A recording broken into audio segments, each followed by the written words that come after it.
Ada perubahan Kak. Zara. Yang apa tuh? Kan corona pertama apa? Indonesia Raya.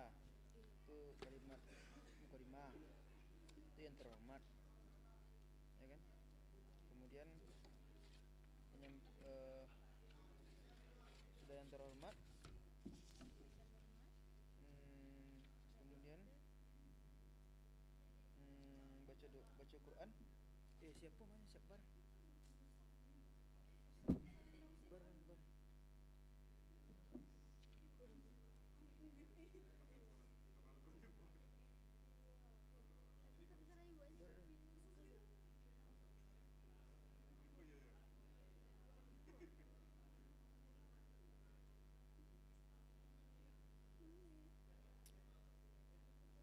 Bar. Bar, cepat Bar. Cepat Bar. Kau ulang Bar. Orang nabi umbus tadi.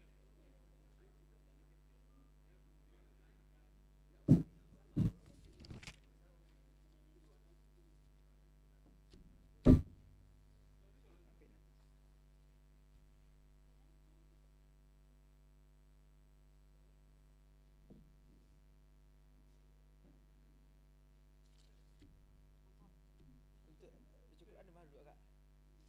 Baca Quran. Duduknya. Hah? Syukur. Tu.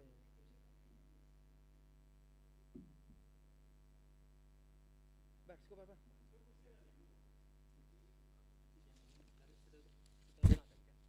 Lah, langsung apa ya? Ya. Berarti si Afika nyampe ya. Kan di situ kan ke K. Kena tadi nah itu.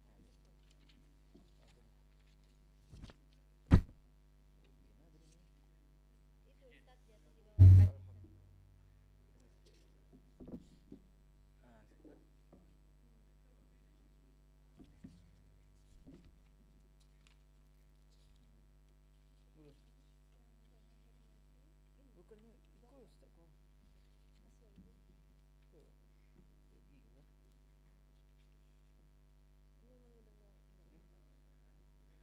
Biar tekanan biar curhat di buku ya. Itu kan? Kemudian oleh saudara Ramadan disilakan. Silakan kau isi doa. Kau Pak Di. Kau ya kan. Kemudian kau siku kau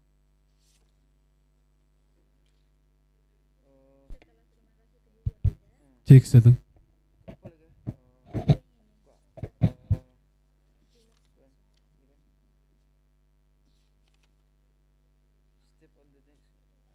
Step on the next agenda to be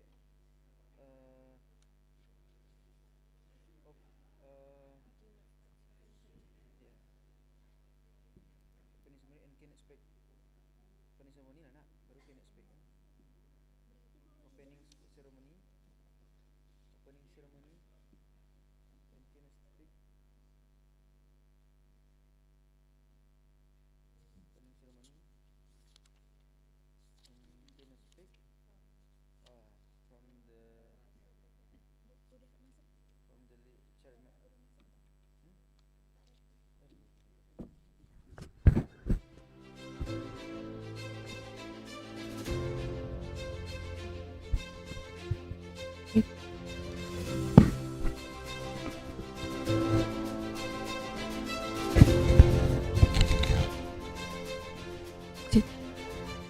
Ladies and gentlemen, the opening ceremony of the 4th International Conference on Religion and Social Humanities 2025, ICReSH 2025, is about to start. Rector and his entourage arrival at the hall. Ladies and gentlemen, beginning this event today, let's sing national anthem Indonesia Raya. Ladies and gentlemen, please be rise.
Ladies and gentlemen, please be seated. Assalamualaikum warahmatullahi wabarakatuh. Alhamdulillahi Rabbil Alamin. Hamdan kathiran tayyiban mubarakan fih. Kama yuhibbu Rabbuna wa yardah. Ashhadu an la ilaha illallah wahdahu la syarika lah. Wa ashhadu anna Muhammadan abduhu wa rasuluh. Arsalahu Allahu bil huda wa dinil haq liyudhhirahu 'ala ad-dini kullih wa kafa billahi shahida. Wa dammal ilahu isman nabiyyi ila ismihi idza qala fil khamsil muadhdhinu ashhadu wa shaqqa lahu min ismihi liyujillahu fadzul arsy mahmudun wa hadha Muhammadu. Allahumma fasalli wa sallim wa barik alaihi wa ala alihi at-tayyibin at-tahirin alladzina adhaballahu anhumur rijsa wa tahharahum tathira. Yang terhormat Rektor UIN Mahmud Yunus Batu Sangkar. Yang kami hormati Wakil Rektor UIN Mahmud Yunus Batu Sangkar. Yang kami hormati Kabiro AUAK UIN Mahmud Yunus Batu Sangkar. Yang kami hormati Direktur Pasca Sarjana UIN Mahmud Yunus Batu Sangkar. Yang kami hormati Dekan Selingkup UIN Mahmud Yunus Batu Sangkar. Yang kami hormati segenap sivitas akademika UIN Mahmud Yunus Batu Sangkar. Yang kami hormati paralel speaker and partisipan ICReSH keempat tahun 2025 Fakultas Usuluddin Adab dan Dakwah UIN Mahmud Yunus Batu Sangkar, serta hadirin tamu undangan yang kami muliakan. The most special and honorable one, the invited speakers of the 4th International Conference on Religion and Social Humanities 2025, Faculty of Usuluddin Adab and Dakwah, Islamic State University of Mahmud Yunus Batu Sangkar. Al-Mukarram Ashabul Fadilah Al-Ustaz Dr. Delmus Punari Salim min Jamiah Islamiyah Hukumiyah Mahmud Yunus Batu Sangkar. Al-Mukarram Dr. Muhammad Ali min Jamiah California Al-Amerikiyah Hafizahullah wa ra'ah. Dr. Zulfan Tajuddin dari Western Sydney University Australia sebagai pembicara kedua. Dr. Bibijan Muhammad Ayub sebagai founder NOCP NBT Century Singapore sebagai pembicara ketiga. Mufudau Olusalo Bello, PhD, Egidi State University, Nigeria as plenary speaker 4. Dr. P. Ghosh, Hookley Mohsin College, India as plenary speaker 5. And our moderator, Miss Zafirah Kural Abtun Uyun, MA, and Miss Faniora Okdita Zaini, MSc.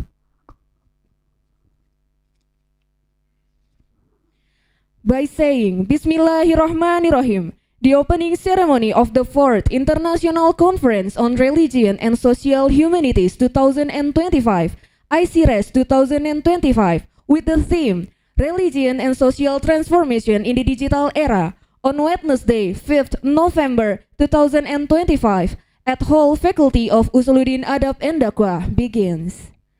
Ladies and gentlemen, it's a great honor for us. I am Afika Andina. Saya Azra Naila. Wa ana Yogi Imam Perdana. To be masters of ceremony on this event. Hadirin yang kami hormati, acara pertama, marilah sama-sama kita dengarkan lantunan ayat suci Al-Quran yang akan dibawakan oleh Saudara Akbar Ramadan. Disilahkan.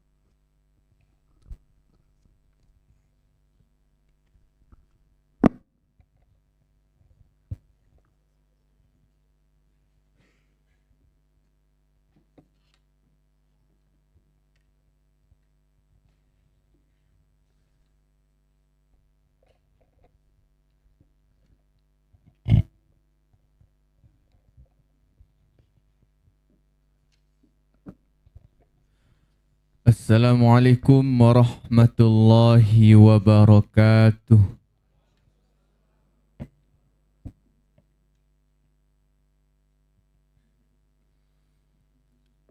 A'udzu billahi minasy syaithanir rajim.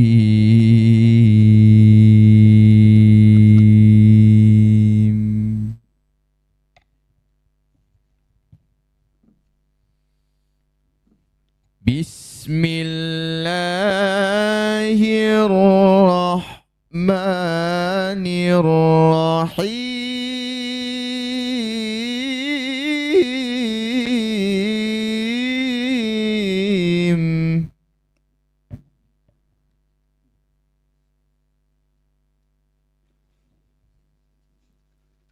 Ya ayyuhan nasu inna khalaqnakum min dzakarin wa unsa.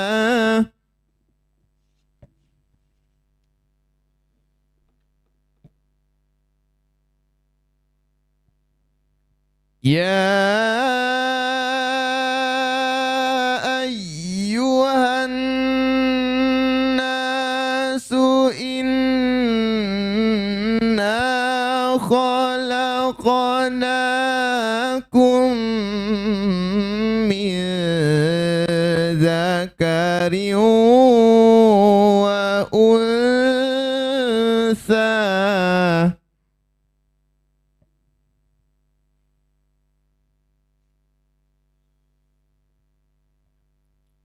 وَجَعَلْنَاكُمْ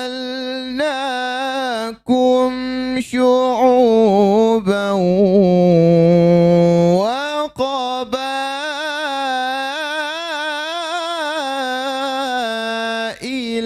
لِتَعَارَفُوا.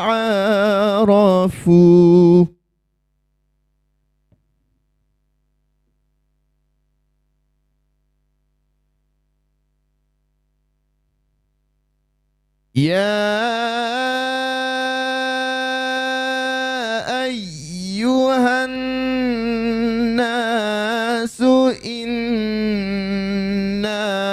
خلقناكم من ذكر وأنثى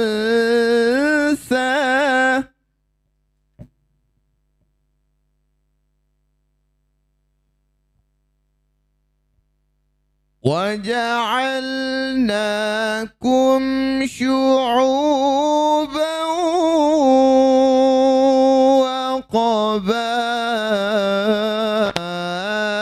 وقبائل لتعارفوا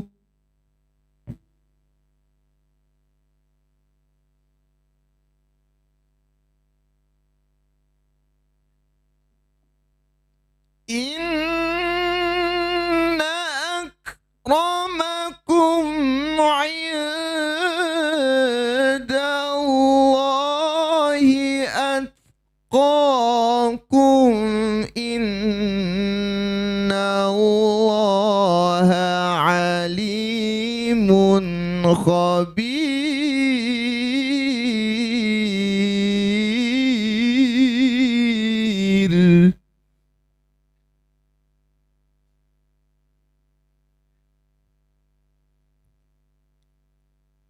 إن أكرمكم عند الله أتقاكم إن الله عليم خبير.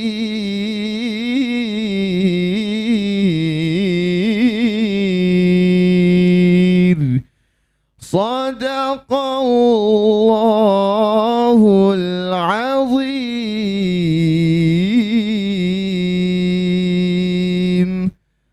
Assalamualaikum warahmatullahi wabarakatuh.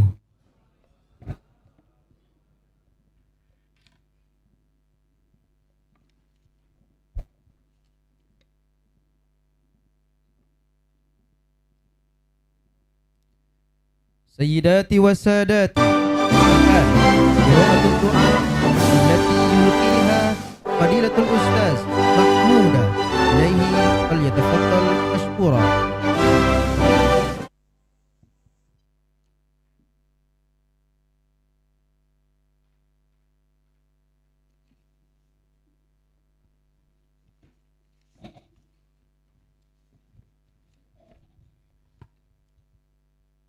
Bismillahirrahmanirrahim. Assalamualaikum warahmatullahi wabarakatuh.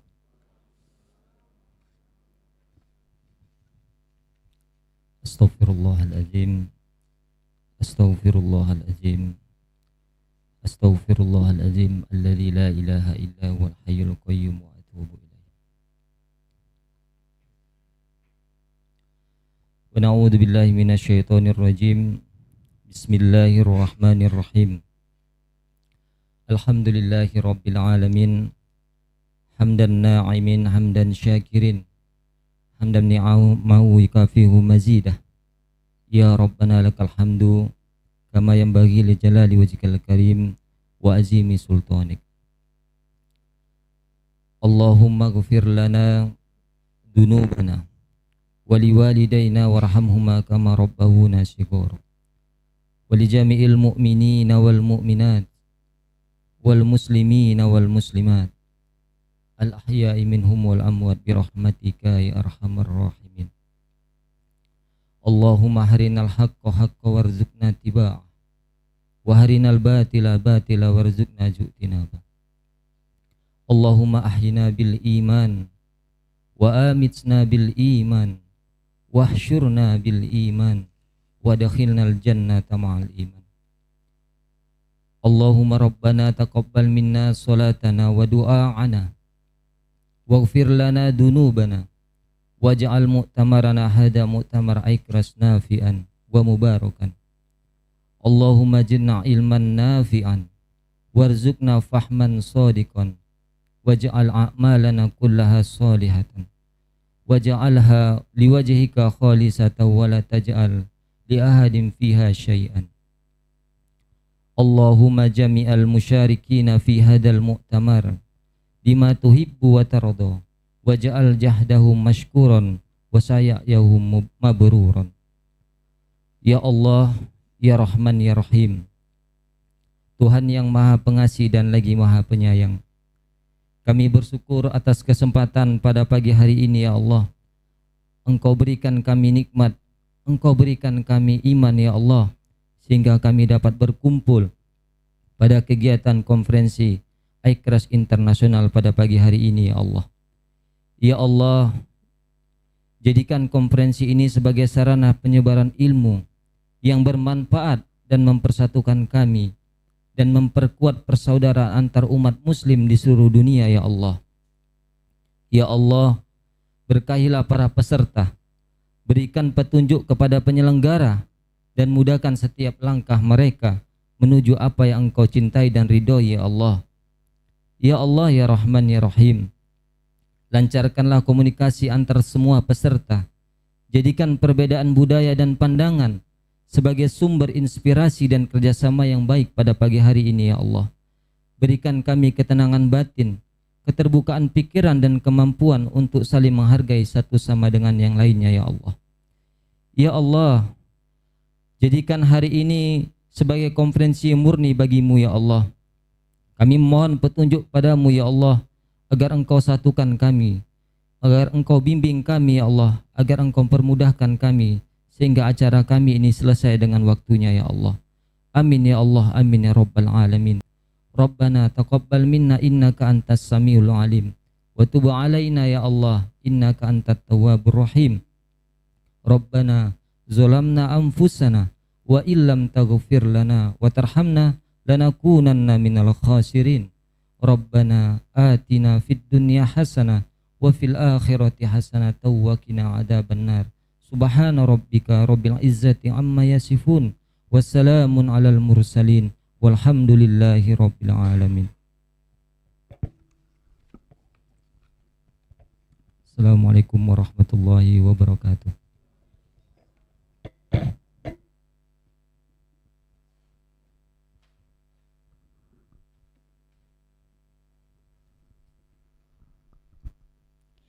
Ladies and gentlemen, step on to the next agenda is the committee report, which will be delivered by the chairman of the committee of the 4th International Conference on Religion and Social Humanities 2025, ICReSH 2025.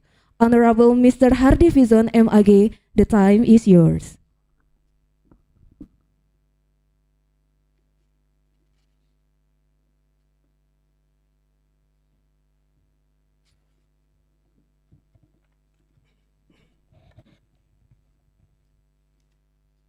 Bismillahirrahmanirrahim. Assalamualaikum warahmatullahi wabarakatuh.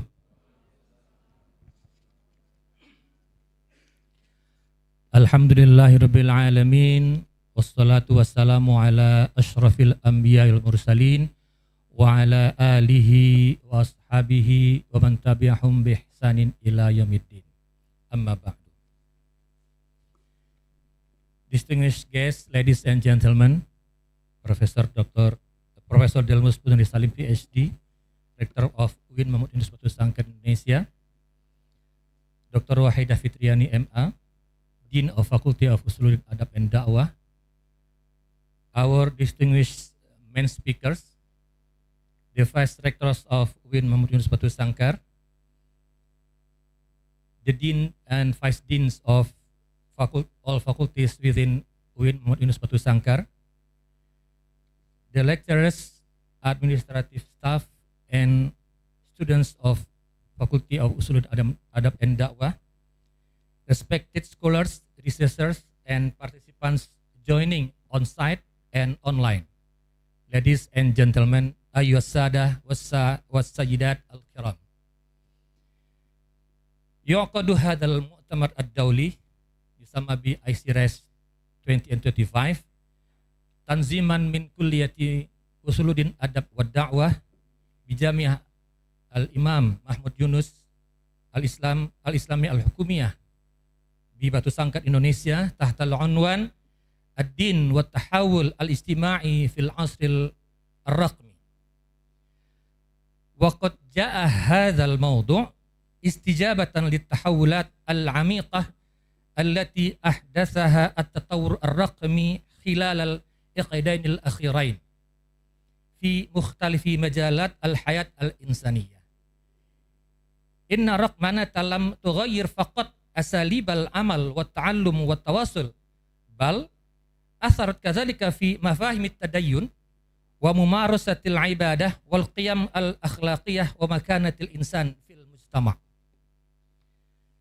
وقد انتقل الدين من الإطار التقليدي إلى الفضاء الرقمي المفتوح، وأصبحت الدروس القرآنية والدعوة عبارة وسائل التواصل الاجتماعي والمنصات التعليمية الافتراضية والحوارات بين الأديان في العالم الرقمي ظواهر بارزة في عالمنا المعاصر.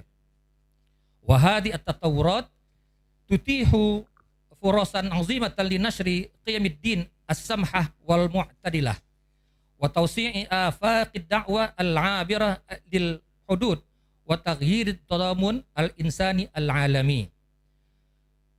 ومع هذه الفرص العظيمة تبرز تحديات جسيمة مثل سوء استخدام السلطة الدينية عبر الوسائل الرقمية وانتشار خطاب الكراهية والمعلومات المضللة والتطرف الإلكترونية. وهذا يفرض علينا أن نعيد النظر في الفهم الديني المعاصر لنواكب روح العصر مع الحفاظ على القيم الأصيلة للدين. ومن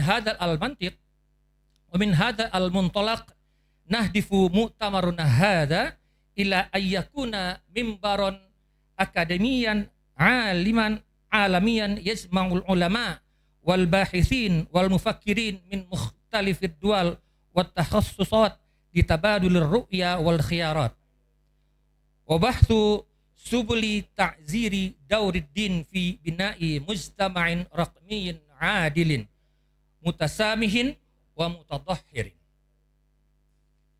Ladies and gentlemen, we are pleased to announce that ICReSH 2025 features 114 papers presenters participating in parallel sessions, representing 6 countries, 2 from Nigeria, 2 from Morocco, 1 from India, 1 from Iran, 10 from Pakistan, and 98 from Indonesia. Moreover, the conference is honored to host 5 distinguished keynote and invited speakers, namely first, Dr. Mufutau Ulusolobelo from Ekiti State University, Nigeria. Second, Associate Professor Muhammad Ali, PhD, from University of California, USA. Third, Associate Professor Dr. Zulfan Tajuddin from Western Sydney University, Australia. Fourth, Associate Professor Dr. Tigos, Hukli Mohsin College, West Bengal, India. And fifth, Dr. Bibijan Muhammad Ayub, founder of NOCP and BT Sanctuary, Singapore.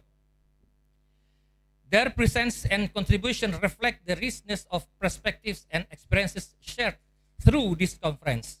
Together, they reaffirm UIN Mahmud Yunus Batu Sangkar's growing role as center of academic excellence and intercultural dialogue in the fields of religion and social humanities. أيها السادة، نأمل أن يسهم هذا المؤتمر في إثراء الفكر الإنساني وإنتاج البحوث المبتكرة وتعزير شبكات التعاون الأكاديمي الدولي. وستنشر الأوراق العلمية المقدمة في مجلات علمية محكمة دولية لتكون مساهمة فاعلة في تطوير المعرفة الدينية والاجتماعية في العصر الرقمي.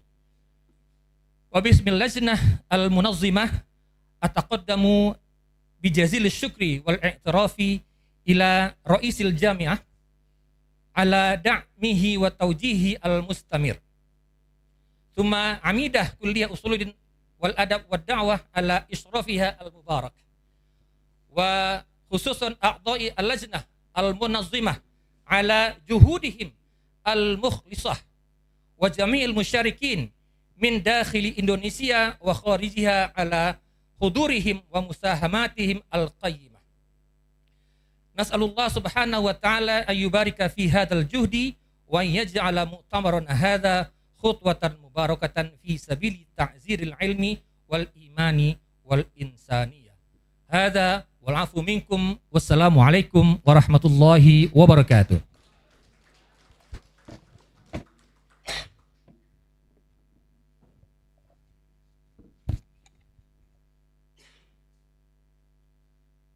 الآن الكلمات من عميدة كلية أصول الدين أدب والدعوة UIN Mahmud Yunus Batu Sangkar, Al-Mukarramah Dr. Wahidah Fitriani SPSI MA, ilaiha falyatafaddali mashkura.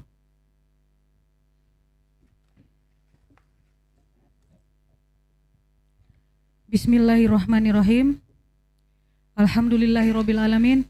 Nahmaduhu wa nasta'inuh wa nastaghfiruh wa na'udzubillahi min sururi anfusina wa min sayyiati a'malina. May yahdihillahu fala mudhillalah wa may yudlilhu falan tajida lahu waliyyan mursyida. Asyhadu an la ilaha illallah wa asyhadu anna Muhammadan abduhu wa rasuluh sallallahu alaihi wasallam la nabiyya ba'da. Izinkan saya menyampaikan pantun Bapak Ibu. Boleh? Izin Pak. Berlayar perahu di pagi hari, menyusur ombak menuju tepian. Selamat datang tamu sejati di ICReSH 2025, ajang ilmu, dialog, dan persaudaraan.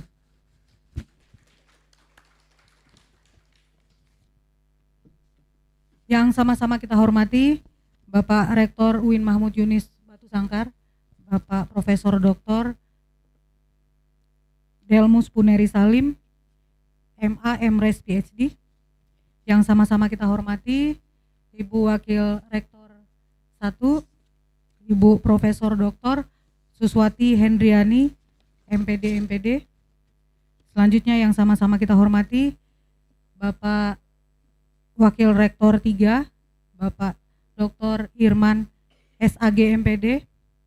Yang sama-sama kita banggakan para dekan yang hadir di sini, khususnya Pak Dekan Fakultas Tarbiyah dan Ilmu Keguruan, Bapak Dr. Ridwal Trisoni MPD yang hadir bersama kita.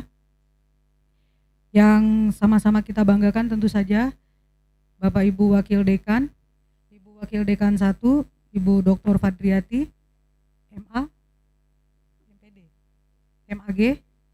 Selanjutnya Bapak Wakil Dekan 2, Bapak Dr. Inong Satriadi, dan Ibu Wakil Dekan 3, Ibu Dr. Hajah Yanti Mulia Roza SSMAG. Dan yang paling kita banggakan tentu saja Ketua Panitia hari ini, Bapak Hardi Fizon, luar biasa, dan tim tentu saja yang sama-sama kita istimewakan.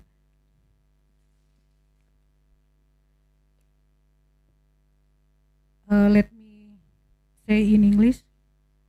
Today, in this inspiring moment, we gather not only to speak, but to listen, not only to present, but to connect. ICReSH 2025 is more than a conference. It is a bridge between faith and reason, between tradition and transformation, between humanity and technology. Let our mind shine with knowledge, and our hearts be guided by compassion. Together, we write a new chapter, where religion and social humanities walk hand in hand toward a better digital civilization. Welcome to ICReSH 2025. Let us learn, share, and inspire together. Izinkan saya menggunakan bahasa Prancis kepada yang terhormat Bapak Muhammad Ali, beliau juga bisa menggunakan bahasa Prancis untuk membuat kegiatan ini semakin mengglobal ya Bapak Ibu. Mesdames et messieurs, bienvenue à ICReSH demi-Fangsang. Aujourd'hui, nous ne sommes pas seulement ici pour parler, mais pour écouter, partager et grandir ensemble. ICReSH est un pont entre la voix et la raison, entre la tradition et la transformation. Que la sagesse guide nos paroles et que la humanité éclaire nos pas. Bienvenue à ICReSH demi-Fangsang. À Fangsang, ensemble, faire un monde meilleur. Terima kasih. Hari ini kita bersama-sama Pak Rektor. Kita mohon kepada Bapak Rektor kita memberikan keynote speech untuk kegiatan ini.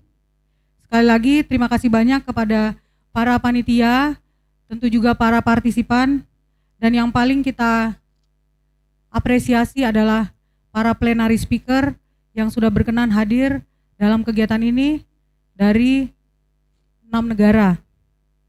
Dari Amerika, dari Australia, dari Nigeria, dari Singapura, dari India, dan tentu saja dari Indonesia. Selamat berkonferensi Bapak Ibu semua, semoga kegiatan ini bermanfaat buat kita semua. Mohon maaf atas segala kekurangan. Wabillahi taufik wal hidayah. Wassalamualaikum warahmatullahi wabarakatuh.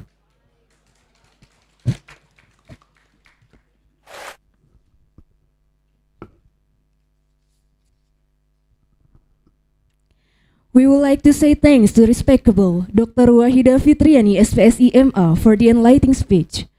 Step on the next agenda. The speech and the opening ceremony and keynote speech from Professor Delmus Puneri Salim, PhD. The time is yours.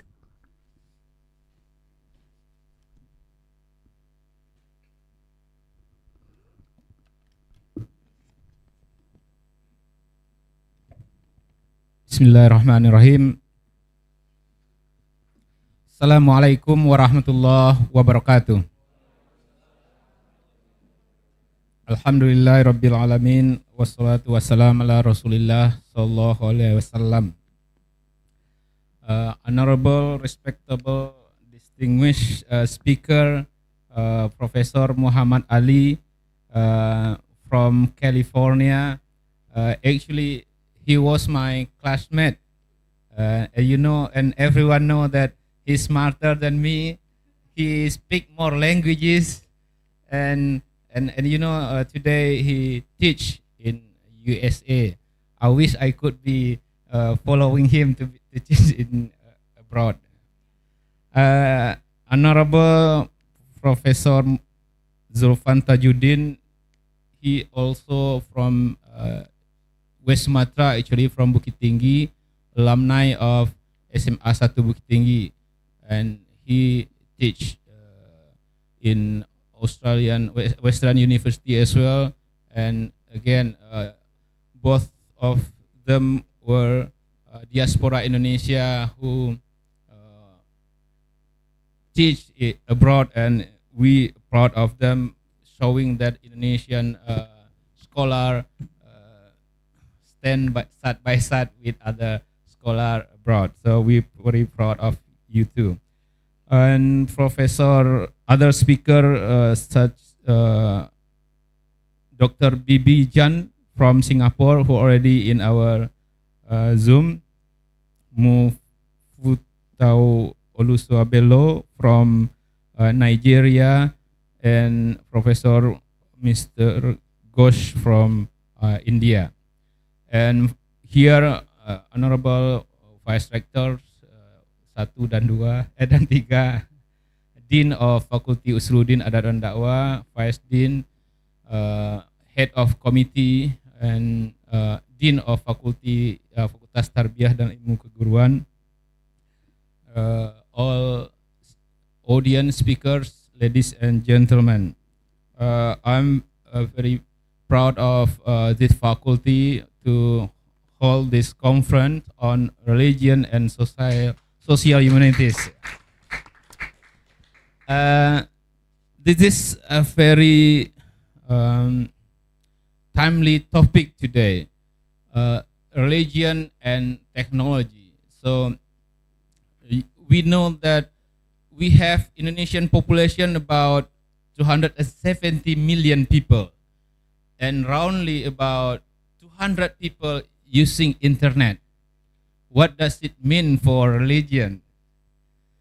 If we live in early 20th century, in 1920, when we would like to know something, we are curious on something. What do people do in early 20s? People could read a book somewhere, could go to scholar, could go to ulama coming back from Mecca, and from them we got knowledge on how do we live in this world. And then we get technology, manual technology like, for example, what is it, car, vehicle. And then today we have digital era, digital telecommunication. And what do people do today? So in early 20th century, we go to religious activities. For example, we go to tarekat, we listen to the imam, and then we pray together, and then our heart touched by what the imam says, and we cry together. We feel touched by what the preacher is saying. But today, the youth, the young people, when do they cry? When they look at TikTok, when they look at Facebook, for example. So they heart touched by digital communication, by technology, not by their parent, but not by their ulama, not by their, what else? Not by their docent. Sometimes they don't really listen to their docent. They listen to AI, listen to TikTok, even when they want to know more about religion. So they ask questions about religion to technology, not to their deen, for example. That's what's happening today. So digital technology could be like, what do we call it, double-edged knife or swords. We could kill ourselves, or we could use it to develop ourselves. So when they found the better information on religion in internet, they could be better religious people. But if they could find the different way of religion in the internet, they could go the other way around on what we expect people behave in our religion. So again, our conference on religion and social humanities in digital era is very important to talk about how do technology change our religious behavior. How do we are we going to go away from this technology to develop our religion, or we going to utilize the technology to develop our religion and become a better Muslim through internet? And this is what happening today, and we are on this era, and I hope this conference we're going to hear a lot from our speaker, especially from as we have in our Zoom Professor Muhammad Ali and Prof Jena from Singapore. And thank you, Professor Muhammad Ali, for your sharing information on your experience and your knowledge on this topic. I would love to hear a lot from you in this conference, and we all love to hear it from all speakers as we invited today. I think that what I would like to say. Again, thanks for everyone who again be attending the conference online or offline in this room, and we expect, as we said before, this is one many way we to develop. As the dean said, we share knowledge, listen to knowledge, we connect to each other on how do we respond to the topic we choose today, religion and social humanities. And at the end, I would like to declare the 4th International Conference on Religion and Social Humanities, ICReSH 2024, Faculty of Usuluddin Adab dan Dakwah, officially open. Thank you. Assalamualaikum warahmatullahi wabarakatuh.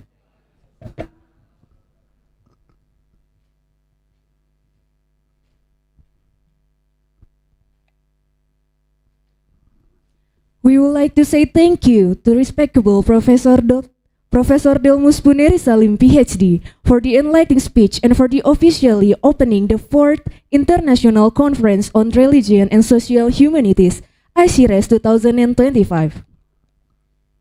Demikianlah rangkaian acara pembukaan ICReSH keempat tahun 2025 Fakultas Usuluddin Adab dan Dakwah UIN Mahmud Yunus Batu Sangkar. Kami selaku pembawa acara mohon undur diri. Terima kasih atas segala perhatian. Kami akhiri dengan sebuah pantun. Putih-putih bunga melati, harum mewangi dan bersemi. Jika salah jangan masuk hati, jika rindu harap hubungi kami. Billahi taufiq wal hidayah, waridho wa inayah. Wassalamualaikum warahmatullahi wabarakatuh. Selanjutnya kami mohonkan kepada Bapak Ibu untuk menikmati hidangan yang sudah tersedia.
Tes.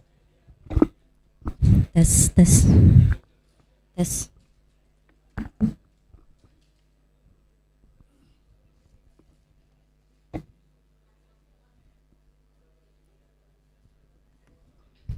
Tes.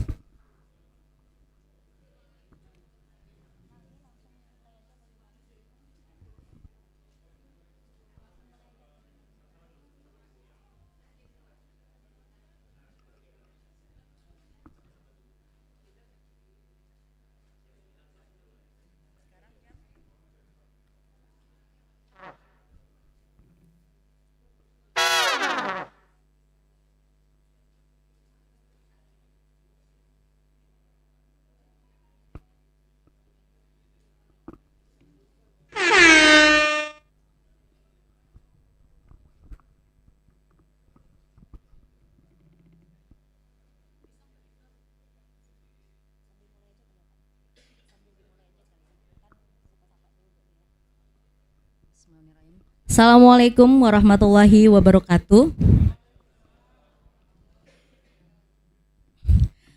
A very good morning to our distinguished guests and all the respected keynote and plenary speakers today, and also to our dean and all of the faculty members of Usuluddin Adab and Dakwah, to all the participants who came here today at our venue at State Islamic University of Mahmud Yunus Batu Sangkar, and of course to all the participants who come to join us virtually at the conference, our conference today. It is really a tremendous experience for me to deliver to you and to welcome you at the 4th International Conference on Religion and Social Humanities as ICReSH 2025. I am Faniora and I am lecturer of communication and journalism here.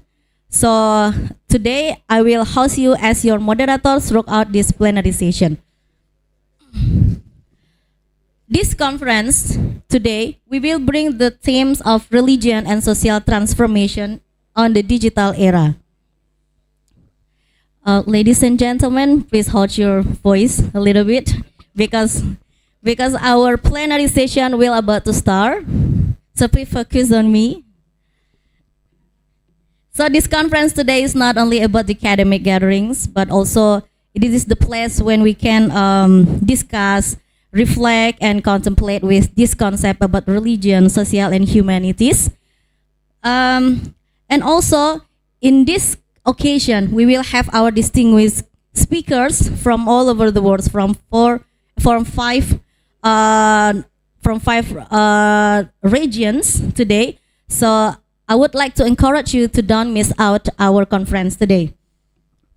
And before we proceed, I would like to send my heartfelt gratitude to our rector, Professor Delmus Ponari Salim PhD, who make this conference possible, and also to our beloved dean, Dr. Wahidah Fitriani. With her guidance, we hands in hands, we built this conference today. And I would like to greet warmly to our distinguished speakers today. For your information, we will have 2 sessions of our plenary session today. The first session we will begin with 3 speakers: Associate Professor Muhammad Ali and Associate Professor Zulfan Tanjudin, and also Dr. Bibi Jen Muhammad Ayub. And also after the break time, we have our second session of plenary session with our distinguished speakers. For Dr. Muftau Ulusola Bello from Ekita State University, Nigeria, and also Associate Professor Dr. Figos from Hooghly Mohsin College, India. Okay, without further ado, we will begin our plenary session today with our first speaker, with Associate Professor Dr. Muhammad Ali. Hello, Mr. Ali from University of California, USA. Good morning here, but I thought good night in your region right now. Good morning. Yeah, okay. Here is a night. Yeah, It's night. 6 p.m. Yeah.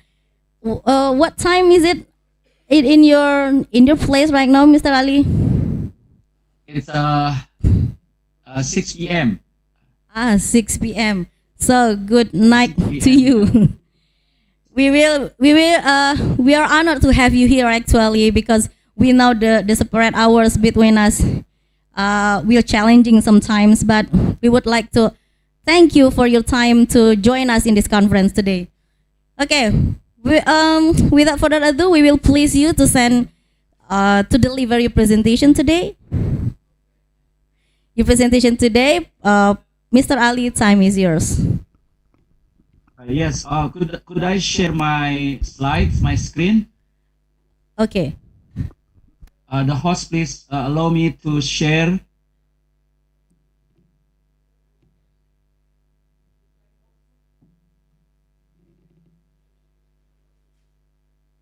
Yeah, still not turned on. Because I would like to use my slide instead of so I can talk.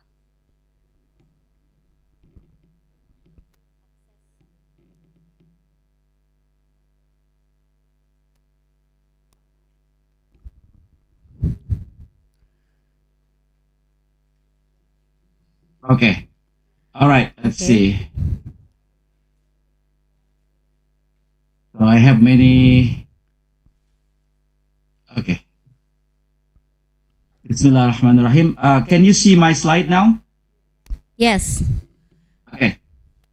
Bismillahirrahmanirrahim. Assalamualaikum warahmatullahi wabarakatuh. First of all, I would like to say to my best friend, Professor Delmus Puneri Salim, MA, Master Research, PhD, Director of UIN, Mahmud Yunus Batu Sangkar, as the keynote speaker also for this conference. It is an honor to be part of this conference and invited my very own friend, long-time friend, and I think we will be friends forever. Yeah, Prof. And also Dr. Wahida Fitriani, the Dean of the Faculty of Usuluddin, Adab and Dakwah, UIN Mahmud Yunus Batu Sangkar. Also thank you to the moderator that also served as a facilitator of our conference and panels today. I would also like to talk to say thank you to all the participants and other speakers for today. Professor Zulfan Tajuddin, also my best friend, and other speakers that I'm very pleased to also know from this conference. Today is an important day, for everyone here. I wish that I can be there in Batu Sangkar in person, but fortunately or unfortunately, I'm here from California in Riverside, nighttime, and while you are there, morning time, and also my friends everywhere around the world in different time zones. Let me start with pantun in Indonesian. Just to, all right. Okay, let's see. Pergi ke kota membeli kitab, naik sepeda singgah ke taman, era digital hadir serba canggih adab. Mari mengaji hati agar teknologi jadi jalan kemajuan. Okay. Just, just to start the pantun, this is in Sumatra, and I think it's good to just start with the pantun. And the topic today is about digital time and how religion, including Islam and Muslims, could participate in the development of the digital technology and also the uses of the digital technology. And this is also a reminder for me about moderation. This is a value, an ethical value from the Quran and from the Hadith, from Muslim scholarship when we talk about wasatiyah. So I would like to combine and make some contribution to the discussion about Islam in the digital era and how we can make use of the technology wisely, and ethically. So in ethics, the importance of ethics, al-akhlaq, the life, virtual life, the digital times, digital era. So my topic is Islamic moderation and digital Quran, reimagining tafsir, authority and ethics in the age of AI. So why this is important for us to talk about? Well, we are living in a transformative moment. The Quran once primarily encountered in recitation circles, madrasa halls, or mushaf, right? The printed mushaf, we hold the mushaf. But now the Quran is everywhere. The Quran is not limited to the bookshelves, right? To the displays or even to, in our tables, right? The Quran is now everywhere. Sometimes we bring the Quran into the toilet, right? When we go to the toilet, we still have our smartphone and we bring the Quran there. So the Quran is also everywhere, on our phones, and of course narrated via YouTube and TikTok, the Professor Delmus Salim already mentioned it, and visualized through graphs and retrieved by machine learning and increasingly mediated by algorithmic systems. These transformations invite a profound questions, right?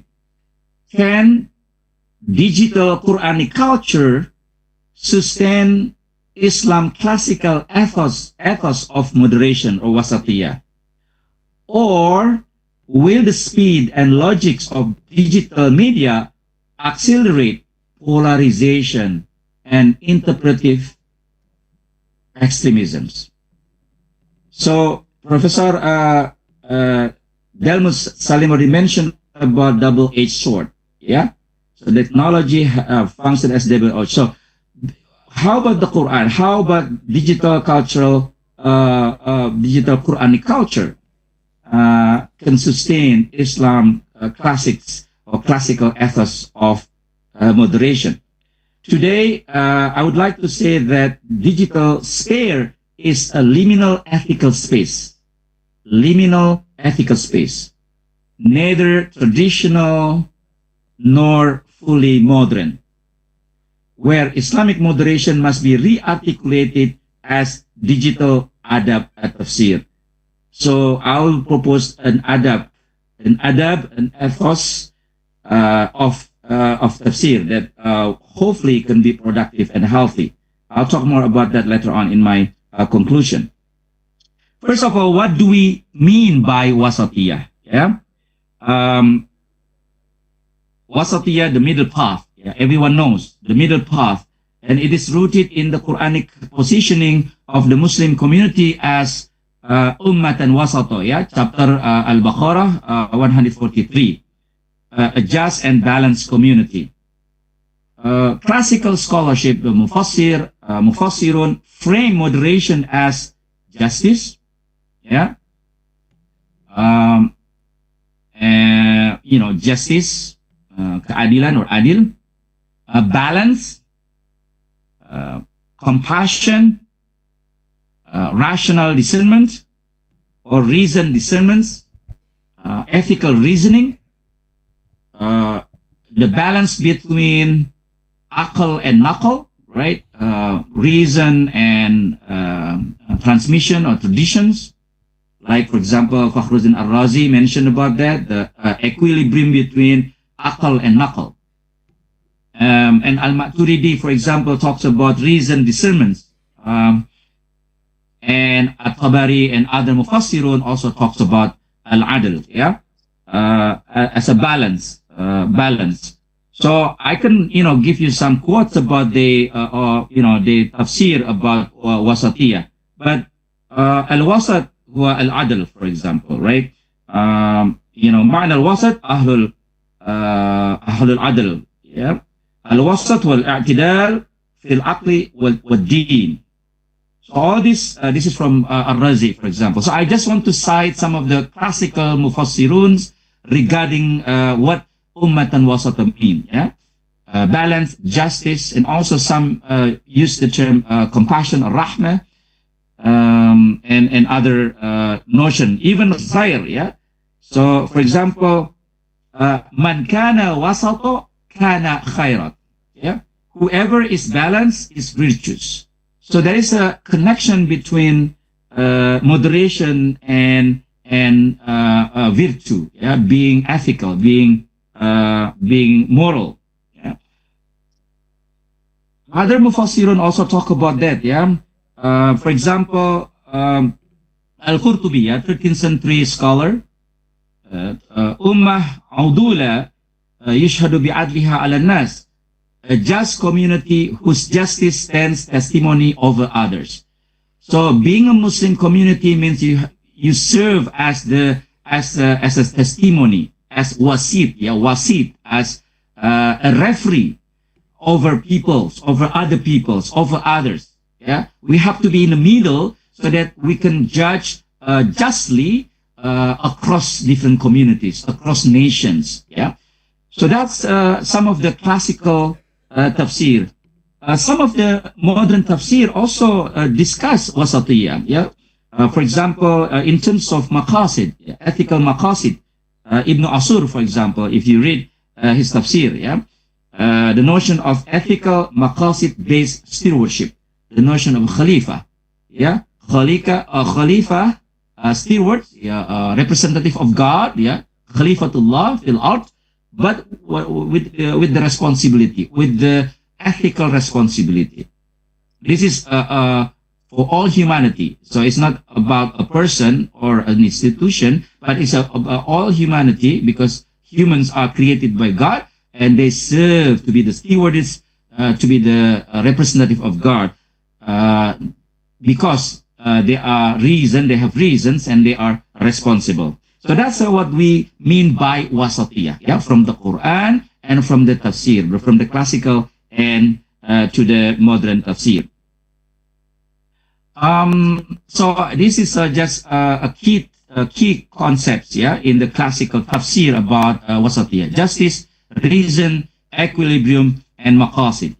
Maqasid means the notion of maqasid is the objectives, the purposes.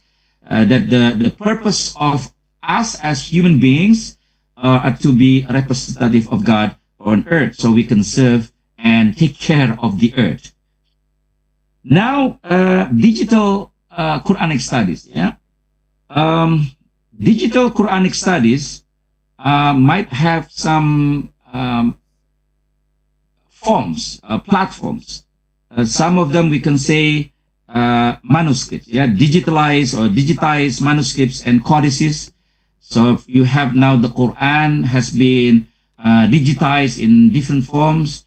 One of the earliest digitized Quranic manuscript is in Birmingham, in United Kingdom. It's called Birmingham Quran, for example. There is some discussion about that, and it's 2014. It's one of the oldest manuscripts known to the world.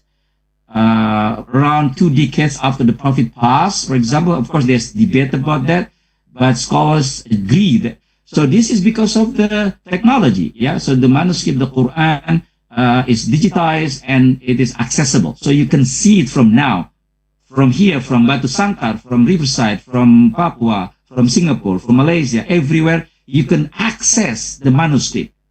If there is no digitization, you have to go to Birmingham. You have to fly, to United Kingdom, right? That's just an example, just an easy example. And also you talk about multimedia platform, tafsir. So you talk about at tafsir.com, for example, different AI functions as tafsir. So you can go, for example, usul.ai, usul.ai. And you can, for example, just write there, interpret chapter 2, verse 62. And then you will find all the tafsirs, And then you can see different tafsir about one verse. Before, when I was a student, I had to go to the shelf, and then open the tafsir, right? And then read. Now you just write like one sentence and the tafsir will come to you. All right, so that's a tafsir platform. Another thing about digital Quranic studies is when you want to learn to memorize the Quran, right? Hifz al-Quran, in terms of memorization of the Quran. Now you have tools to help you memorize the Quran faster. Before we had to memorize very, using the ustaz, using the murabbi, teacher. Now you have AI tools to help you memorize the Quran. Also, AI can help you beautify your recitation, tajweed. So if you recite not properly, then AI will correct you. It's right. That's amazing. It's just, it's the digital Quranic studies, right? So that's one of the examples. And another thing, of course, social media, best religious authority.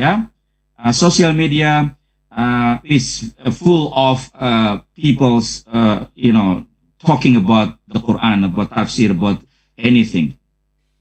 All right, so that's just an example of digital Quranic studies. Yeah.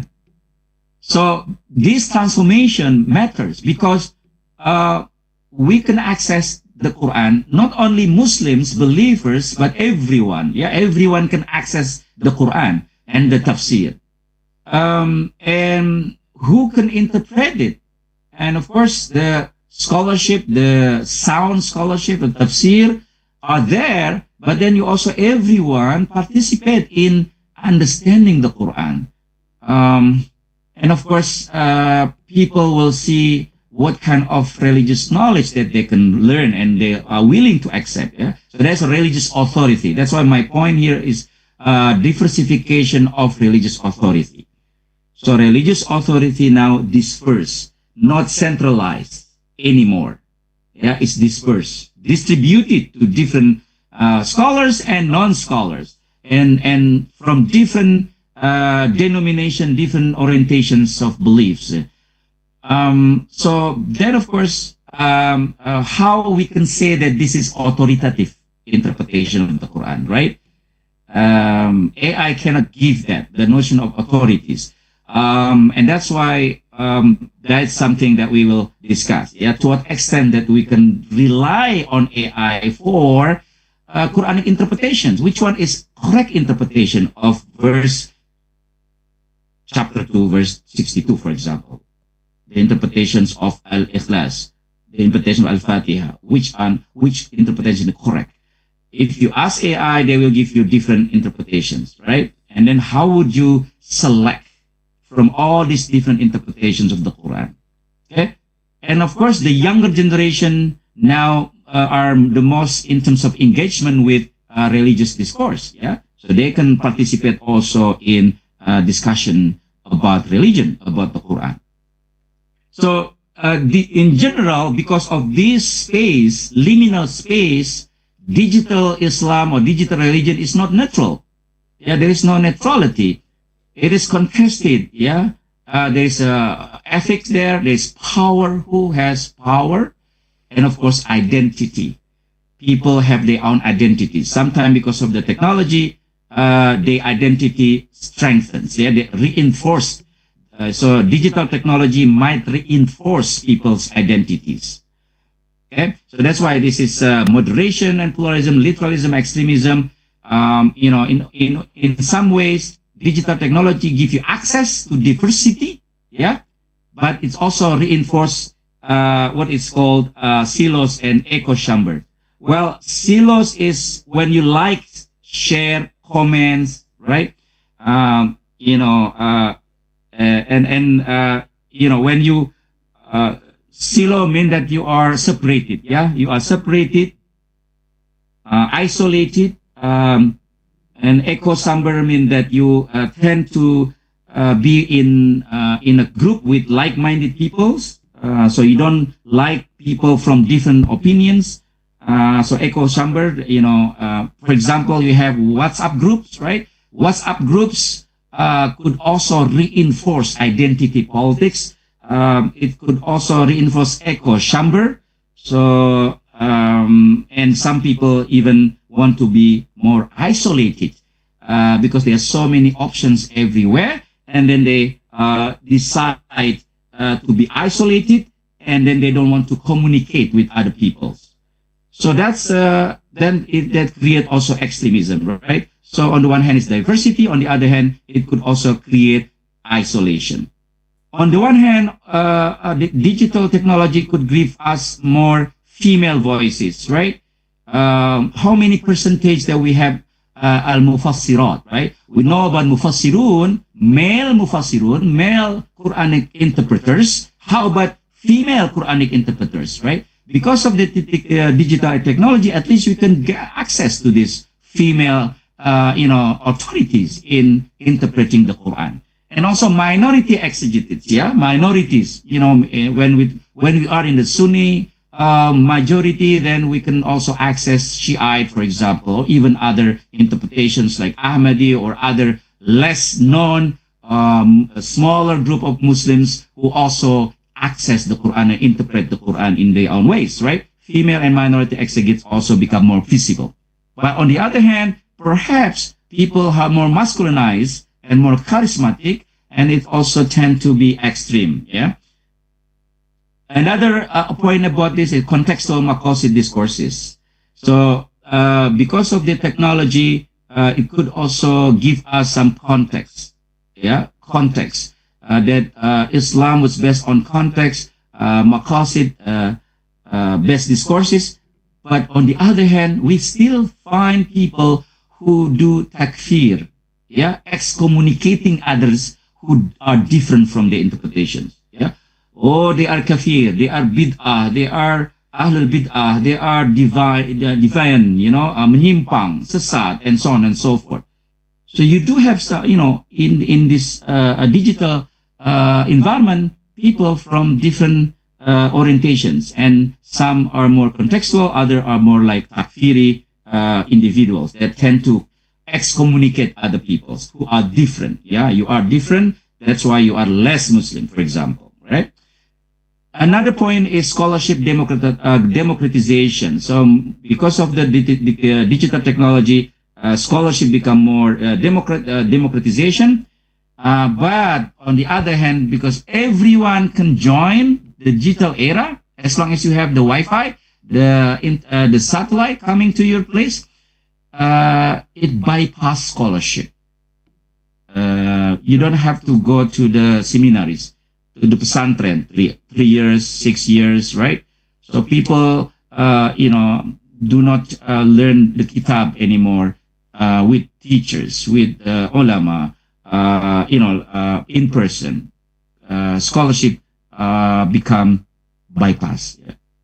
So you have a double-edged sword here.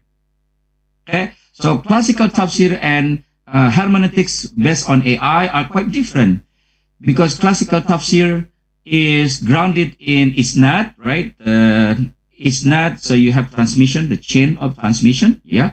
So riwayah from one person to another person to another person. So you have a chain of transmission, right? And there is a trust.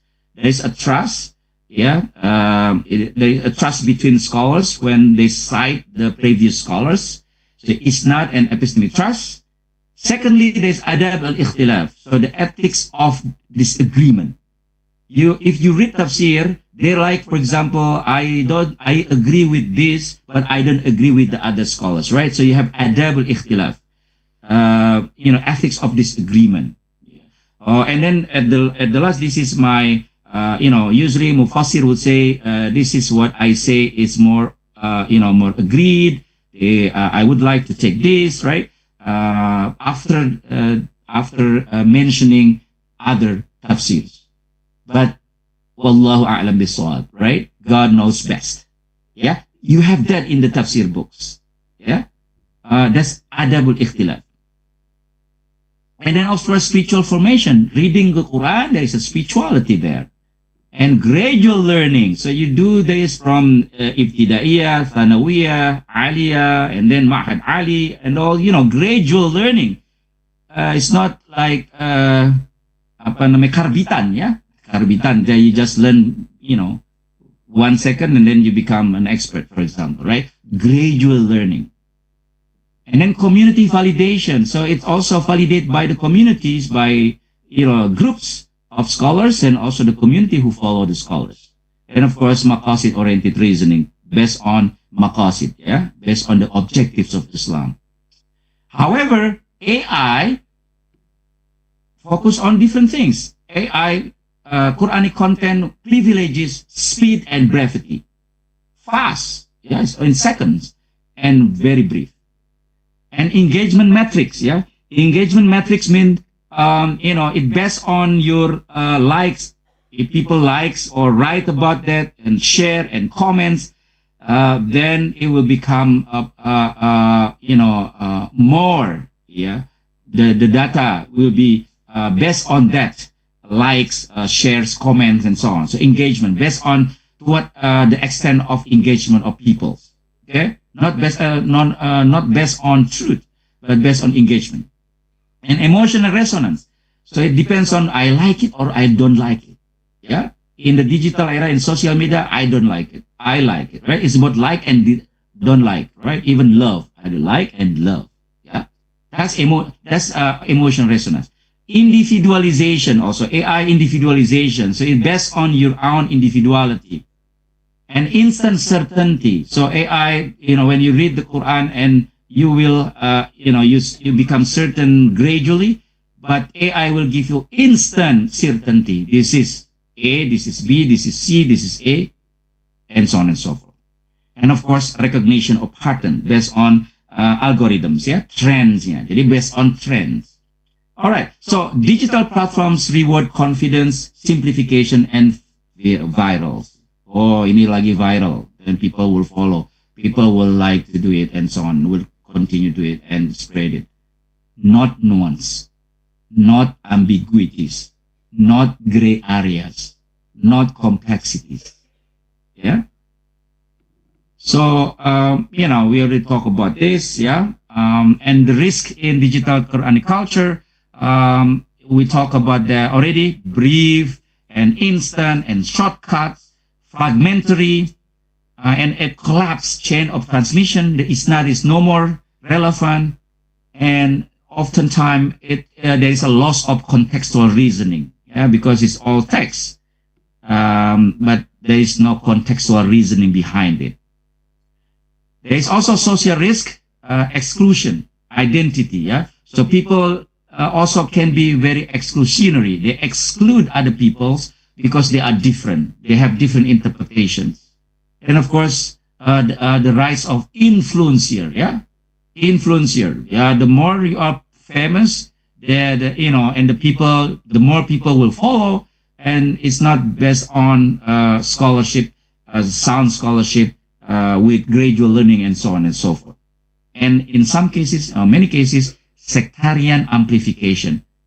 People tend to be more into their groups, inward groups, groups as whatever, different groups, different denominations, rather than crossing over, rather than passing over other groups.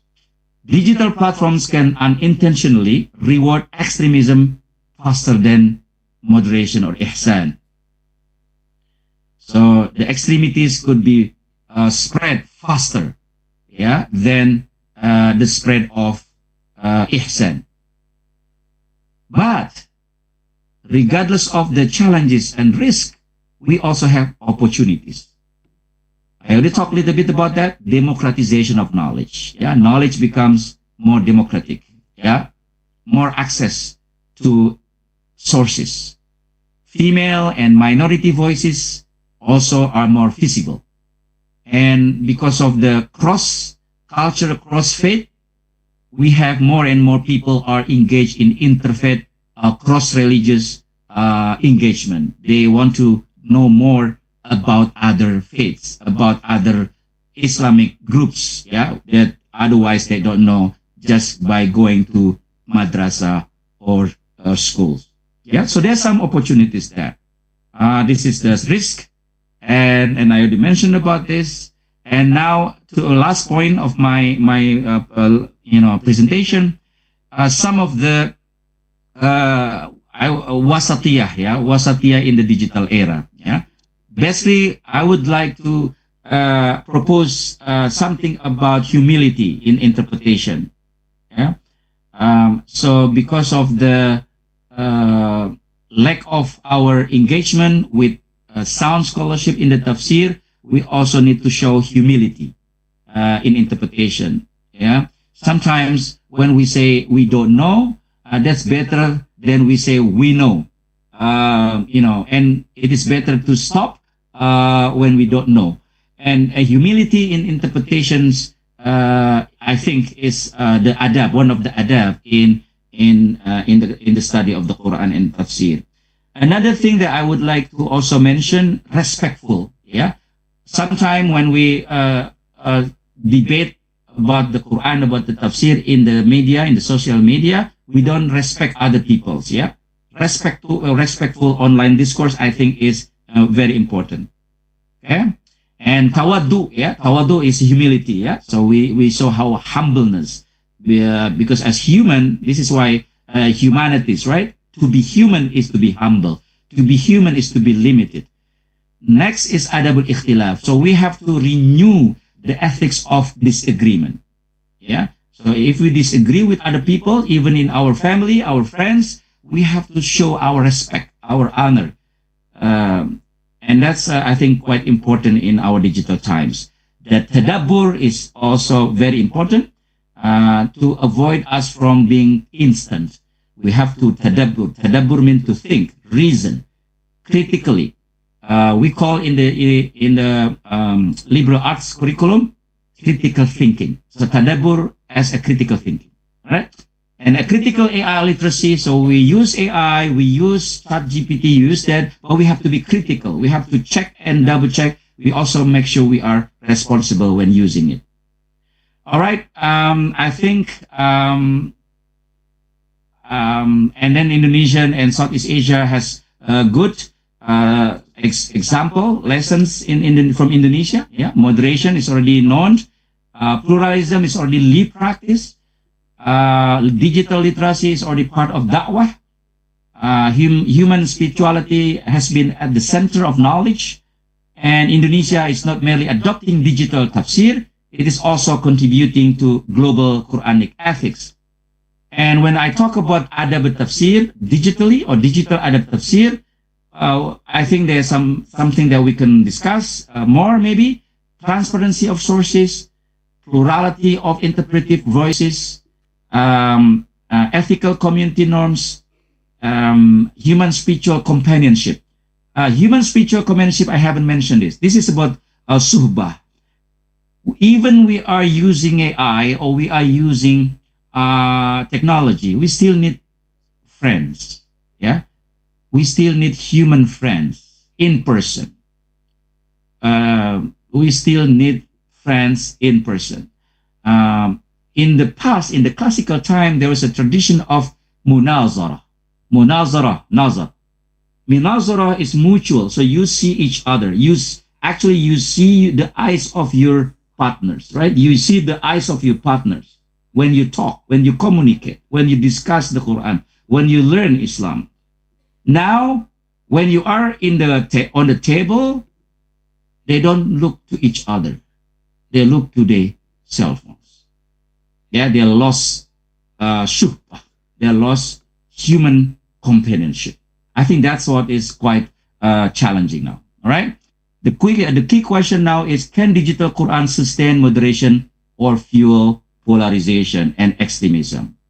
To conclude, digital sphere is liminal. It's not traditional only, not modern only. It's everything. It's neither traditional nor modern. You know, there is some aspect of tradition, some aspect of technology. It's a liminal. It's a transition. It's in the middle. And we have to fill the space with adab, with ethics. Yeah, we have to innovate ethically. We cannot just produce things, but we forget ethics. And the ethics in Islam is ihsan. We know about iman, Islam, and ihsan. Yeah, and ihsan is, I think, something that we hope we can still renew and implement.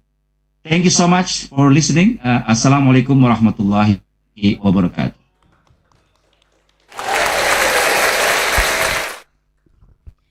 Okay, thank you so much, Mr. Ali, for your invaluable insights about the Islamic modernization of Quran. Mr. Ali invites us to think again about the reimagining of tafsir, redefining about tafsir, and recalculate about the tafsir. Because the development of technology we make the Quran become the new form, and we can also access it everywhere. And also it raises the question about to what extent we can rely on AI in terms of the interpretation. So to conclude what Ms. Ali said, we could discuss it further later about the digital religion is not neutral. There's so much aspect that contested each other about the power, about the interpretation and each. Okay, I think that's what we got from the expert from Mr. Ali, because he also teach in Islamic studies at University of California, Riverside, USA. And now we will move on to our second speaker, Mr. Zulfan Tajuddin. I think good afternoon, Mr. Tajuddin. Hello, good afternoon. Yeah, Okay. close to 2 o'clock in the 2 afternoon o'clock. now in Sydney. Yeah, it's still morning here. Okay, I will read the brief CV about Mr. Zofan Tajuddin first. Dr. Tajuddin is Associate Professor in Development Studies at Western Sydney University, Australia, and he had visiting research appointment at Queen Elizabeth House of the University of Oxford, UK, and he was a technical advisor on the centralization and conflict at United Nations Development Programs, or UNDP, in Indonesia. So we have another expert in our conference today, and Mr. Tajuddin will serve the presentation in a brief moment. Mr. Tajuddin, time is yours.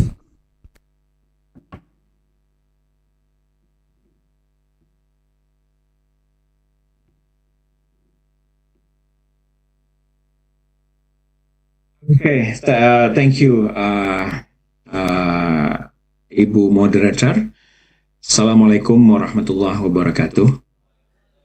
First of all, I would like to thank for the invitations, especially from Professor Delmus Salim. We were PhD student in Sydney many years ago, and then Professor Delmus now has reached the highest rank of academic professions, as becoming full professor. And for me, life is a bit more difficult here. We are struggling at the level of associate professor. Probably the same struggle that Professor Muhammad Ali in the US is facing now. So so that's and also good to see Professor Ali. Very good old friends. We need to see each other in person somewhere in the world. So it is a very good moment, actually. Actually, as Professor Ali said before, I wish I could be in Batu Sangkar in person rather than coming via Zoom virtually. So life will be a lot nicer if we are doing things in person. But unfortunately, this is the best that we can do at this time. But I'm waiting for the in-person invitations from Professor Delmus, something that I said to him before saying yes to these invitations. Okay, I'll spend for the next about 20 minutes to talk about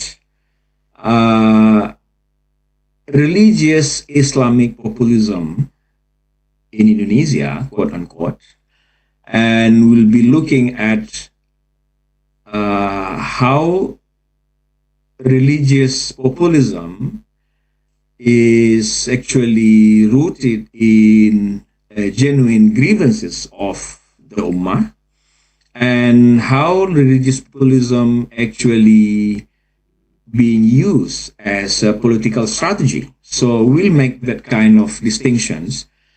I'm very aware that I'm now speaking in front of the Islamic scholars, a conference organized by State Islamic University, and I'm not coming from the Islamic studies background. I am an economist by professions, and now I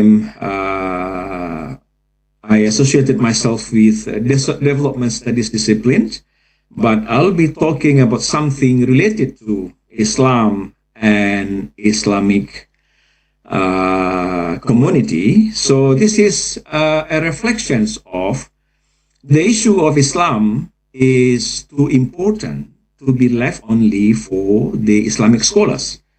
So that's the justifications why I am here.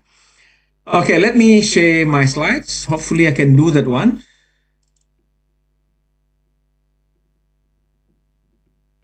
And I'll do the slideshow. Okay. Can you see my slides?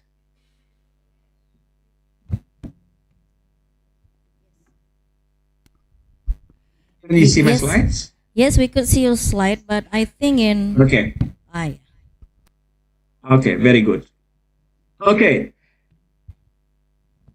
Religious Islamic populism between genuine grievances and political strategy. So this is what I will be focusing on for the next 20 minutes or so.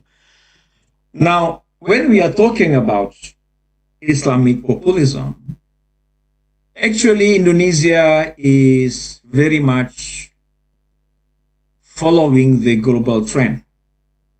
And the key moments of the peak of Islamic populism in Indonesia can be summarized using these two pictures.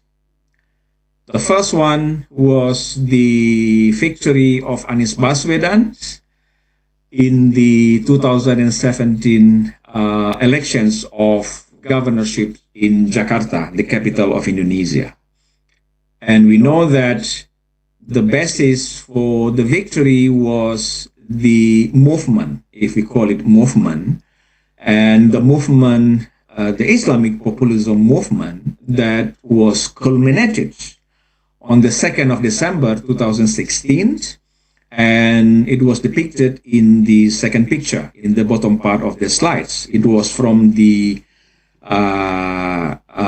Rally 212 in Jakarta. So those two are related, and this was the peak of Islamic populism in Indonesia back in 2016 and 2017. And we know that just 1 year before, in 2016, different kind of populisms reaching also the peak in the West. One is the victory of Brexit in the UK, which is about the right-wing populists, right-wing supremacists. And also, in 2016, it was the first time for Donald Trump won the presidency in the US.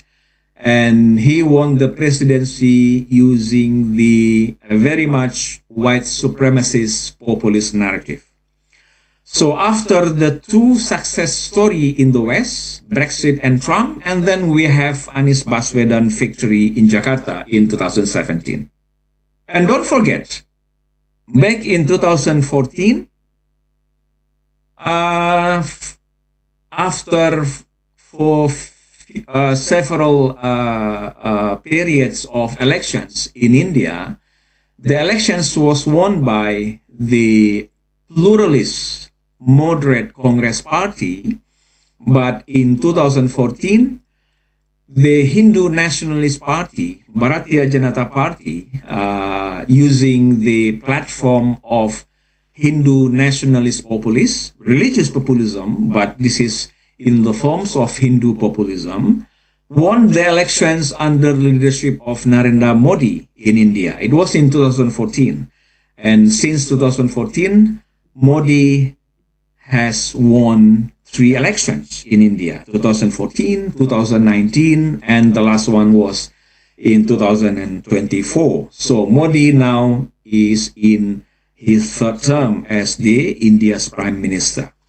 So from that perspective, you can see that how Indonesia actually well placed in the global history, the global record of populism around the world. I put in the picture of 4 points. 2014 of Hindu nationalist victory in India, 2016 Brexit victory in the UK, 2016 Trump 1.0 victory in the US, and then we have not long after that the 212 and Anies Baswedan victory in Jakarta. So if you look at there, you will see the rise of populist narrative in the 4 largest democracy in the world.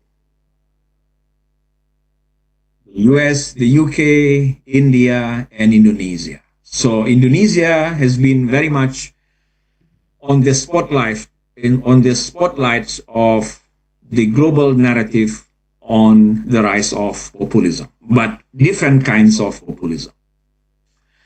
Now, reflecting on what I heard through social media is very much part of the digital age that we are discussing now, and we are talking about Islam in the digital age. And then I remember vividly one of my academic colleagues commented on social media soon after the victory of Anies Baswedan in Jakarta in 2017, and that this is the direct quote of the saying.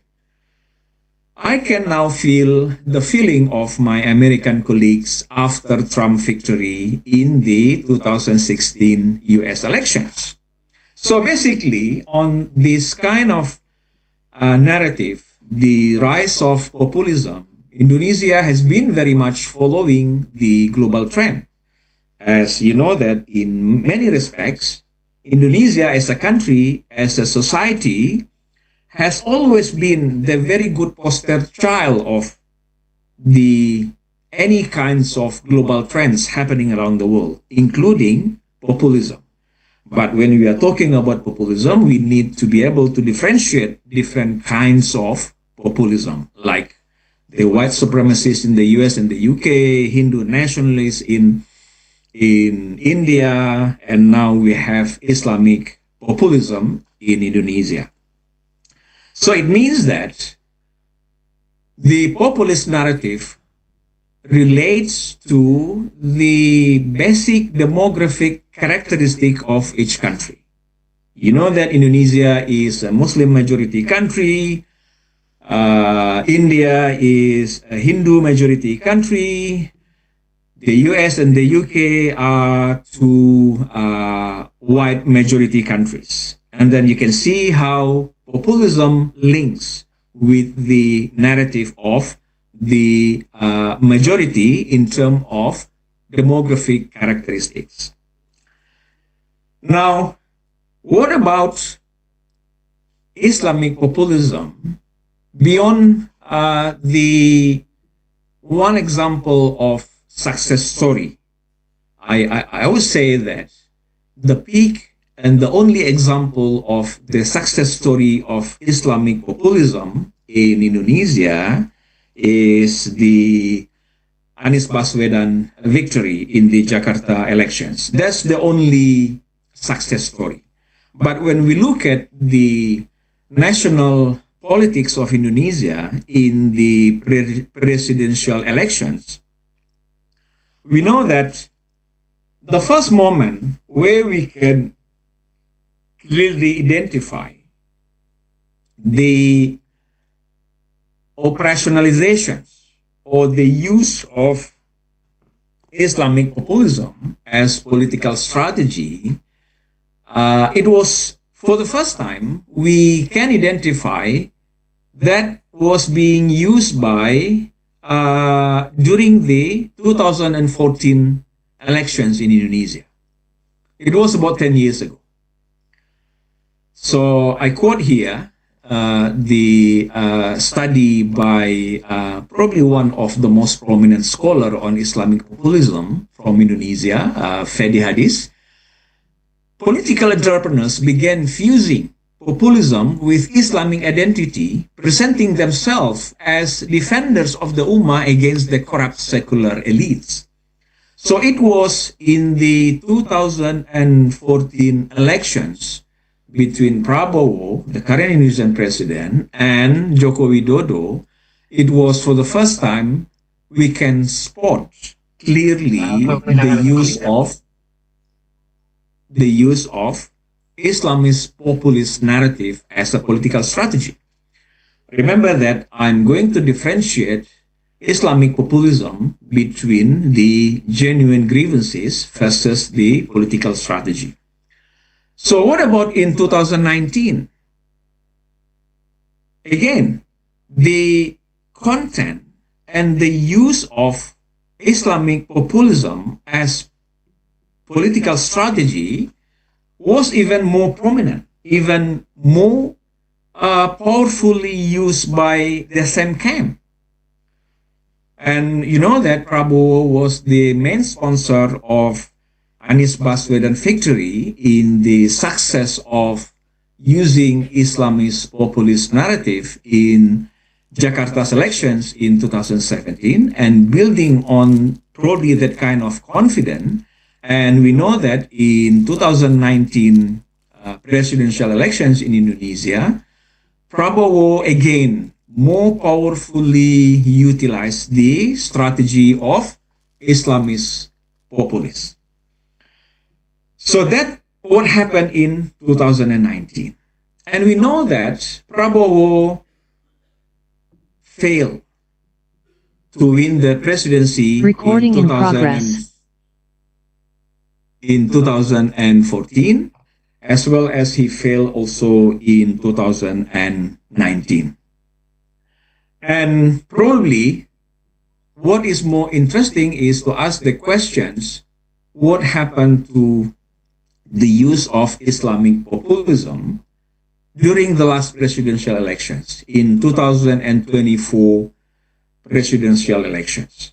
And rather than contested by two pairs, we know that the last presidential elections in Indonesia was contested by three candidates rather than two. So we move from clear polarizations into a contest of three camps. Now, what is Islamic populism? Probably this is a very generic understanding of Islamic populism. In Indonesia, basically, this is about combinations of religious identity politics with anti-elite, anti-establishment rhetoric, presenting the Ummah, the Muslim people, as the morally pure majority oppressed by the corrupt westernized elites, or the foreign elite influenced by the foreign power, something like that. So here we can identify two things here. We should be able to see the foundations of the Islamic populism from the genuine grievances of the majority, the Muslim people. That's one thing, because populism will not be able to escalate, to be larger, and to be dominant in the political narrative without the basis of genuine grievances. So we can easily mention what are the genuine narrative for Islamic populism in Indonesia. But we need here to differentiate genuine grievances versus the political strategy.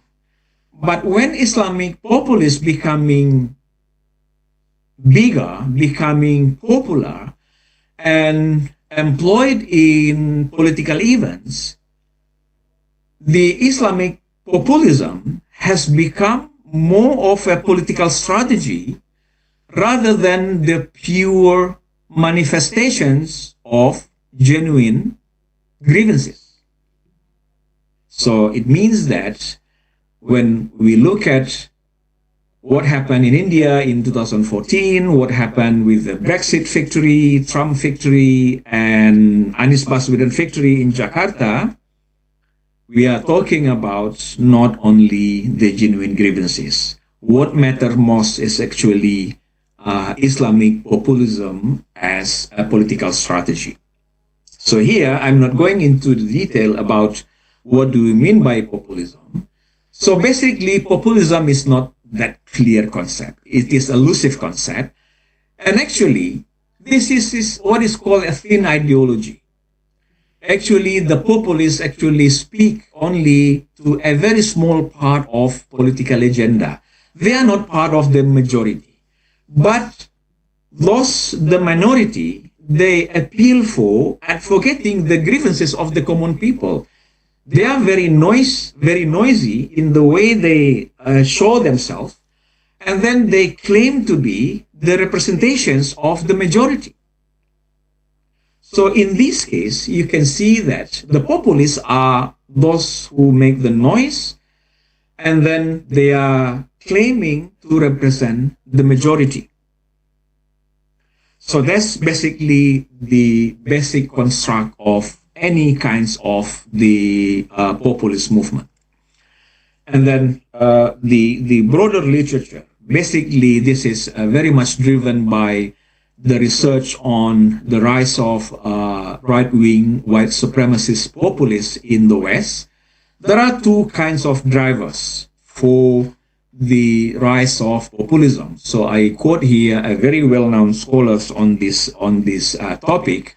The two drivers are, the first one is the economic, the socio-economic. The first one is the socio-economic inequality or the economic insecurity of those people.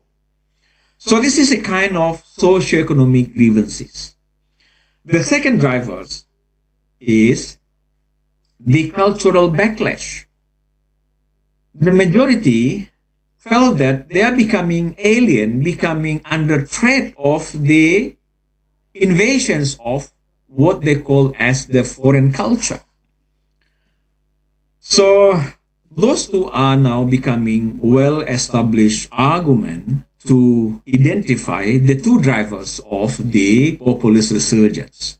Now the question is, we need to make a kind of adjustment how we can utilize the two arguments as the drivers of populism in Indonesia based on the economic inequality and insecurity and the cultural backlash.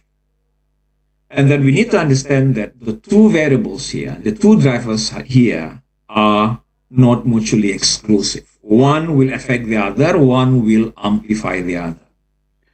So the populists will have the driver, and then they are not without the genuine grievances from below.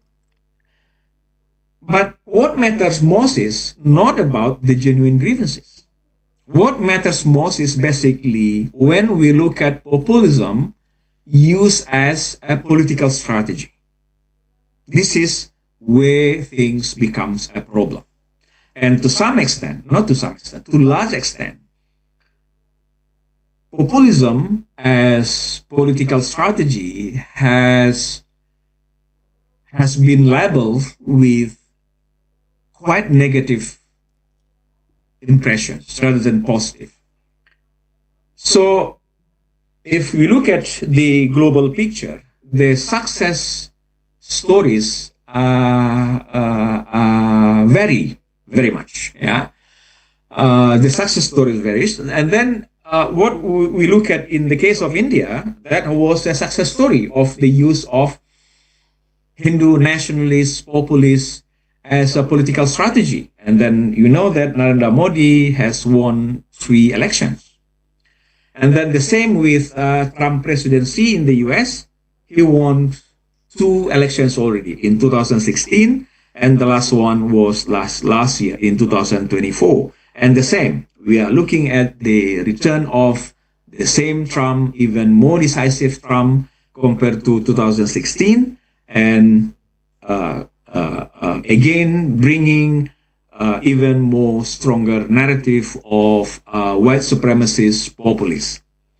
And then what happened in Indonesia in 2017, that's also another worldwide record of another success story of populism as a political strategy. And then we know that, again in Indonesia, rather than at the local level, rather than at the provincial level, at the national level, the same Islamist populist was employed as a political strategy in 2014 and 2016, but he failed twice in his attempt to win the presidency using the Islamist populist narrative or political strategy.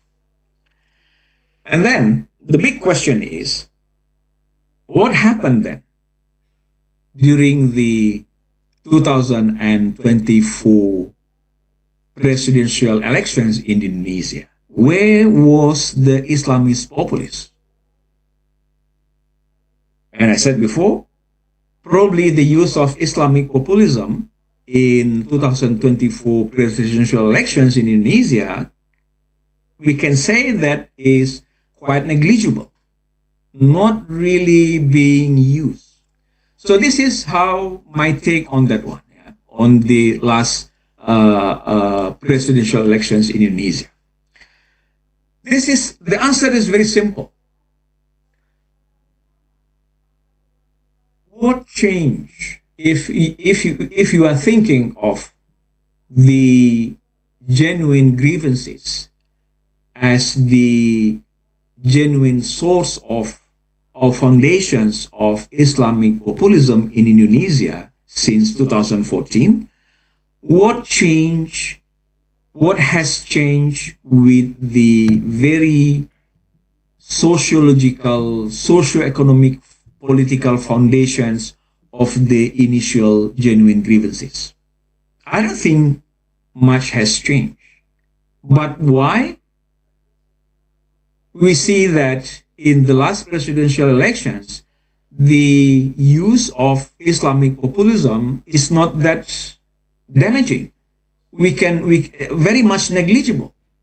So this is very much because Prabowo, as the most experienced Indonesian politicians in weaponizing Islamic populism back in 2014 and 2019, he deliberately did not use that strategy. That is the reason why we didn't see the use of Islamic populist narrative during the last presidential elections. Why he did not use? Very simple. He failed twice in weaponizing, in trying to win the presidency using that kind of strategy. So he proved that in Indonesia, it was a failed strategy rather than the strategy of white supremacist populists in the West or the Hindu nationalist populists in India. So it was a failed strategy, and Prabowo knows very much about that failure. He experienced two failures in presidential elections, and it was he was weaponizing Islamic populists as the main political strategy. So that's the reason why there was no significant Islamic populism narrative that we saw during the last presidential elections, simply because the strategy was not used. As simple as that. So that's why we need to differentiate Islamic populism or that kind of aspirations between the genuine grievances and the political strategy. And then one of the reasons that also differentiates between the characteristic of the majority in Indonesia and the majority in India and the majority in the US, the majority in the UK. The other three countries where populism were quite successful at the national level. So what happened with the Indonesian Muslims? They are divided. They are divided into two roughly equal camps. One is what we can call the Islamist exclusive transnationalists, and the second group we can call them Islamist nationalist pluralists. Probably here we can, or those Muslims can easily identify themselves to which camps they subscribe themselves to. So my point here is, let me conclude what I want to say. Yes, Indonesia is a Muslim majority country, and Islam has played a very important role since the birth of the countries, the foundations, the foundations of Indonesia as a country during the colonial period. We can't separate Islam from the Indonesian socio-political life, but we only witness populism, Islamic populism, really come into the prominent picture in Indonesian society only since 2014, not before. So why it is there? Simply because the politicians did deliberately use the strategy in their political agenda. As simple as that. When the politicians or political entrepreneurs stop using that one, we will not see the nasty things about populism that we have seen very much on the social media. And what is the role of social media here? The digital age. The digital age simply amplify, aggravate, and create the situations, the divisions, polarizations that we have never seen before. So on this kind of thing, again, the digital age actually creates much worse operationalizations or the damaging effect of populism into the fabric of the social harmony. So that's actually my conclusions. And then before I end my presentations, I just want to put two questions to the audience. Something that the scholars attending this conference can reflect on, or probably can start planning a research agenda on this kind of thing. I put two questions here. Let's look at globally what happened in the Western world. Western world, I mean Europe, North America, Australia, New Zealand, and probably South Korea and Japan are very much copying what has happened in the Western world. So what we can see now in the Western world, there has been a quite general development in terms of the rise of far-right populists. And they are bringing the message of anti-immigrations. This kind of thing, I can say that has been on the rise in the West. You look at the votes for the right-wing populist parties in many European countries, in the US, and also in Australia. These kind of things are on the rise. But let me reflect on what I can see from Australia, where I've been living for the past 17, 18 years. So in Australia, the appeal for the far-right populists is there. The parties campaigning with the platform of far-right populists is there, contesting the elections. But the appeal, the success of the far-right is far from reaching the success of Trump, the success of Brexit, the success of Wet Wilders in Netherlands. So the question is why? What makes Australia different from the US and from many of the European countries? That's something that is very interesting to understand. The second one, we know that Prabowo failed twice in weaponizing Islamic populism in the Muslim majority country in Indonesia, and he realized that Islamic populism is useless electoral strategy at the national level. And then he switched the alliance, not aligning himself with the populist Islamist party in Indonesia anymore in the last elections, and he won the elections. And the question is, in India, the Hindu majority country, why Narendra Modi has been successful in using religious Hindu populism? So, despite similarities between Australia and the Western world, the appeal for the populist narrative has not moving far to match the success of Trump. And while that strategy was failing in the Muslim majority country in Indonesia, but why the Hindu majority populist strategy in India, the Hindu populist strategy in a Hindu majority India has been very successful. How do we understand those two contrasting trends? So I would like to end these presentations with two questions.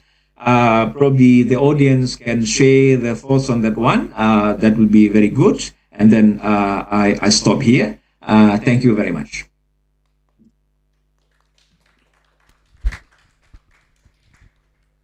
Okay, thank you so much, Mr. Tajuddin, for your invaluable insight. I think it is really interesting topic, yeah, when we're talking about the populisms, and it's really different from all over the world, in Indonesia, in Australia, and any kind of the world.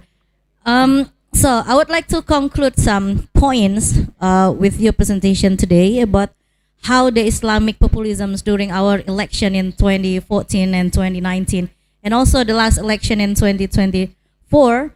And I think populism is not a clear concept. Yeah, we can define the populism, and it's really different from other country. And with our topic today about the digital era, we can rethinking again about how this populism in digital era become much worse or even much better with the digital technology. So now, before we move on to our third speaker, I would like to encourage to all the participants who have questions. You can type it in the chat box room, or you can also raise your hand in our section in Q&A session after this presentation. You can also ask directly to our speakers, or you can also send your question in the chat box room. Feel free to chat your thoughts or even have a question to our distinguished speakers right now. Okay, now let's move on to our third speaker, to Dr. Bibi Jain. Good afternoon, yeah. Good afternoon, Dr. Bibi Jain from Singapore.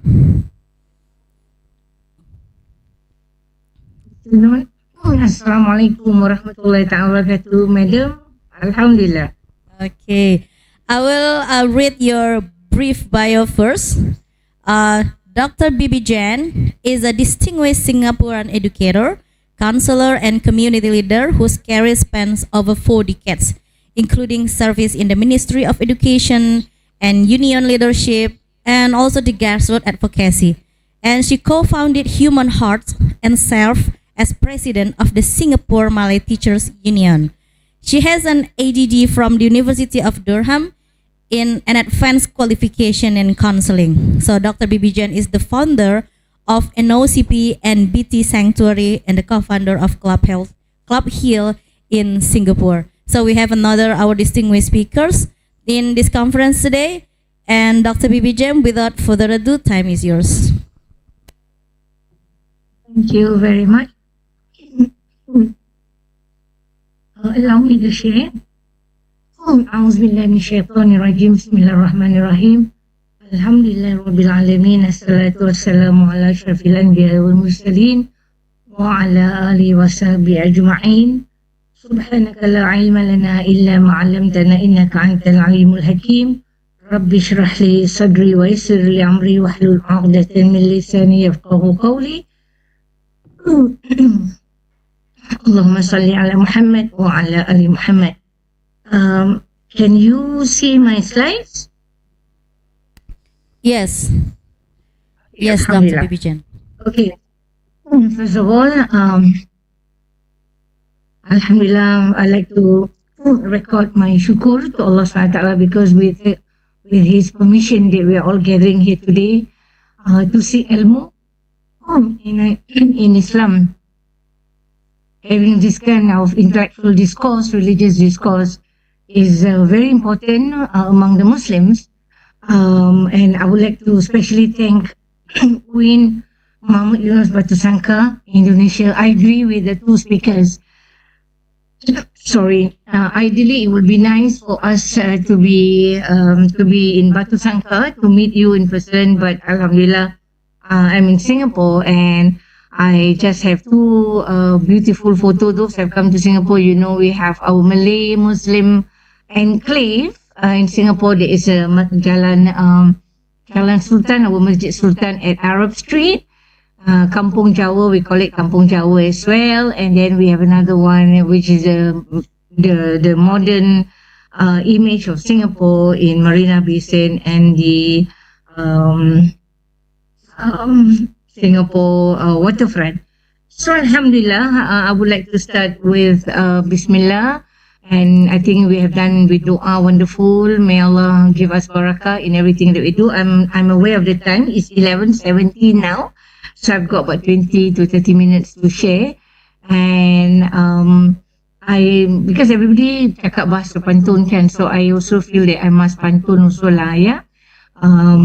Melayang seringgit di atas permatang, merbah berkicau di hujung muara.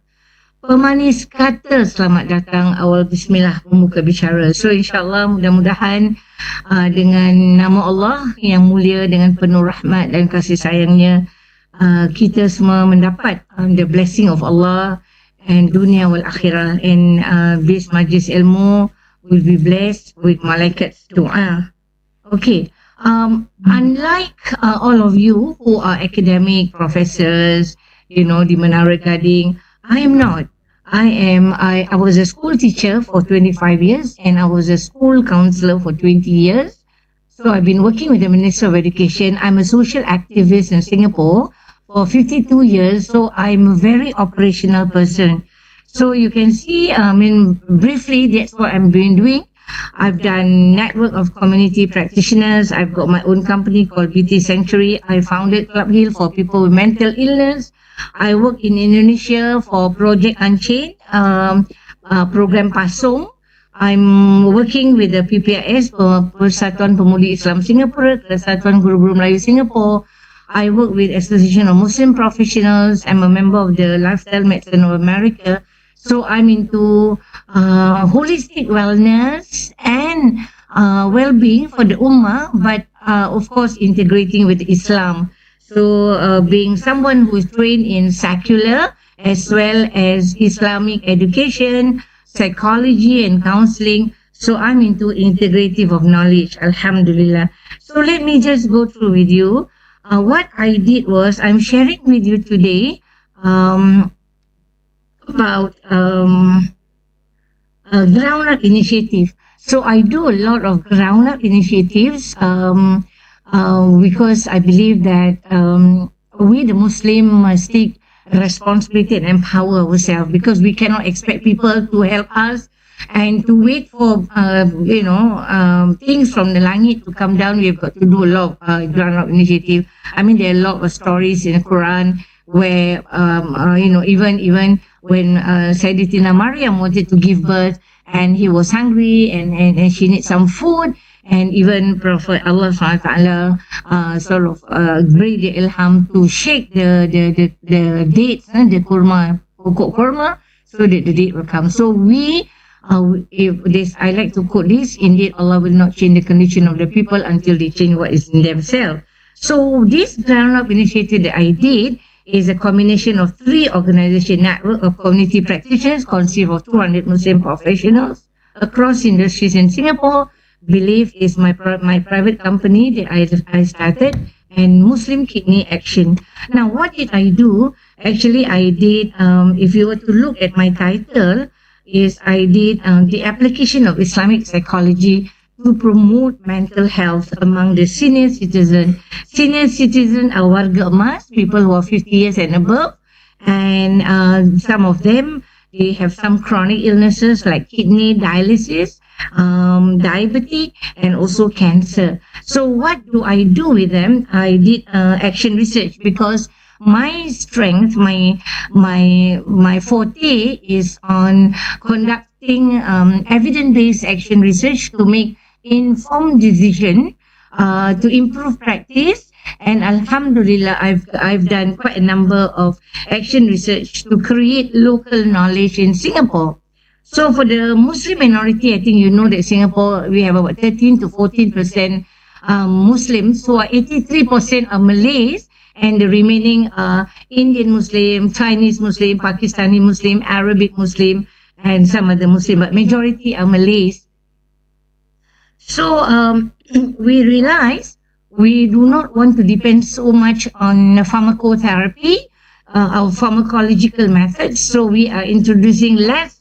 We are coming up with therapeutic intervention, but depending less on pharmacotherapy. So we actually put together faith and religion, and to develop holistic support intervention, which include bio, psycho, social, spiritual program. And this knowledge is not very strong in our Malay community because we don't have much. So we develop this, and we reveal Quran, which is cure and mercy for the believers. These we actually use Quranic verses as a strong foundation framework in our work. Okay, what is the reality scan? We did a reality scan. We find that developing world, even in developing world like America, Europe, 80% of people rely on traditional system of medicine despite having a very advanced chemical produce pharmaceutical industry. So for example, in America, you have American ginseng, Korean ginseng, we have all the Ayurveda in America, in Europe, and so on. So in a developed world, they call it complementary medicine, which is used by WHO, and it's a big market in Western Europe where they use herbal treatment. So being Malay, being Muslim, I also want to see what kind of traditional medicine that we, the Malay Muslim, can do, because we have prophetic food, we have prophetic healing food, we have all the ulam-ulam, all the jamu-jamu, all the herbal that we can use, okay? So in Singapore, where majority Chinese are 78%, traditional Chinese medicine are being used 88%, including the Malays. You know, even the Malays use traditional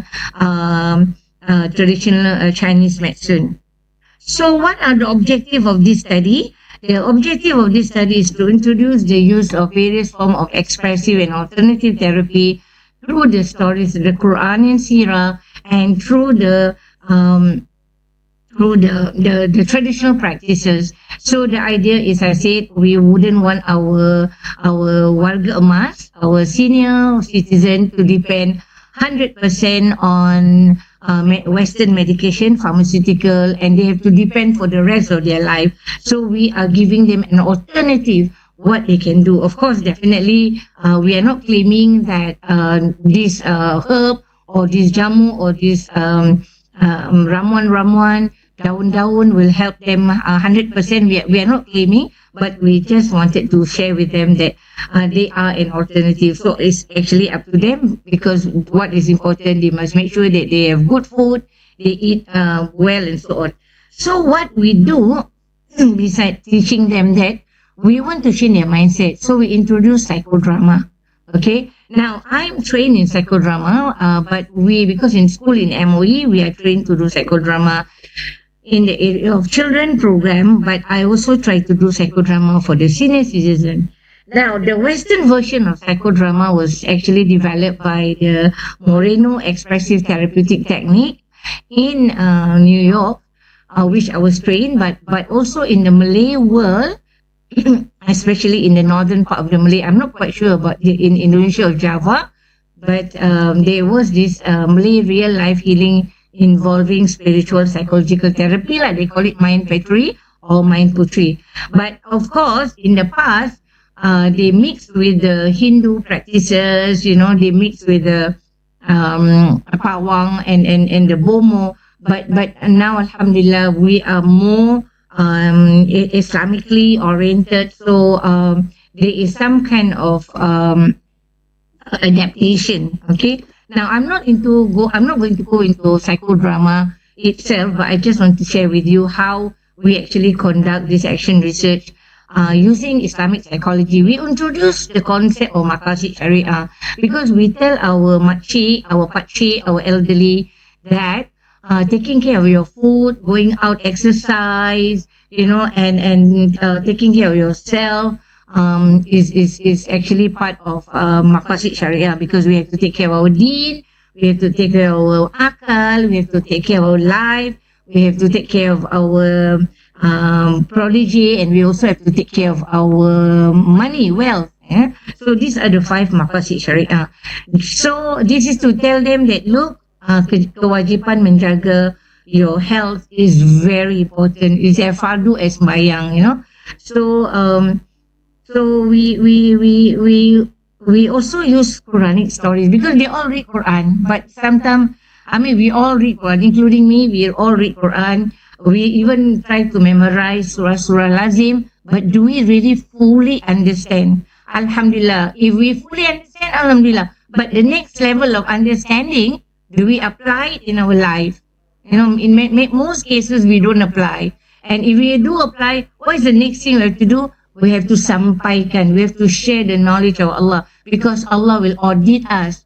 Because if we don't share the knowledge of Allah, we will be questioned by Allah for not sharing the knowledge of Allah.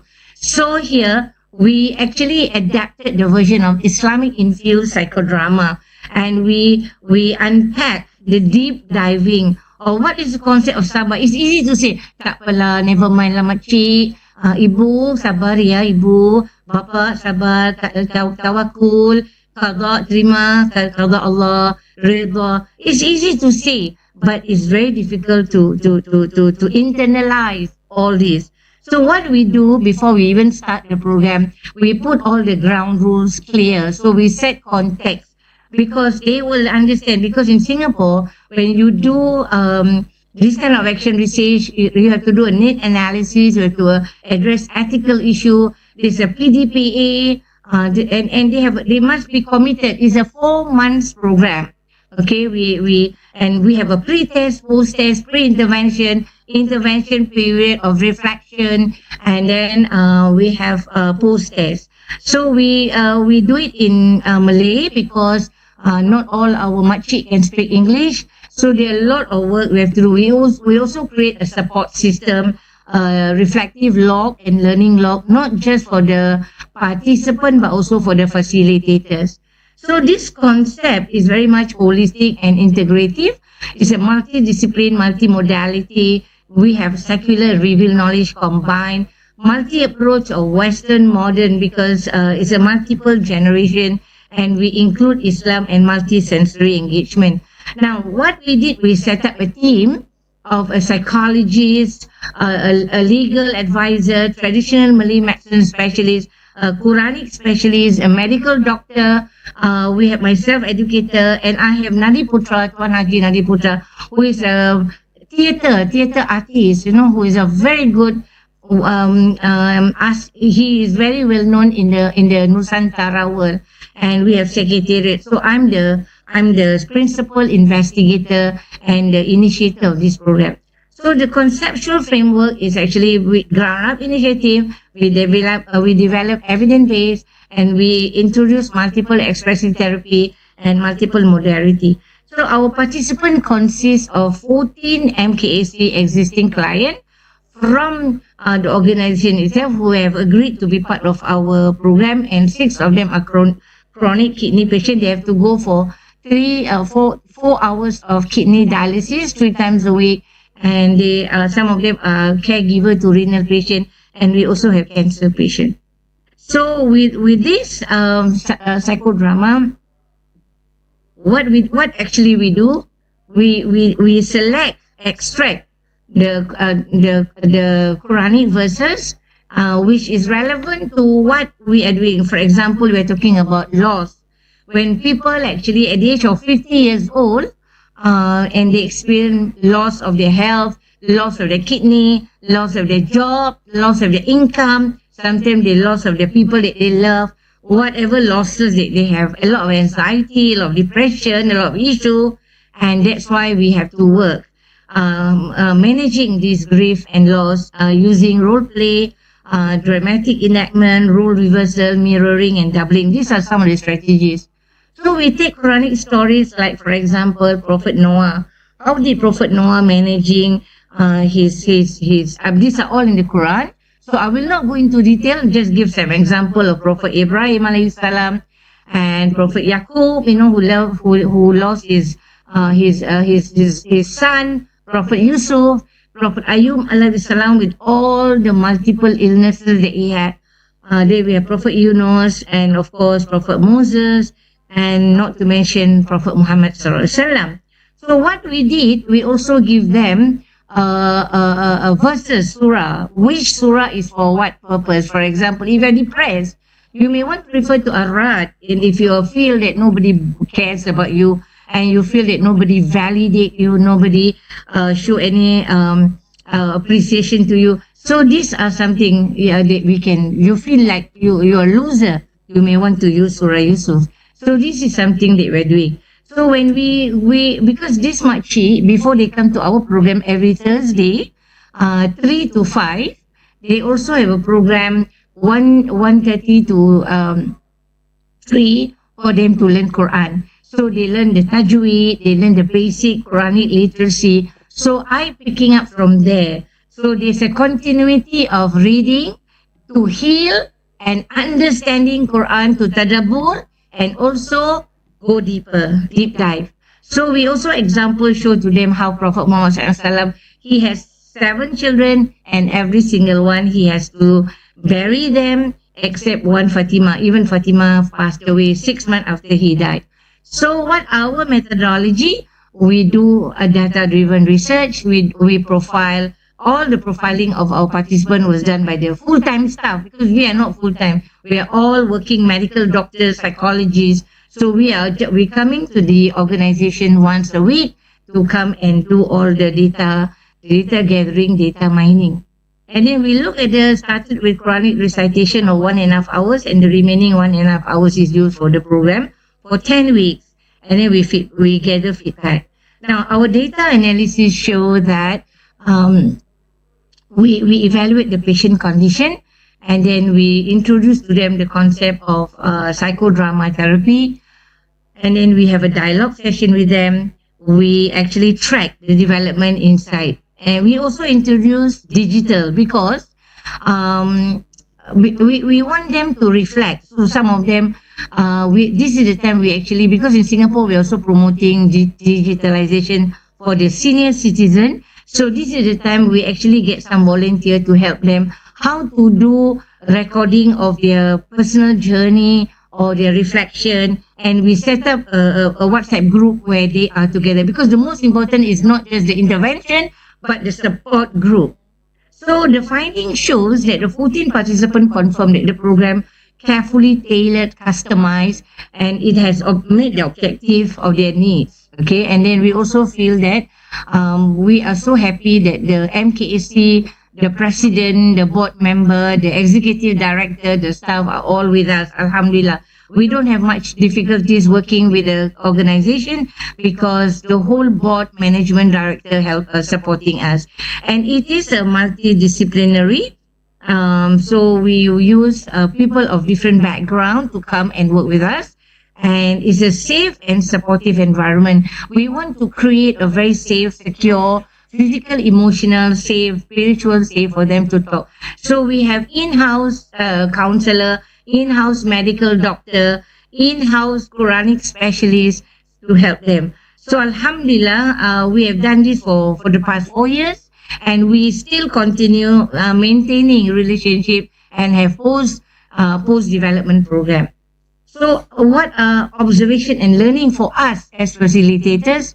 We find that we counselor promptly step in when flashback were experienced. Sometimes when they do psychodrama, they do experience flashback, post-trauma, and this is where we will come and deal with whatever experience and anxiety issue that they have. We find that another shared his experience when he lost his wife.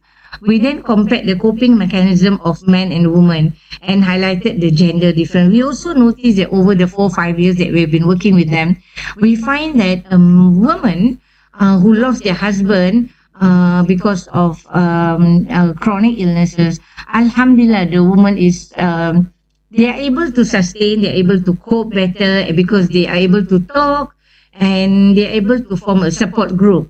But for the male, we also find that 2-3 years after the passing of the wife, we find that they are isolated, and very soon they are actually passing as well, passing and be with their wives. So, I mean, we are not making any conclusion, but this is just an observation. And inshallah, I think it will be good if we can even study the lifespan, because in Singapore, the lifespan of women is far longer than lifespan of men. So we also we just want the conclusion. We find that very important when we develop a program, we can have the best medical, the best hospital, the best clinic. But if we don't develop culturally relevant and spiritually aligned therapy program for our different niche group, then we will not be able to have a very powerful impact and result. So we feel that a deeper healing must also go through with ethical value. So it really invoke the emotions, the spirit, the cult of our people. So we use a holistic mental approach. These are some photos that we took when we were there. We have a maximum of 14, so plus facilitators, we have about 18 to 20 people at one day, at one time. And we provide on-site and in-house health consultation and counseling session. We even give them graduation. We conduct graduation ceremony. We give them certificate. So the man in striped T-shirt, Mr. Amir Ali, is a president, and the gentleman who is next next to Mr. Amir Ali is Mr. Nadi Putra. Nadi Putra is our very well-known theatre artist in Singapore. He's doing a lot of dramatics. So we do psychodrama, sociodrama to enhance the understanding of the ummah, of the community about health, because we do have health-related issue. I think with that, thank you so much. I hope I'm able to cover within a short period of time, and inshallah, we will be able to have a discussion later on. Wallahu alam. Wabillahi taufiq wal hidayah. Wassalamualaikum warahmatullahi wabarakatuh. If there's any wrongdoing, some mistake in the way I present, I seek your apology. Thank you so much. Okay, thank you so much, Dr. Bibi Jen. We have Mr. Ali with the Islamic Studies perspective. We also have Mr. Tajuddin with the development studies and political context in particular. And now we have Dr. Bibi Jen with the psychology perspective. And she's talking about the healing through Quran in psych. And it's really interesting perspective, I think, because it involves the psychodrama and Islamic infused to healing the senior citizens. And it involves multidisciplinary persons in that process.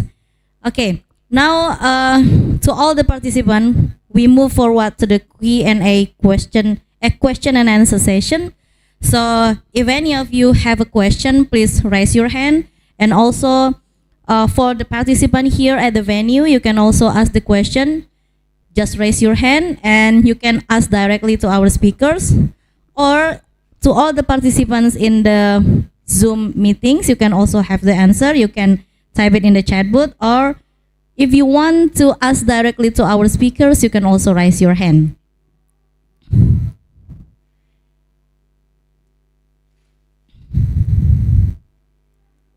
But, yeah. Okay. Please come forward. Don't forget to introduce yourself, where you come from.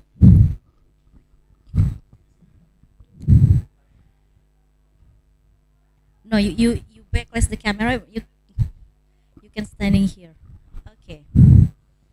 Assalamualaikum warahmatullahi wabarakatuh.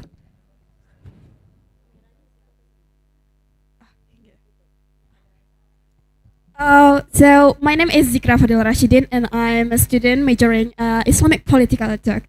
So here's my question. You mentioned that Islamic populism was largely absent in Indonesia's 2024 elections. And my question is, do you think reflects public fatigue toward identity-based politics, or rather a strategic shift among political elites who have learned from previous failures? So that's my question. Thank you. Assalamualaikum warahmatullahi wabarakatuh. Okay.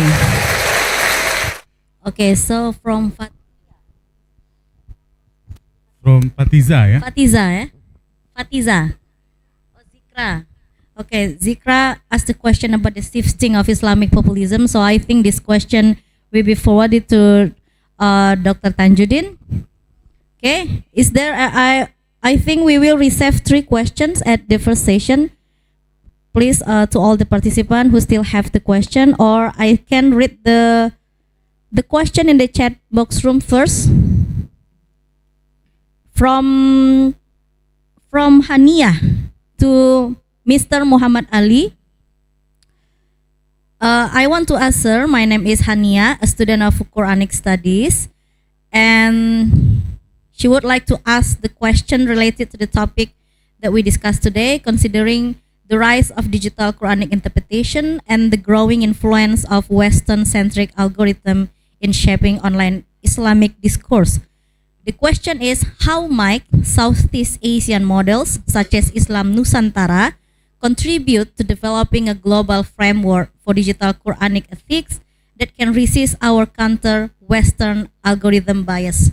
So basically, she is asking about the digital Quranic ethics and how we resist with the counter-Western algorithm bias. That's question for Mr. Muhammad Ali. Okay, we still waiting for the question. Another question to all of our participants. You can ask the question by raise your hand or type in the box chat. Or maybe we could answer the 2 questions, that have been questioned earlier.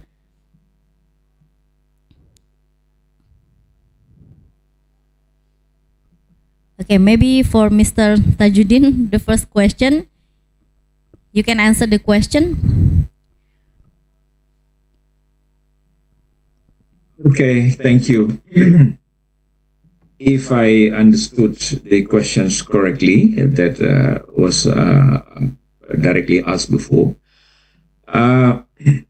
we have to differentiate between populism and identity. We have to be very humble about identity, because all of us will have our identity, and in many instances the identities are given. So I would not blame too much about the identity, because somehow, as a human being, you feel each of us, naturally speaking, will feel more comfortable to be associated with and to be represented by those who share similar identity. And this is very much natural and very much understandable. But in each and every human being with political aspirations, there will be 2 aspects of the way aspirations will be manifested. One is emotional and the other one is rational. So my point here is, more we are moving into the rational elements, less we will be trapped with the identity. But we cannot deny the identity affections, identity preference, since we are born with identity. So we have to be very cautious, very humble about blaming identity. But the psychological and substantive element of identity should not blur, should not contradict with the rationality. If the identity elements is against the rationality, rational people, more modern people, more educated people should be led by rationality rather than the subjective rationality of identity influence. So that's, I think, the first principle that I want to say. The second one, not all populisms are based on identity, but the current waves of the surge of populism around the world are identity-based. White supremacists are identity-based, based on the racial elements. Hindu nationalists are identity element based on Hindu as a religion, as well as Islamic populism based on Islam as a religion. They are identity-based. But when we look at the history of populism, we will find also populism based on ideology. Left-wing populism is not identity. This is about political stance, about political ideology. But what dominates and what we can see now, to large extent, and many examples will show that the identity-based populisms are very much toxic. That's what I would say. When we look at the way politics is run, politics is practiced, and I would say that many toxic elements of identity-based populism, so including the Islamic populism. So personally speaking, I would say that I'm much more happy to see the disappearance of identity-based populism during the last presidential elections, but identity will always be there.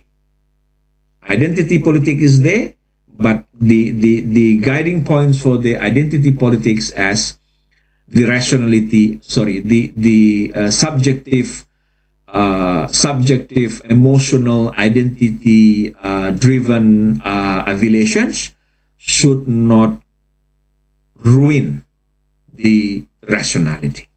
So as a human being, as the political animal, as the citizens, we need to be rational. We need to be guided by rationality rather than the identity-based emotional. So I think that would be my take on that question. Okay, thank you so much, Dr. Tajuddin. That emphasizes is that populism and identity is two different terms, and we should not blur with nationality, because sometimes identity-based populism is much toxic in each way. Yeah. Okay. For the second questions, we would like to ask Professor Muhammad Ali to answer the question. Please, time is yours.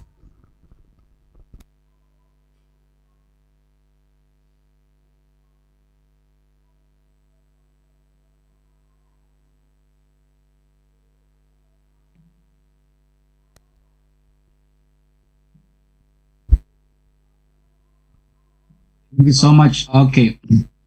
Let me read. Okay, so we have 3 or 4 questions here. Okay. Those questions, as I read them, are amazing questions. You know, it's very difficult questions. Well, thank you. So, I'm so happy that we are engaged in these questions. In fact, there is no answer to these questions like,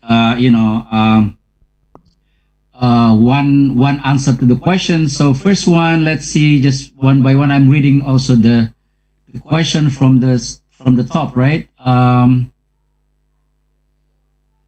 The rise of digital Quran interventions and the contributions of Indonesians, Islam Nusantara, Islam berkemajuan, right? That can resist or counter Western algorithmic bias. So Islam Nusantara focuses on tradition, lineage, ittisal, ittisaliyah, meaning transmission of knowledge, yeah. So you have the chain of transmissions in the forms of religious knowledge. So you have teachers, and teachers have other, teachers. So you basically have the chain of transmission, right? That's really the focus on Islam Nusantara. Basically, Islam that is local, archipelago, tradition of Islam in the Malay-Indonesian world, right? Nusantara is wider than just Indonesia. It might also include, Malay, Singaporean, Malaysians, Brunei, and other parts of Southeast Asia. So that's the chain of transmission. Islam Berkemajuan focuses on progress. Yeah. So it emphasizes on innovation, tajdid, renewal. So you have tradition and innovation. Yeah. So that's, if you want to, find the core of Islam Nusantara and Islam Berkemajuan, proposed by NU dan Muhammadiyah around 2015, by the leaders, and then you have the reformulations of the tradition of Islamic knowledge and authority. So now algorithm is something else, right? AI is something else. It's a technology, there's an innovation there. There is also some chain of transmission, but the bias itself, I think, algorithmic bias is based on popularity, right? Based on AI is based on algorithms, based on whether or not people like the opinion, the fatwa, the interpretations, right? So if you ask AI, they will give you the mainstream answer according to the data input, to the internet, right? In other words, AI would have a bias because you would not have a marginalized answer. You don't have, for example, answers from non-Indonesian, non-English, non-Arabic terms. Yeah, so we don't have an AI local terms, from Bugis, from Sunda, from Java, all this. Not so much, so because there are not many people who give input, to the internet from the local tradition. So that's why, in a way, in order to resist and counter the bias, Islam, the tradition itself has to give more local voices, more local sources, more local wisdom, kearifan lokal. So in other words, the homogenization of knowledge through algorithms should be more pluralized, right? Diversified, and also more interaction with the real people, real ustaz, real ulama, real sheikh, real teachers. So that's bringing more in-person interaction of knowledge. So that's, I think, what Islam Nusantara perspective and tradition can contribute to minimize the biases that you can get from the AI answers to the question, right? So that's language. Secondly, there are things that AI cannot teach. They are critical thinking. So critical thinking, emotional intelligence, ethical reasonings, right? You don't have it in AI, right? So how you can judge something based on ethics? AI doesn't give the ethical consideration. So in other words, Islam Berkemajuan and Indonesian and local forms of Islam could contribute to that. Could resist the so focus on mathematical knowledge, a source of knowledge. So I think there's 2 points there. What else that we can talk about? Also the notion of maslahah, right? So Islam Nusantara talks about maslahah, and Islam Berkemajuan also talks about maslahah, public good. The importance of public good. So So how can we use the public good in resisting the biases that might be resulted from the use of AI? And also about human dignity, context, the importance of contextual reasoning, for example, right? Most of the time, the answers from AI tools do not give you context. Yeah, they give you some answers, texts, right? But they don't give you context. And Indonesians, forms of Islamic knowledge and tradition might also suggest that it is important to understand and bring context into our understanding of Islam.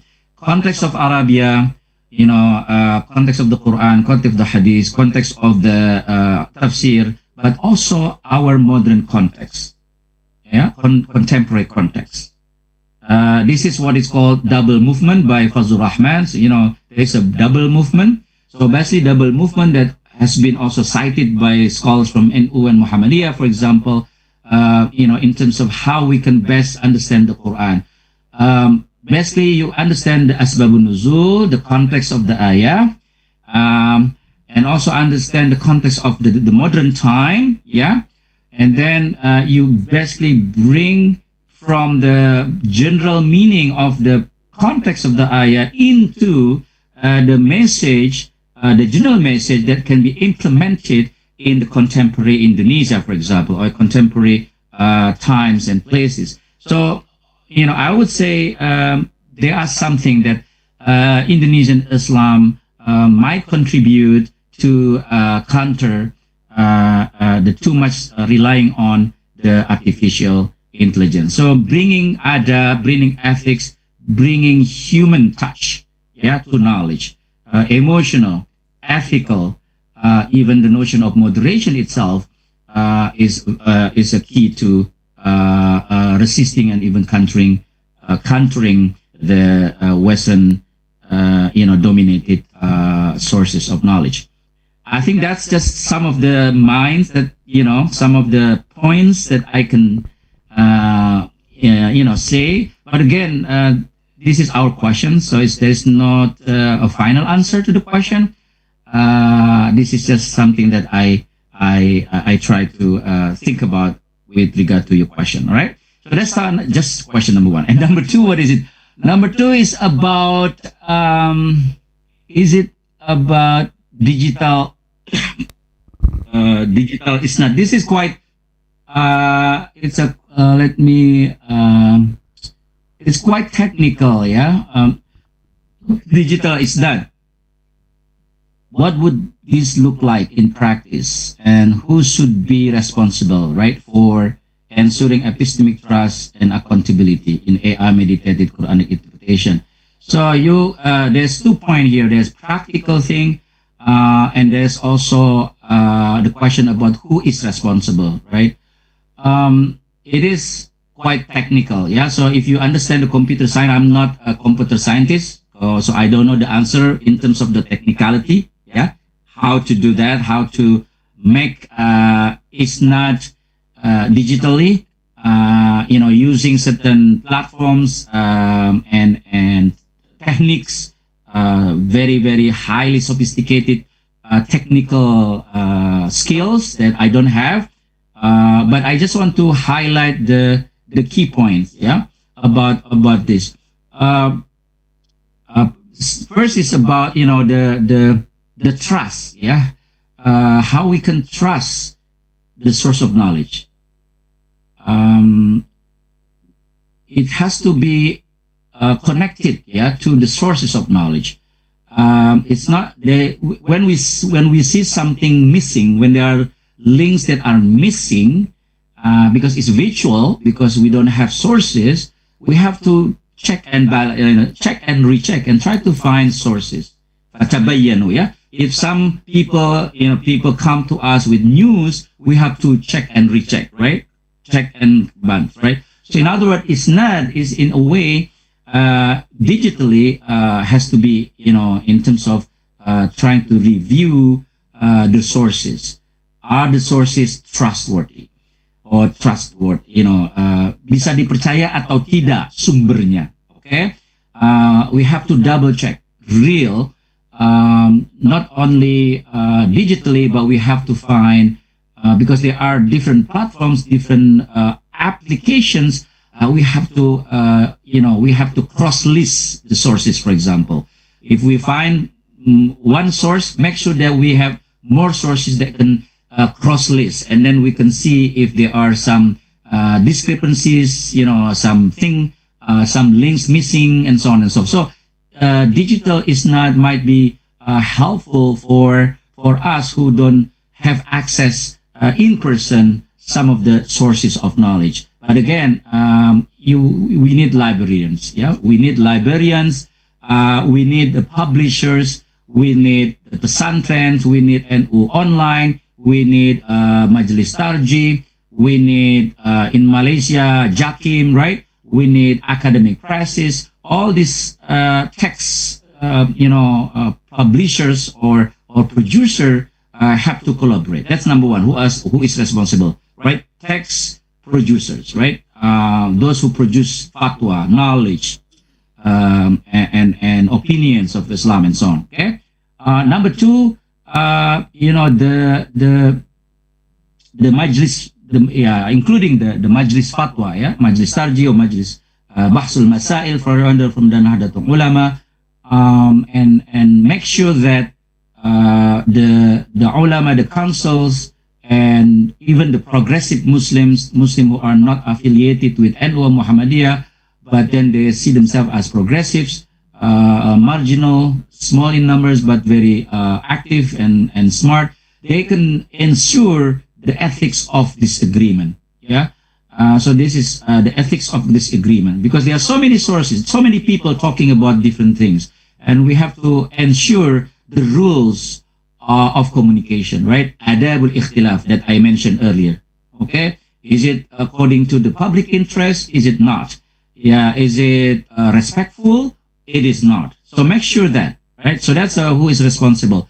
And then, of course, the technicality should also involve engineers, scientists, computer scientists, and so on and so forth. So those are people who are responsible for this one. I think collaboration is the key. Yeah. So the ulama and supported by the private companies or private individuals. And the government also, as long as they share common interest for the public good. So everyone should make sure that public good is upheld. So that's number two about isnad, yeah. And then in wasatiyah, yeah, I think wasatiyah is the notion of moderation, yeah, and how moderation can be translated into digital norms, yeah. I think about justice, about balance, about wisdom, about trustworthiness, and so on and so forth. I think how these values, norms can be implemented in science and technology. I think that's the key. I'm not a scientist myself, but I think those values have been, at some point neglected, and I think should be inserted, yeah, into the uses of technology, yeah, and especially the uses of technology. Okay. Lastly, but not the least, is the concept of wasatiyah in digital age. Again, I already try to explain about wasatiyah, but in terms of technicality, I'm not an expert in how to make wasatiyah in computer science, in AI technology, right? But the most important thing is some of the values like justice, compassion, trust, ethics of disagreements, wisdom, are implemented in algorithms, institutions, interfaces, and culture making practices. So it is about system and culture. I think we do need both. system, technological system, right? Technology and culture. And I think both should go hand in hand. And I think moderation or wasatiyah as part of the culture has to be also taken into consideration when we design certain technologies, including AI platforms. I think that's it from what I read, 3 or 4 questions. Thank you so much. That made me think, hardly. Thank you. Okay. Okay, Madam thank you so Moderator, much. can I ask a question? Okay. Okay, sure. Okay, Dr. thank you. Bibijan. Thank you. To my esteemed scholars, Dr. Ali and Dr. Zulfan, I'm so happy that I'm able to be with this part of session with you. And being a school teacher, educator, and a social activist with mental health practitioners, I realized that there are a lot of problems at the ground level. Even if you were to look at some of the questions that people are talking about, people are involved in addiction and so on. But I am not going to talk about the technical aspect. I wonder, with the global trend of rise of AI, deep fake, and so many things happening, power of social media, the culture of popularism, and then the cancel culture now. I mean, if I don't like you, you cover so much of genocide. I mean, Meta can just block you, can just deactivate you. I mean, there's so many things people can do. So my question is, because I'm also working with a lot of young people in the Nusantara, which include the Batu Sangkar, Win Batu Sangkar Magang, because I work with them in Yogyakarta to help the children who are the orphans in orphanage. So, and I know they are very, very good youth. So my question is, how do we actually, not just in Indonesia, but in Singapore, in Nusantara world, how do we prepare our young people to be future ready for the coming VUCA world, volatility, uncertainty, complexity, ambiguity, and postmodernism? I mean, so many things going on, wallahu alam. And how do we bring them back to fitra? I mean, there are a lot of things going on, yes, but like what you said, everybody working in silos, and we are all diverse. So how do we actually prepare our ummah for the future ready, especially among the leaders? Because we think that leaders are political leaders, religious leader, mufti, the scholars, academic. I mean, we are all not leaders. That's the job of the leaders. But which in Islam, the deed is an-nasiha. You don't have to be a counselor, qualified counselor with multiple degrees in order to do nasiha. And developing the ummah and amal ma'ruf nahi munkar is the very important job after shahada, before we even do the fasting and so that. So I need the response from all the bijak pandai kat sini, pakar-pakar, pakar ilmuwan, guru, agamawan, scholar, in the Western world, because I think we minority in Singapore, kita rasa, we really feel, what can we do? And to be strategic, actually we're all doing, every one of us doing in our own way, but how to have that strategic alliance? Because even Rasulullah SAW said we must do it with hasanah, with hikmah, so that we can have the collective impact. Wallahu alam. Okay, thank you so much, Dr. Bibijan. I think it has the same vibes with this question from Hayati to Mr. Zulfan Tajuddin.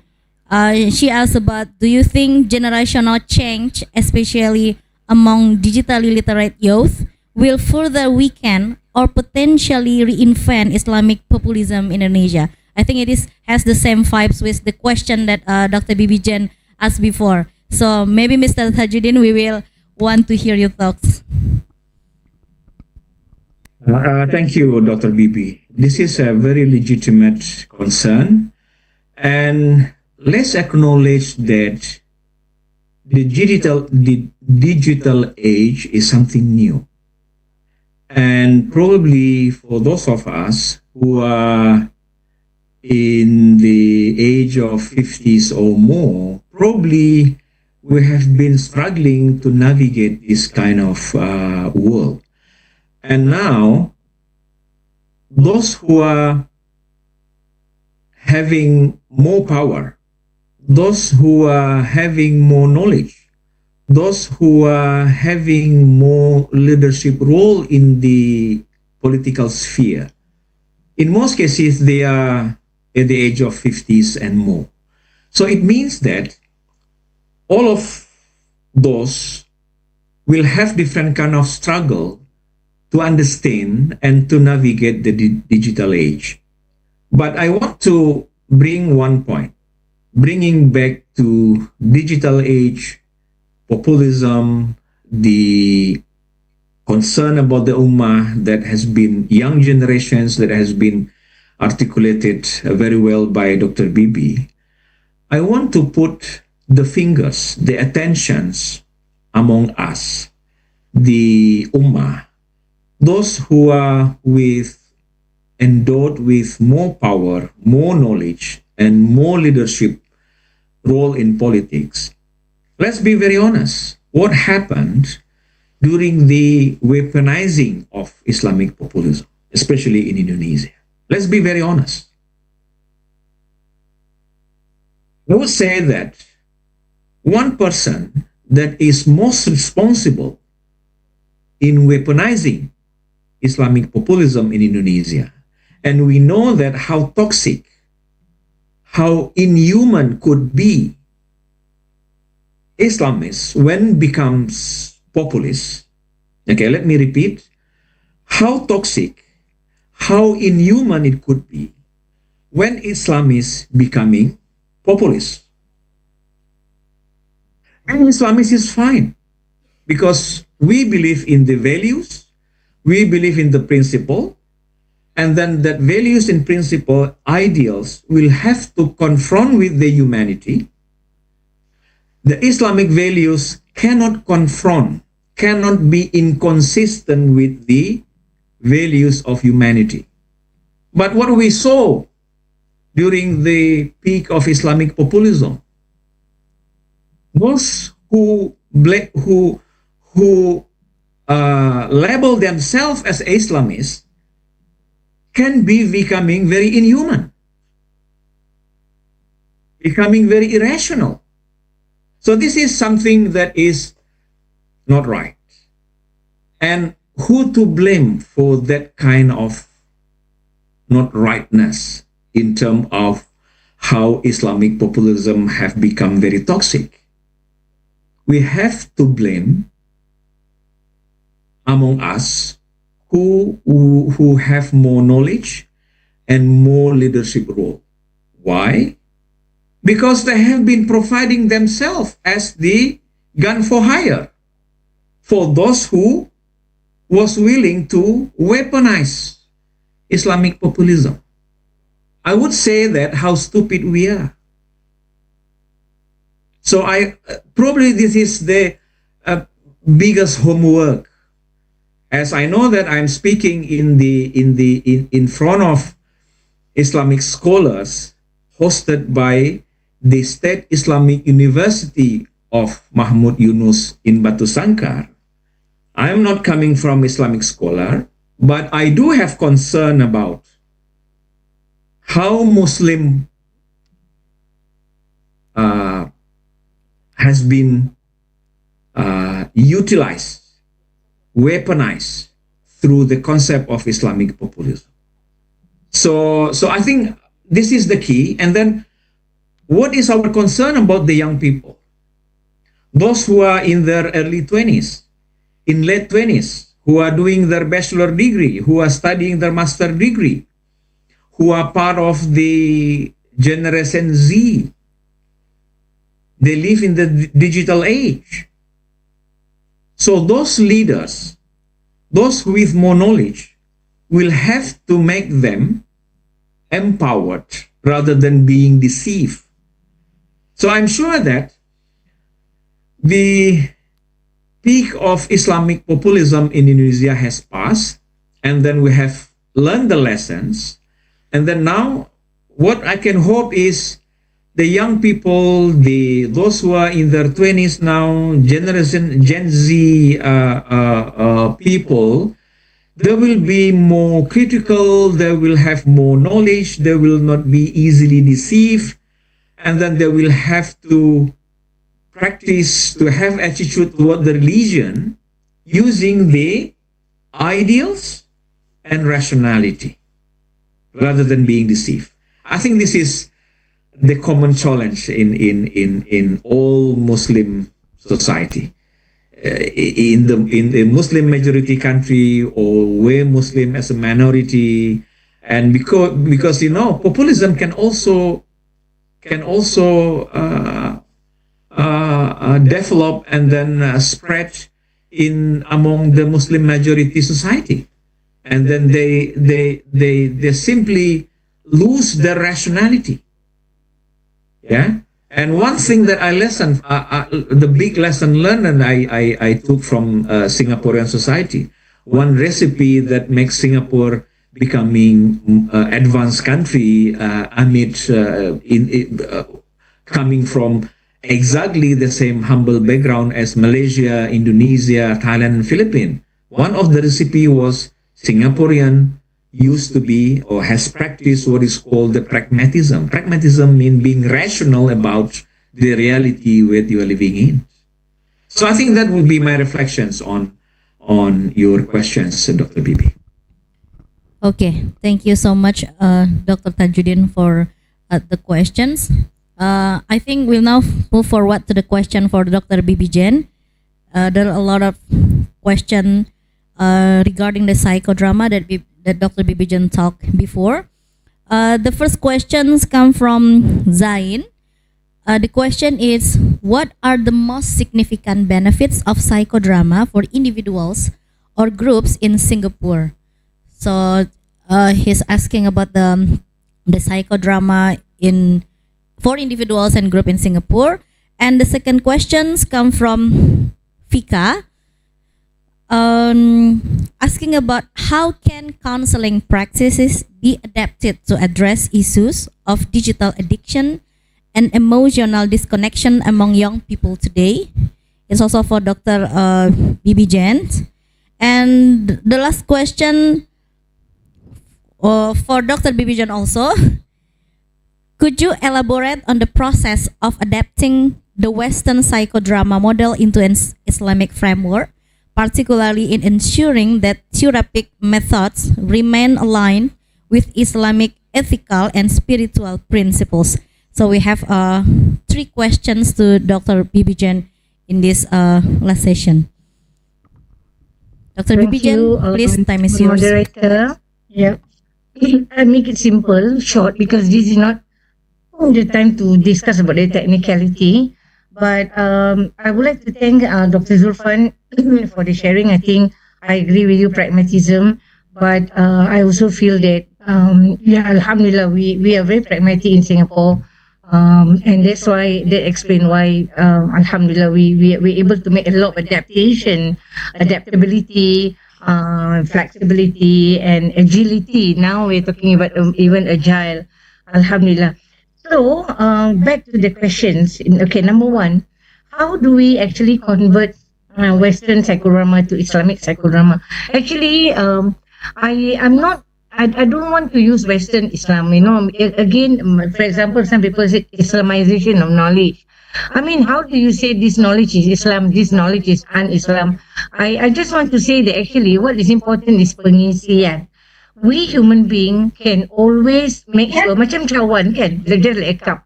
You can put the milk, you can put madu, and you can put obat, or you can even put racun. So the cawan is neutral. So when we talk about psychodrama, what is psychodrama? Psychodrama is about, actually you use certain issues, certain incident of the past that you can internalize. You can have monologue, you can have dialogue, you can have role play. So instead of talking about, for example, I used to do in children in the mainstream school, because we don't have, I'm a school teacher and school counselor in the mainstream school, that means national school. We don't have Islamic school, except a few madrasa, but the rest are all government school. And for example, we want to talk about children who are being bullied, by sister-in-law, mother-in-law, mak tiri. I mean, we can just talk to them about Cinderella, or we can talk to them. But now they're talking about laws. How this now the story. I mean, our children. I mean, I can't speak for Indonesian children, but in Singapore, the Malay children are exposed to Frozen, Nemo, how Nemo go to school, Nemo lost, and find Nemo, all the Disney products. So how can we actually use children experience, and link that with a personal experience. But when in the same, because when I'm doing with elderly warga emas, right, so I use Quran. So cerita Quran, for example, I mean, can you imagine Nabi Musa, the mother have to get the ilham from Allah to put Nabi Musa in the basket and put it in the Nile River. Which mother in the right mind frame, a newborn baby, and knowing that every boy in that Pharaoh time kena bunuh. I mean, this is like stories. So how do we actually teach, internalize Islamic value in a deeper way? So that's why we use psychodrama lah. Kita ubah suaikan, we make adjustment, we make our own version, and this is where we have to be creative. A social innovation. You talk about tajdid innovation. As long as tidak melanggar hukum hakam Islam, tak melanggar syariah. I consulted some people. I said, am I doing bid'ah? They said, no. I consulted people like Dr. Rani Awad is my friend, who is a psychiatrist in Stanford University in America. And she told me, she said, Bibi Chan, Allah give us everything. Engage the physical faculty, the intellectual faculty, the emotional faculty of everybody, as long as you get the message done. So this is what I think we can do. Now, you're asking me about how do addiction. Addiction come in many forms. Digital addiction, I think, based on what I know, I've been invited by a few WIN. I'm collaborating with many WINs, WIN Banten, WIN Surabaya, WIN Sungai Lampel, and very, very many WINs in Indonesia. And I can tell you, the biggest problem that we have today is digital addiction. I mean, I am baby boomer. I'm 68 years old. I mean, I'm a immigrant to the digital world compared to the netizen. And I just finished attending a course in Singapore about AI, and they told me, Dr. Bibi, it's difficult for you to cope with coping AI because the new generation of AI developer, 14-year-old boy and girl. So, I mean, now we are trying to do ChatGPT, DeepSeek, Gemini, whatever. But the new AI is developed by 13, 14, 15, 16 years old. They are generation alpha, generation beta. So, I agree. That's why I said we are not able to understand, to see what the future of the world is going to be. Because kita masih menakut lama. We are being influenced by the old generation. So kita takut nak pergi. But yet the world is moving very fast. And we are still talking about the past. And we are so scared. We are not ready. So kalau kita pemimpin, pakar, ilmuwan, agamawan, aktivis, yang bijak pandai, tak boleh ke depan untuk berfikir, because kita rasa kita belum ada kepandaian. This is where we have to collaborate with the young one. I collaborate with the young one. I collaborate with the 14-year-old, 15 years old, 16 years old children. And I even collaborate with 8 students from Win Batu Sangkar. I develop them to be activists for ESG, environmental, social, and the other one is governance issue. You can ask Ustaz Dr. Wahida, because I've been collaborating with them and they are very good. Alhamdulillah, I can testify. I've been working for them for the past last year until this year. So thank you again. I hope, inshallah, we can have more sessions to discuss about a workshop, not just a conference, but workshop to discuss the technical aspect of managing addiction and so on. Wallahu a'lam. Okay, thank you so much, Dr. Bibi Jen, and thank you so much to all the participants with our very productive discussion. due to the time limitations, we will need to conclude our Q&A session here. And before we close, we kindly invite each of our distinguished speakers to deliver a brief closing statement, maybe to summarizing their key message. The first one, let us begin with Associate Professor Dr. Muhammad Ali. Please, time is yours. Thank you so much. It is an honor and a pleasure for me to join this conference alongside with the esteemed speakers, my friends, colleagues, also with all the participants with the excellent questions that make us think and talk about very important issues where we live now in the digital age. What should we respond? How we should respond, right? I think everyone has to take a task based on our own positions. Yeah, I'm an academic, a teacher with my university students here. In some cases to the community, but everyone according to their positions have to also participate. We cannot just be users or consumers of the digital technology. We have to prepare ourselves, especially the young generations, also to be the producer. Yeah, join and not only joining by imitating, but creating something new that also can mewarnai, can color the future. Yeah, so that's number one. So shifting our focus on being consumers. Maybe I'm a consumer, I'm a user, to digital citizens, right? Digital producer. That's number one. Number two, I think we also need to cultivate regarding the Quran and tafsir and Islamic knowledge, some of the values, some of the norms based on maqasid al-aqidah, maqasid al-sharia. Usually we talk about maqasid al-sharia, but also there's a maqasid al-aqidah. What is really the purpose, the real purpose of tawheed, right? The real purpose of sharia as well. To basically to be human. To be better human. We don't need to Islamize AI. We don't need to Islamize technology. That's not what we're doing. Yeah.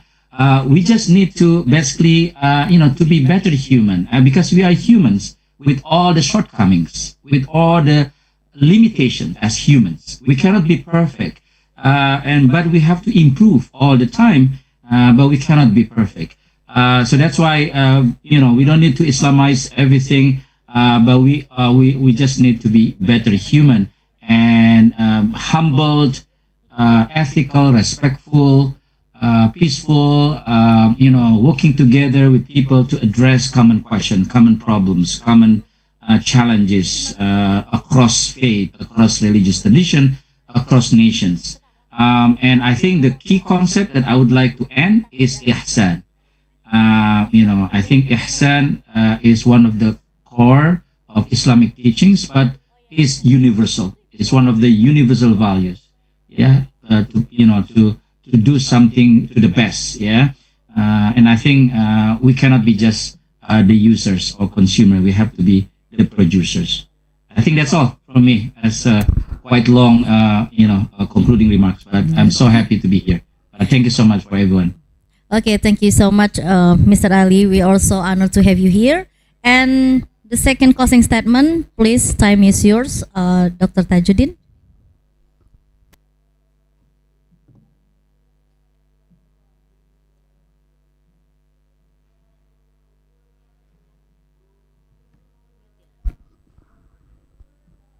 I think the microphone is mute, Mr. Tajuddin.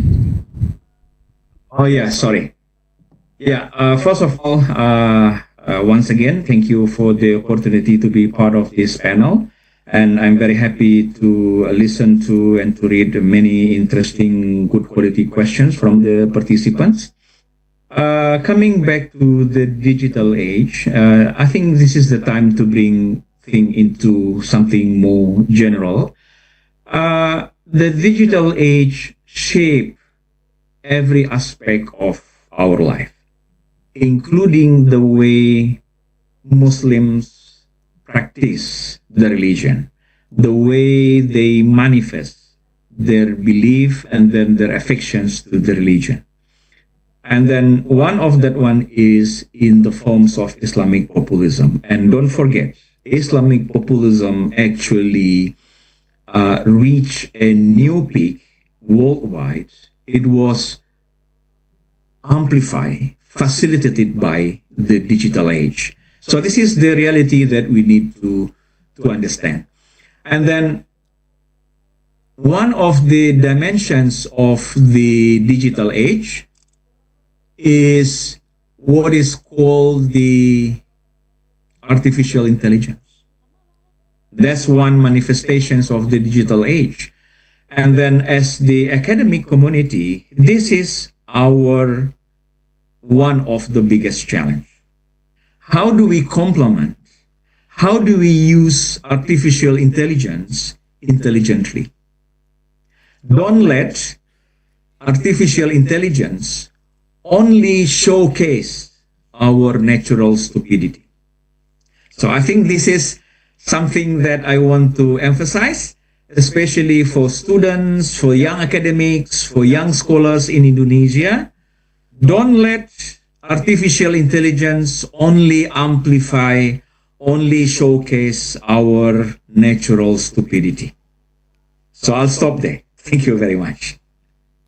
Okay, thank you very much, Dr. Tajuddin. And the last one, we have the closing statement from Dr. Bibijan. Please, time is yours. Thank you, Madam Moderator. MashaAllah. I echo Dr. Ali and Dr. Zulfan statement that I really truly enjoy the sharing. I'm not just membantu menyebarluaskan ilmu Allah, mengimaratkan the knowledge of Allah, but I learn from all of you. I like the last statement that Dr. Zulfan said, don't let AI amplify our stupidity. MashaAllah, that will be my permanent long-term memory. I think a lot of time we are unconsciously aware that a lot of people are using it, abuse the technology. And I would like to congratulate and tahniah, kudos to Win Batu Sangkar for the successful implementation. I think Alhamdulillah, the first half day have been going very well. And I also would like to reaffirm what Dr. Ali have mentioned about we have to teach our future generation strong value and virtues, universal value and virtues, so that they are all grounded and they're all centered. The concept of wasatiyah, we are centered, we are not affected by the angin, timur, angin, mana tiup, we are not affected by what's happening because we are very, we are going back to fitra, and the concept of 3I, Iman, Islam, and Ihsan. I think with that, thank you again so much for being part of this wonderful journey. May Allah bless all of us. May the angels and malaikat make dua for us for having this wonderful majlis ilmu. Wallahu alam. Thank you. Amin, amin, ya rabbal alamin. Okay, thank you, Dr. Bibijan. And last but not least, we have a brief statement from our Dean to Dr. Wahidah Fitriani. Time is yours.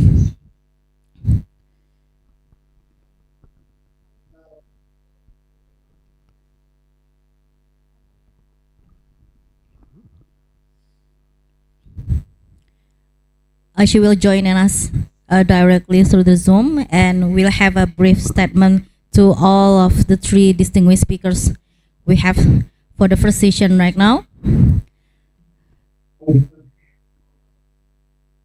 Yeah. Okay. Dr. Wahida, time is yours.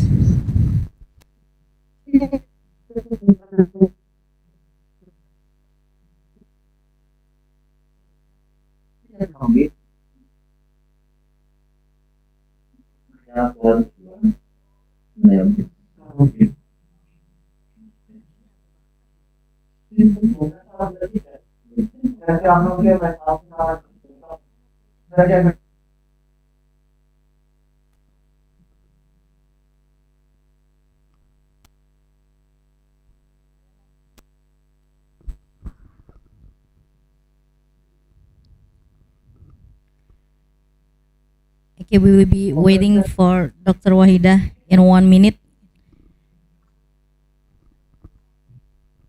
Oh yeah, she will deliver her speech, her brief speech, directly to our speakers.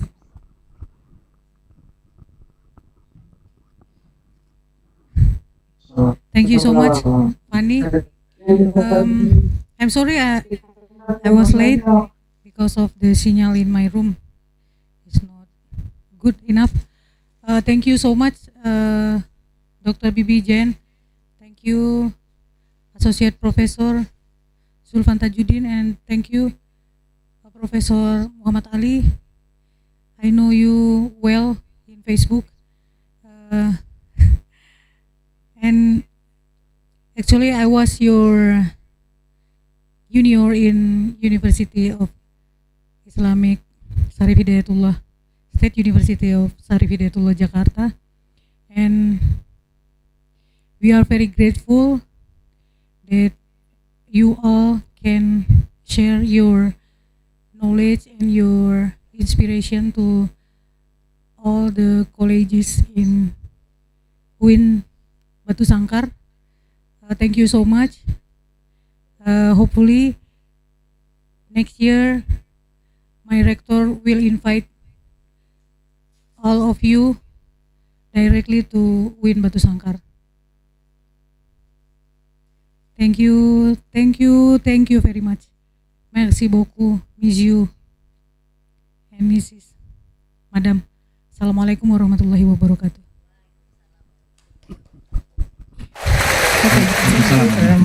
Thank you, Dr. Waalaikumsalam. Okay, now we would like to thank you very much to all our speakers again for the insightful closing statement, and thank you to all the participants for your attention and for the engagement today. And I would like to invite our participant again. We will come back here at 1 o'clock with our two remaining speakers from Dr. Bello from Nigeria and Dr. Figos from India, and it will deliver with my college, Mrs. Zafira, after this break time. Okay, thank you once again to all the participants and all the speakers. With that, we officially conclude this plenary session. Wabillahi taufiq wal hidayah. Wassalamualaikum warahmatullahi wabarakatuh.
Tolong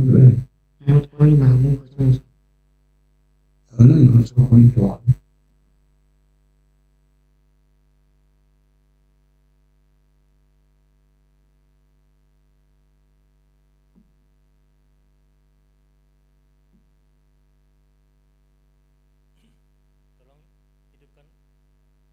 Saya mau ngobrol sama ini, menyapa narasumber.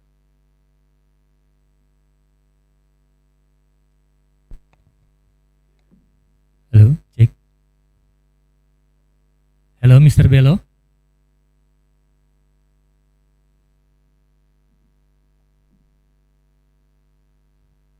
How are you?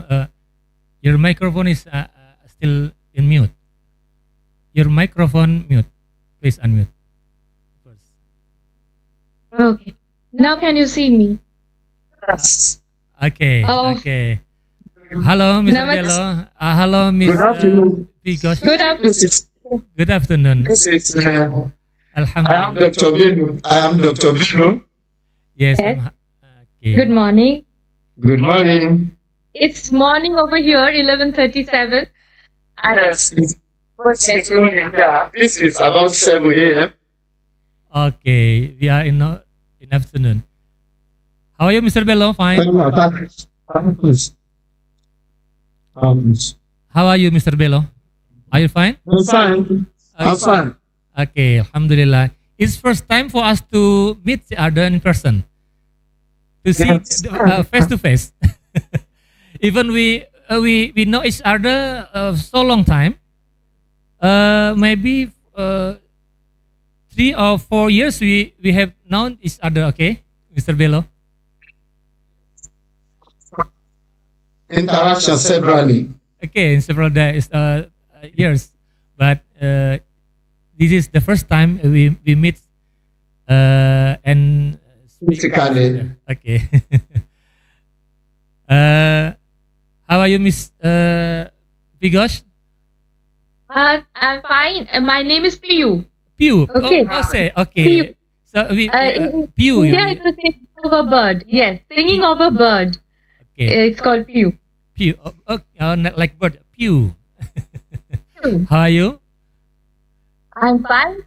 And I'm so honored to be a part of this international seminar. Okay, good. Alhamdulillah. We are very pleasure you join us here, and this is the session 2 of our conference, and perhaps the moderator.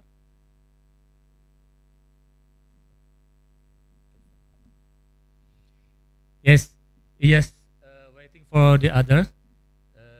We have just break for praying and get lunch.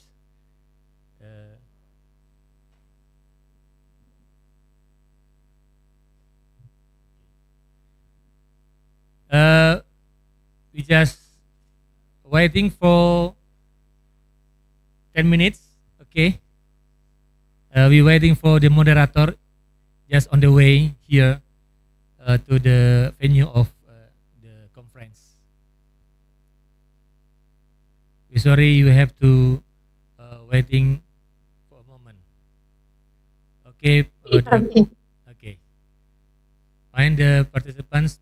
You just waiting for 10 minutes. After that, we begin the seminar for the second session.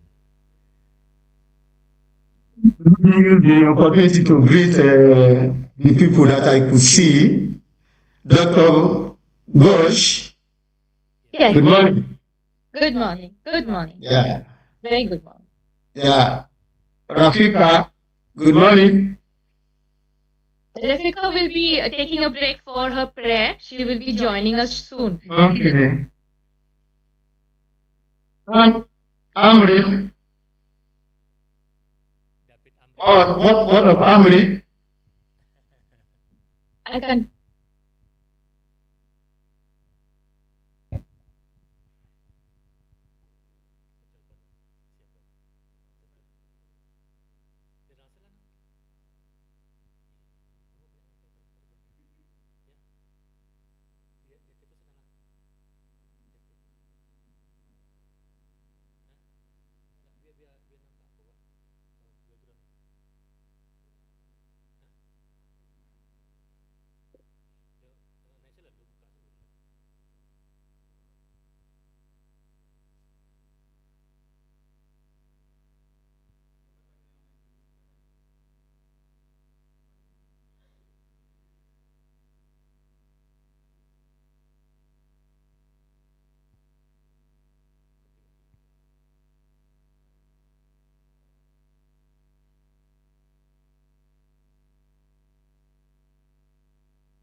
Sudah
55.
Terdengar ya? Good afternoon, distinguished speaker. Hello, Mr. Bello and Miss Pugosh from India. Let's start and let's continue our seminar today. Okay, ladies and gentlemen, welcome back to our seminar, our international seminar. I hope you all had a pleasant break and are now recharged for our second season. In the afternoon, we have listened to insightful presentation from that broaden our perspective. Now this session, we will continue with another series of inspiring talks, discussion, and knowledge sharing moments from our outstanding presenter and invited expert. Before we begin, let me once again express gratitude to all participants who joining to our agenda in online season. We are honored to have remarkable speaker who will guide us through this discussion. With me, Zainal Fadri as a moderator. Okay, for the first, we are honored to have remarkable speaker. So without further ado, let us begin our afternoon season with our first speaker. Please welcome Mr. Bello from Nigeria. Hello, Mr. Bello.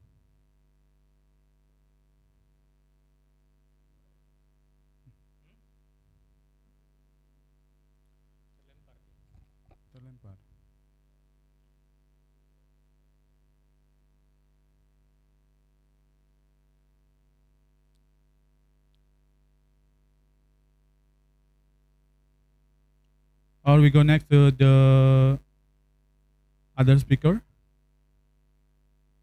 Miss Pugosh. Yes. Hello, Miss Pugosh. Good afternoon. Yes, is that there? Am I audible? Am I audible? You can hear me? Yeah, we can hear your Thank voice. you.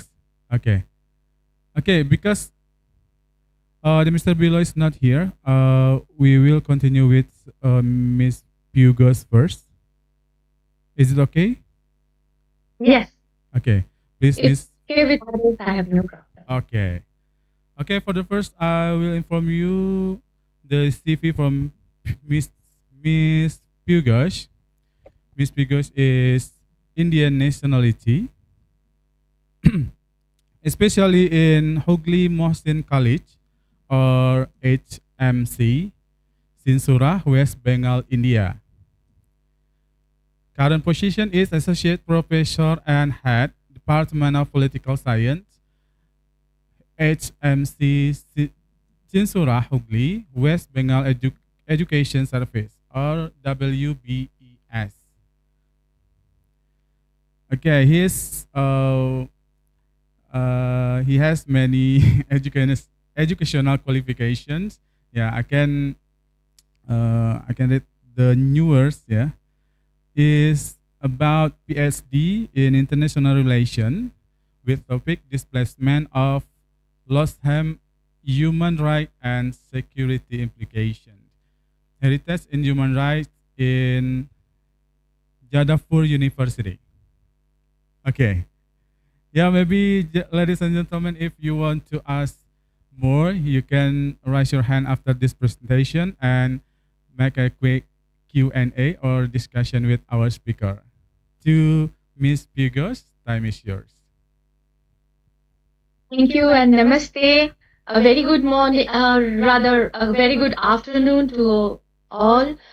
And I feel honored to be a part of this international seminar and coming from India and delivering a lecture at the plenary session in Indonesia is quite an honor for me, because before going into my presentation today, which is globalization and mental health, religion of humanity as the art of living, I must emphasize the point that India and Indonesia, we have a long bond of friendship, and this bond is just not from 1947 or 1950.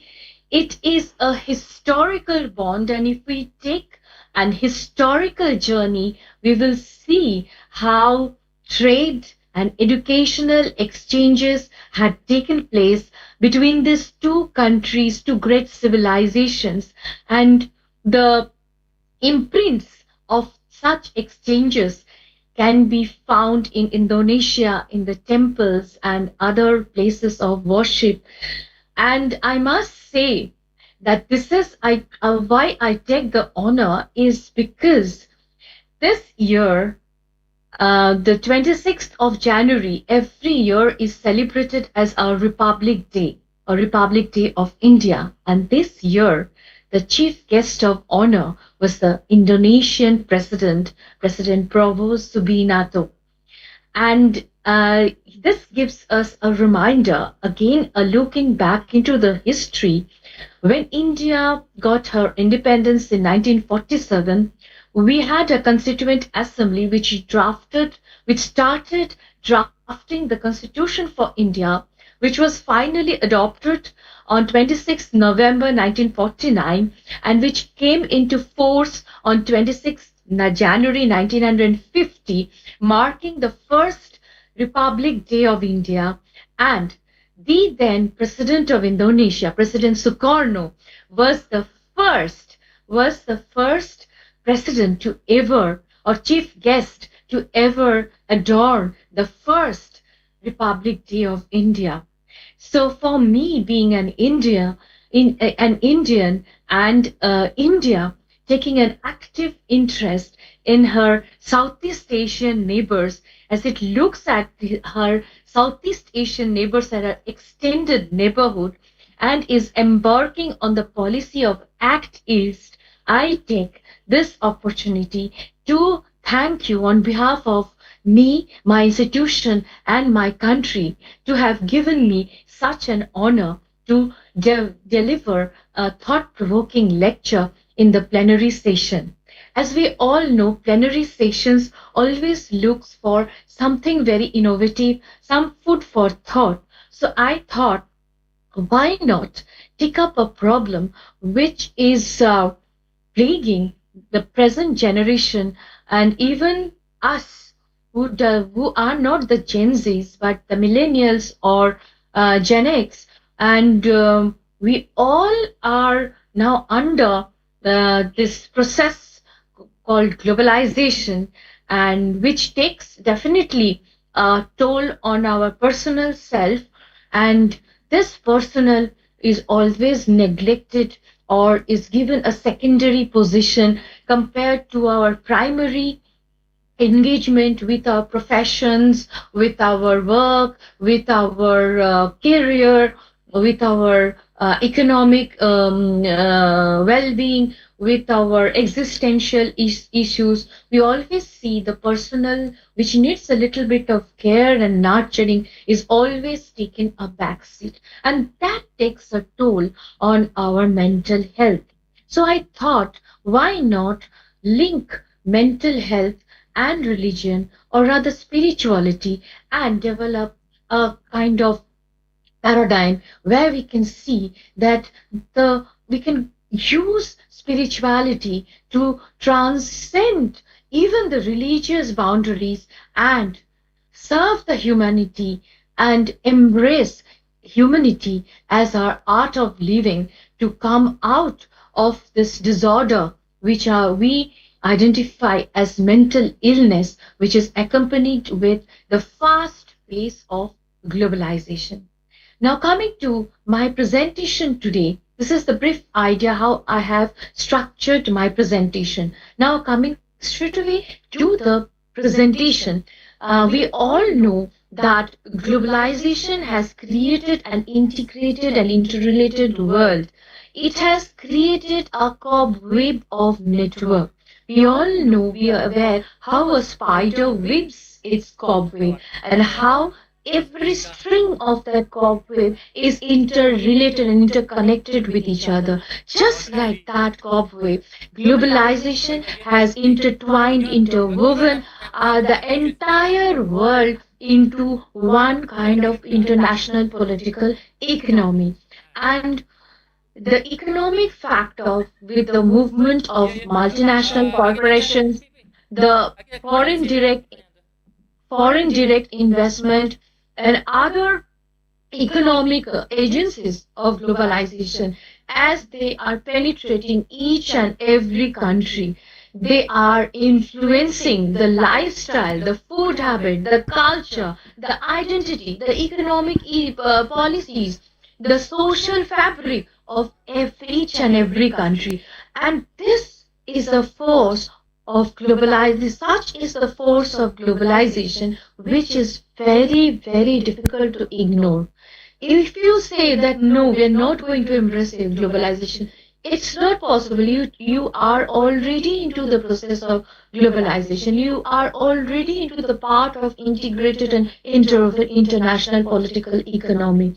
Now, how to cope with the disorders or the challenges which globalization poses in our to our personal self is a thing which is never addressed, which is never addressed. Because if you say to somebody, if you share even with your near ones that I am having a psychological problem, I am going through a stress, I am going through a depression, you will be made into a joker, made into a subject of fun. And that, when you are made fun of, then you retract, you get more depressed, and ultimately you lose your mental stability, and sometimes things go out of your hand, and we land up in a rehab center or in a mental hospital, or we have to take heavy medication, or ultimately you face suicidal attempts.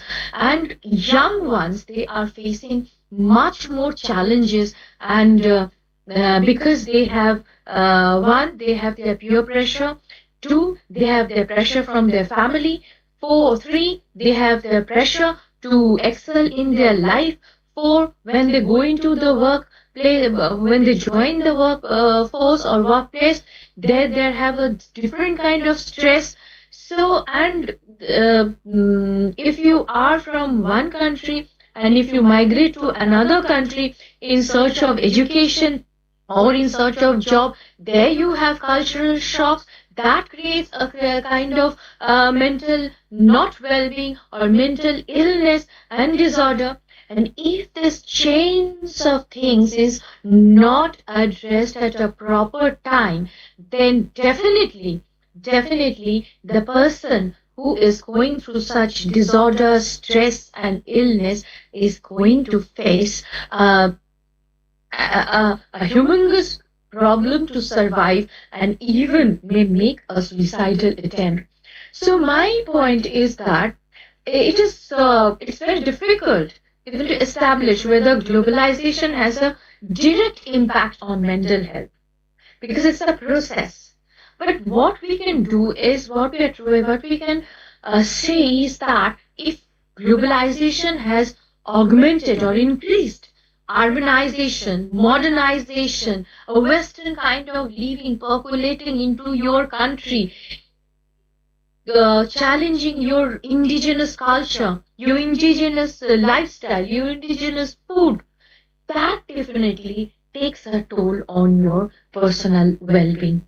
We can relate globalization in that way, because whenever you go out, you'll find that this youth, more about the youth I'm saying, because we are teachers, we are concerned about the youth, and every day when we go to our classes, we find this student or that student, some of the students, they are having serious problems which they neither can share with their parents, because parents will start scolding, or rather they won't even care about it. They will say that you are being stupid, you are being naughty, and they might scold them.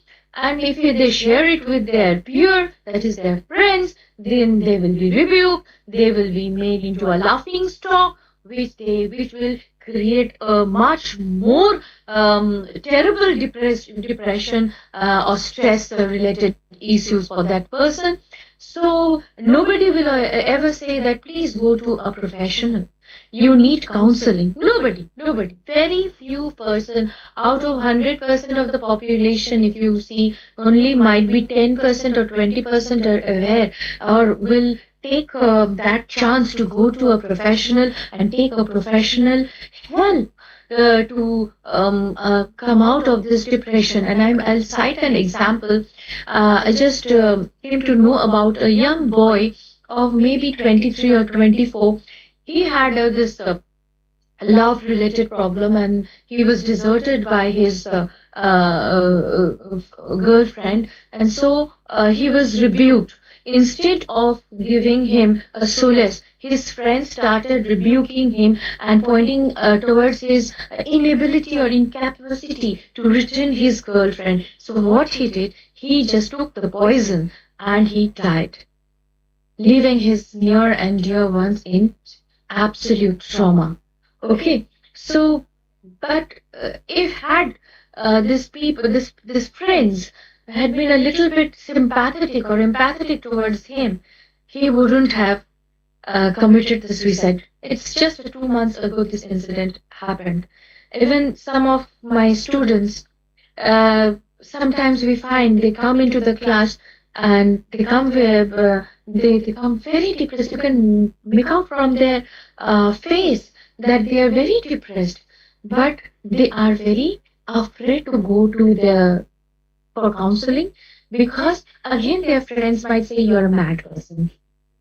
And leave alone the students, they are young. Us, we also, some of us are quite progressive. We don't even hesitate to go to or consult a psychiatrist or a counselor. But if you ask some other friends of mine, they are really scared because they are afraid of getting a label, a stigma that you are a mad person. Going to a psychiatrist or mad person does not make you really a mad person, but it is just as we go to the doctors when we are sick. So when our mind is sick, you need somebody, some doctor to look after it. So if you don't do it, your health, your mental health, everything will become will reach such a level of disaster that you as a person will crumble and might become a vegetable, or as I told you, land up in a rehab center or in a mental hospital. So our mental well-being is every now and then challenged. I just gave you 2 examples, but there are several examples my colleagues are facing, people around me are facing. When you look at marriages are getting threatened. The husband and the wife, they might be, for the first 1 or 2 years, they might be compatible, but after the third, after the 2 years, when they enter the third year, the actual trouble starts, and there may be squabbles, fighting, and what not. Even taking the matter to the court and final divorce. And when you are divorcing, you already have your children. And what about the children? The children are going to face whether they are going to a dilemma whether to go with the father or the mother, or the father is whether he is again agreeable to taking the child, or the mother is agreeable to taking the child. So the child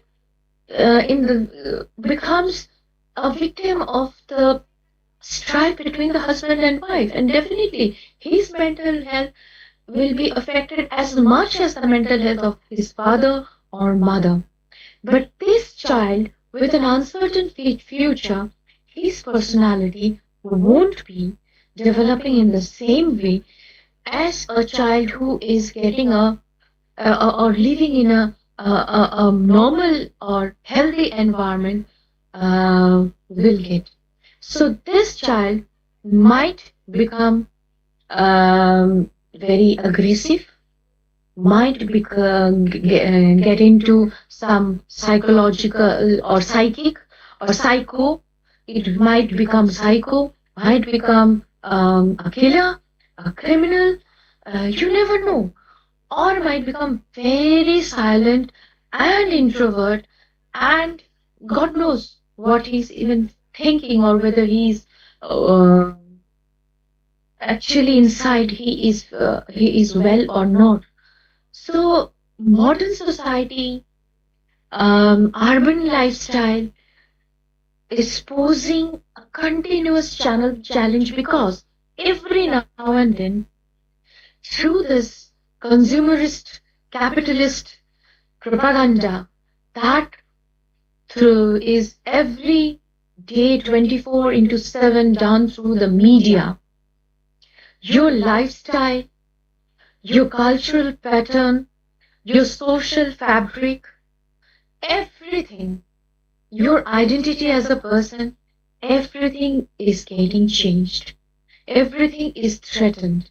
Now, if you don't go to the McDonald's and have a burger, and if you just have dal, roti, and sabzi and rice, as is the Indian staple food, your friends might start laughing at you. Your other family members who are very well off, they might start laughing at you.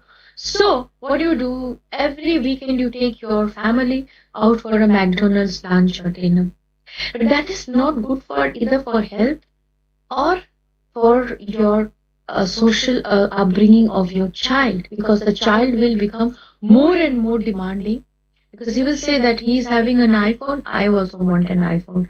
He after 2 3 months again a new iPhone comes, the child will say, "Well, this that iPhone," and it's very difficult. Now before this coronavirus came into the side, we could just um, um, tell the children that no, it's not the time that you will have your mobile phone with you.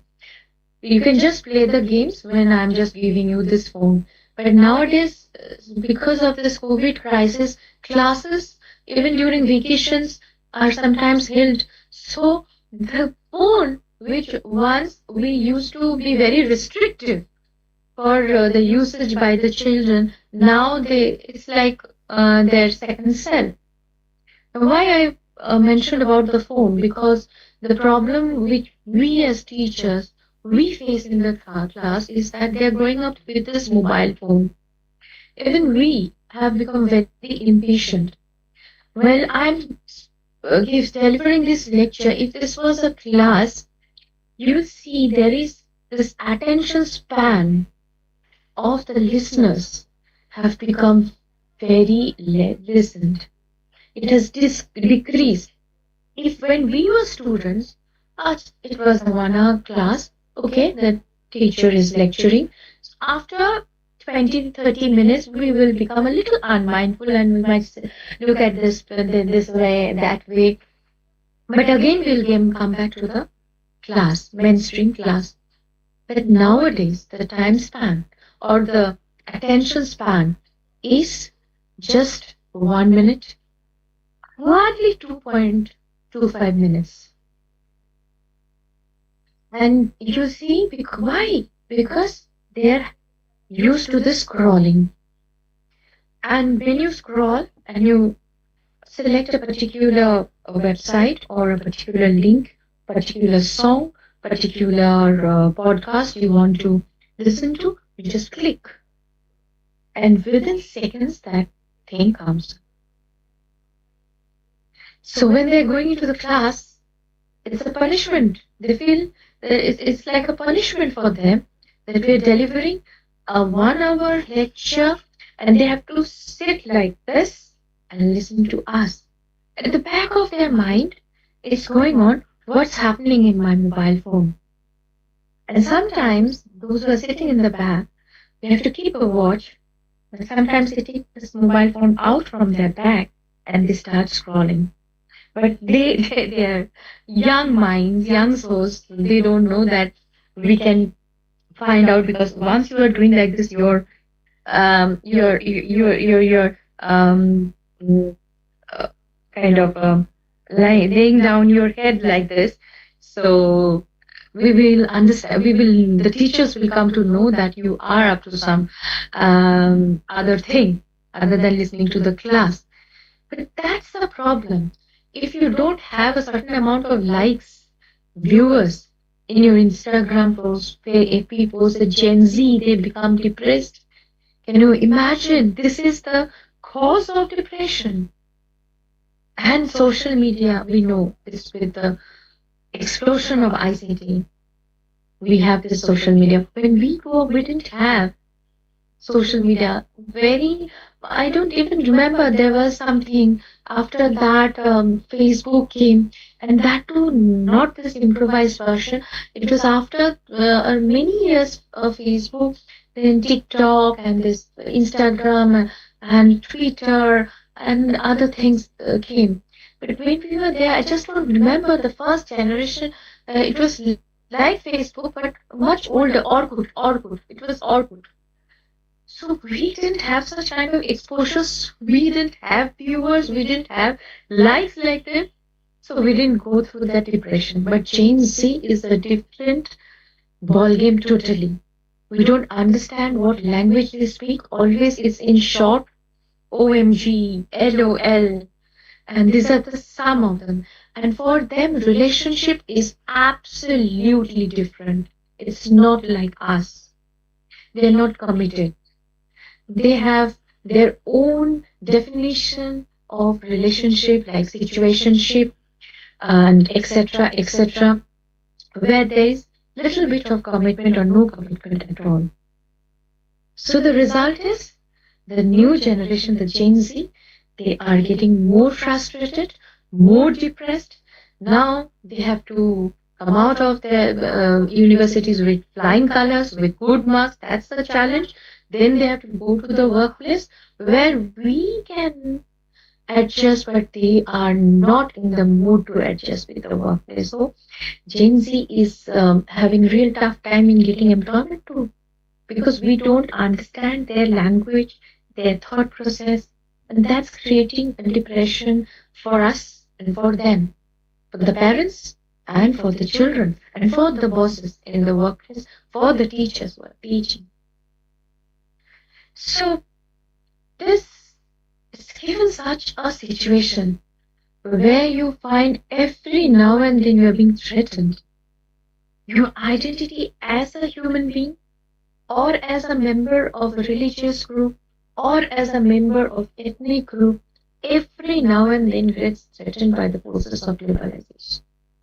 So as a repercussion to this, in some countries you'll find that ethnic movements are happening, religious movements are happening, war is happening in the name of religion. So we are really living in an uncertain time, uncertain society. Where to go? This is a very important question. How to manage our mental health? Because if we do not look into our well-being, our family's well-being, then every now and then you will have thousands of patients around you, but who are not aware that they are actually mental patients. It doesn't mean that you are mad, but they are in serious need of counseling. When you talk to somebody, you will find always they are aggressive. If you say, yesterday, where I go, there's a very senior person who looks after that institute. It's a gym. So that person was just in a very polite manner, that elderly person was talking to this two young people that you are spending 3 hours in the gym, which is not permitted. But those young persons, they in a way came up in such a way, in disciplined way, disrespectful way to this old person that he really felt bad and he just stopped talking to them. So this is kind of restlessness. They are not Gen Z. They are not that young also, but they are they are actually they have stress in their home, in their workplace, in their personal life, which comes out, which bursts out in this form of aggression. So how can you take care of your mental health? One, you can go clinically. That is, you can take the help of a counselor, a psychiatrist, and address your mental health, or any member of your any loved member of your family who is having an issue.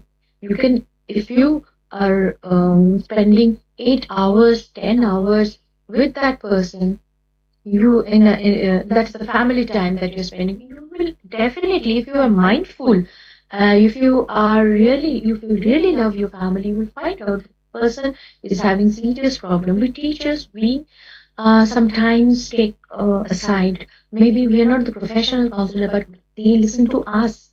We take aside a person and talk to him or her about her mental health. Why are you so disattentive? You are not attentive in your class. What's the problem? Why you're looking so pale? Why aren't you smiling?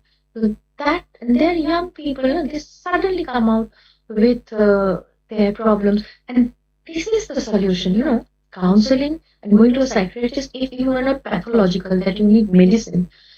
Talking to the person, and if that person reassures you and gives you a little bit of support, that's the solution to your mental health. So this goes clinically. But there is also another thing which we might do, is making our life a celebration. Love yourself, your life, as a gift from God, Allah. It's a gift from God. And why do you give so much pain to your soul? Don't do it. Make life a celebration. And here comes in the Indian yoga system. Embrace yoga, embrace meditation, and help people around you to eat healthy, inspire them to eat healthy, to do exercises, to go through meditation programs, meditative programs, calm their stress, and the most important thing where comes in our religion is igniting the lamp of spirituality. Whatever religion, whichever religion you follow, it is embracing spirituality through the religion is a means. It's a means to reach to that infinite, to Allah, to God, to Jesus, to whatever God you worship. Use that and transcend your materialistic self through using your religion to the level of spiritualism, where the entire humanity is your brother and your sister. As in the Congress of Religion, Swami Vivekananda, if you all remember, in 1883, in the Parliament of Religion, which was held in Chicago, USA, Swami Vivekananda, he said,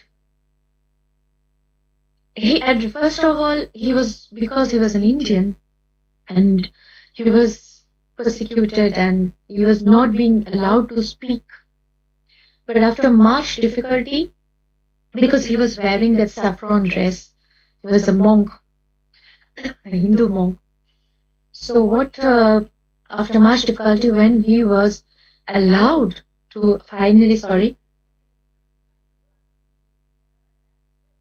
deliver his speech, he addressed the entire audience present over there as my brothers and sisters of America, and there was only applause and clapping.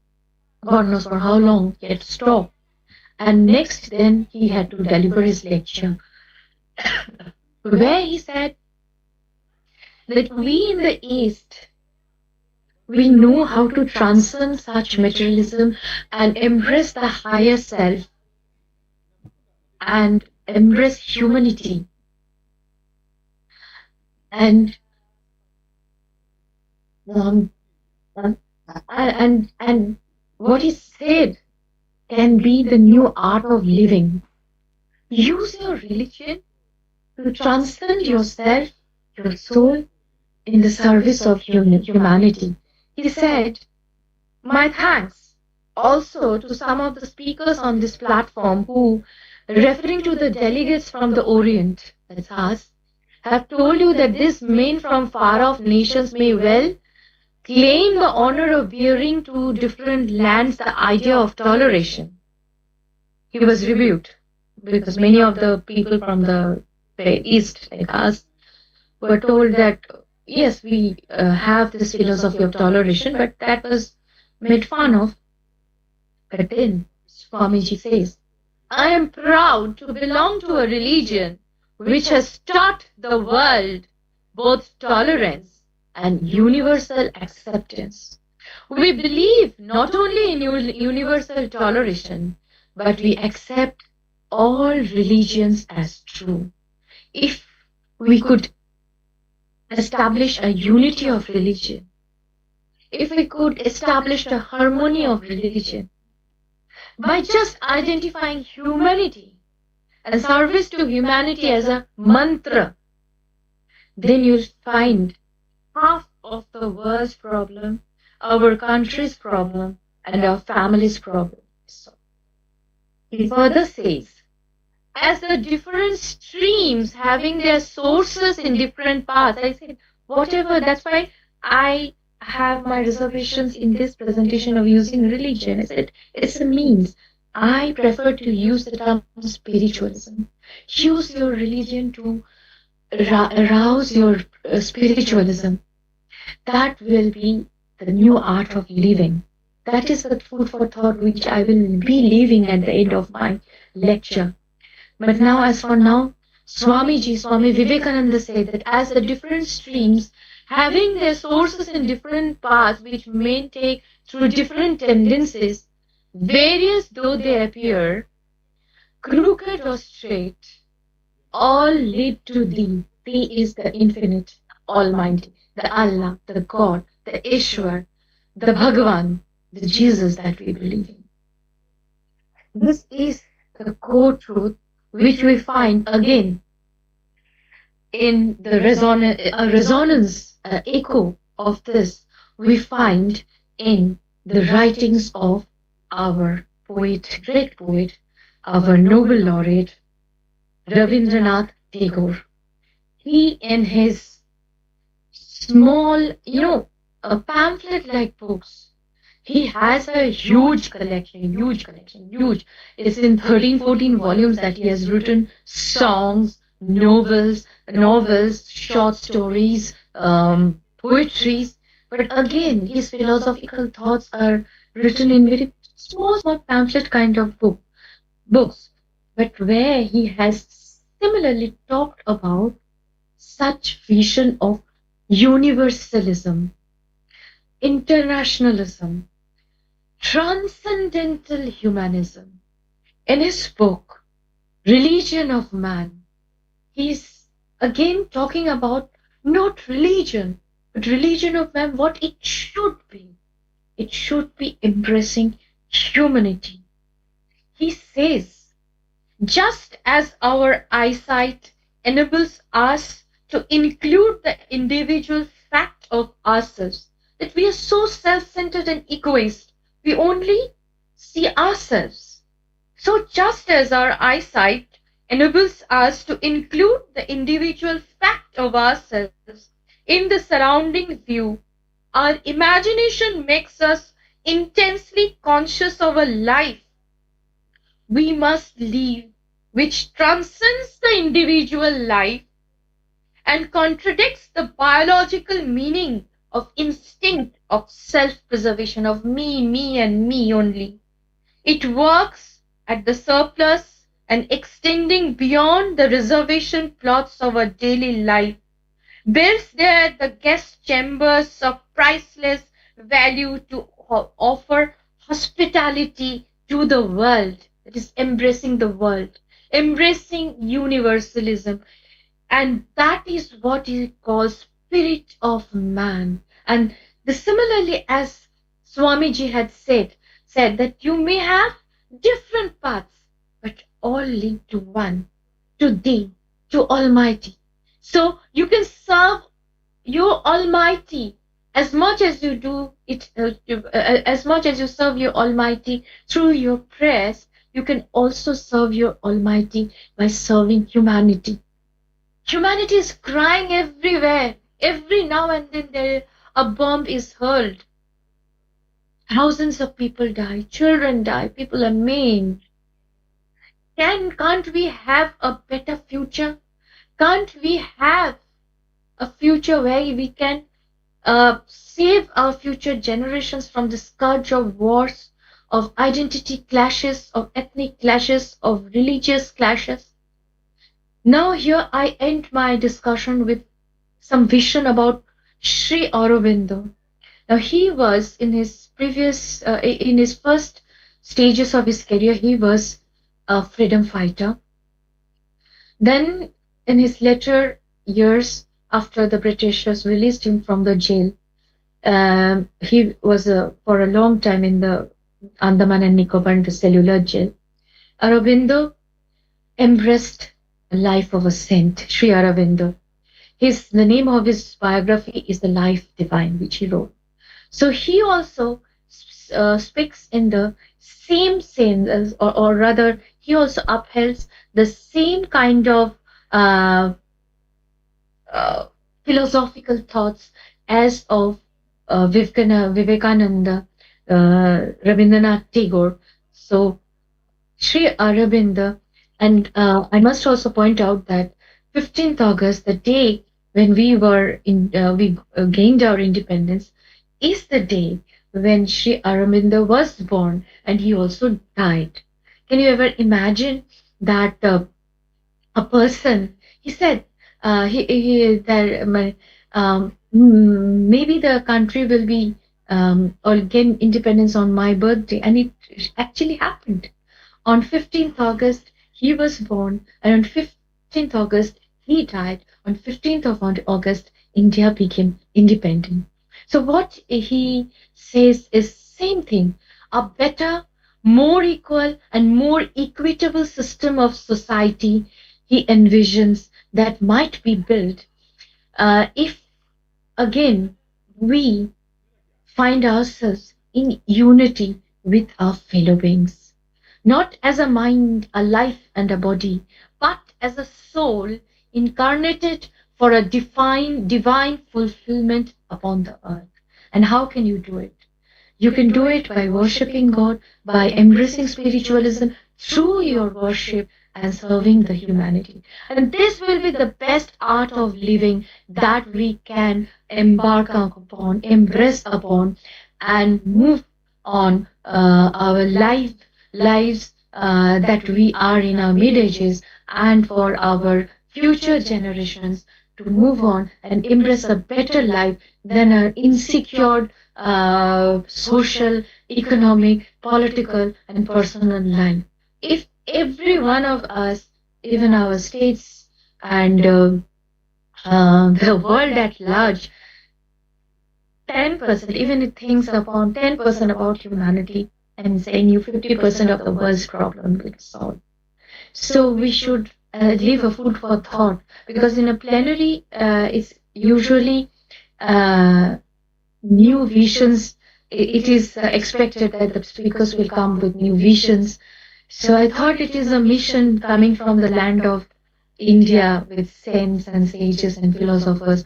These are only few. We have as you all know, we have a lot of religious teachers and philosophers. So I just highlighted these three of them who had talked about internationalism in their own way. So this can be impressed upon every country, every religion. They speak the same language. It is us, the human being, we distort the religion. It's not the religion which fails us. We fail the religion. So let us take a pledge that we will worship you, Allah, God, Ishwar, Bhagavan, But in that worship, what will I will do? I will worship my fellow beings, the brothers and sisters around me, and I will move towards humanity. I end my lecture over here, but I should thank the President of Indonesia because in September 2025, in the United Nations General Assembly session, the present president of Indonesia, while he was talking about the global politics and world politics, he said that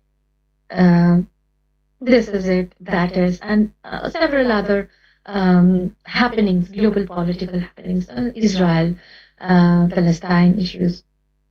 And what he said that how can we overcome this but by through peace? And while ending his speech, he said, Om Shanti Om and Namo Buddha.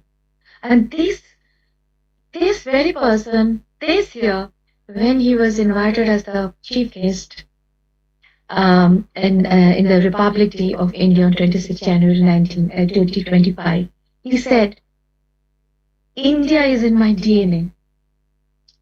Now, what he was pointing out is very deep. He was pointing out at the century-old relationship that Indonesia has with India. That it is two great civilizations. I find this, as you have invited me, I find this so much honoring because two great civilizations, if we maintain such educational contacts also, we will gain. The West, they have a consumerist culture.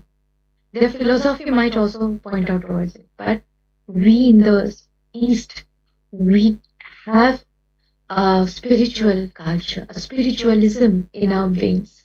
So let's embrace that and not look to the West and not embrace what is inimical to our culture. Let's stick to our culture while taking the good thing from globalization. Let's avoid the bad thing and embrace a healthy lifestyle and service towards humanity. Namaste. Thank you. I hope you find a little bit of substance in my lecture. Okay, thank you very much, Ms. Piyush. I have to say this presentation is about to talk heart to heart about our young generation. We talk about generation, but we also talk about global generation. I think India and Indonesia has the same, like we have a surplus young generation. So this is our task or our responsibility together. Yeah, you talk about much more challenges in global partnership or global friendship. We need someone to help. We cannot do anything for personal or for ourselves. Yeah, because when we talk about young generation, is near from the word depression. We often say to them, "Are you okay?" And then they also answer, "I'm okay," but in reality, I'm a depression. It is so it is so problematic, I think. Okay, thank you to Dr. Pigus. Then we have to move to our next speaker, Dr. So take a leave. Thank you so much. I feel honored. I take a leave. Okay. Thank you. Wait, Mr. Pigus, we have a discussion after this presentation, so don't leave from this room. Okay. Then I'll just I will put off the video and Oh, it's okay. Okay.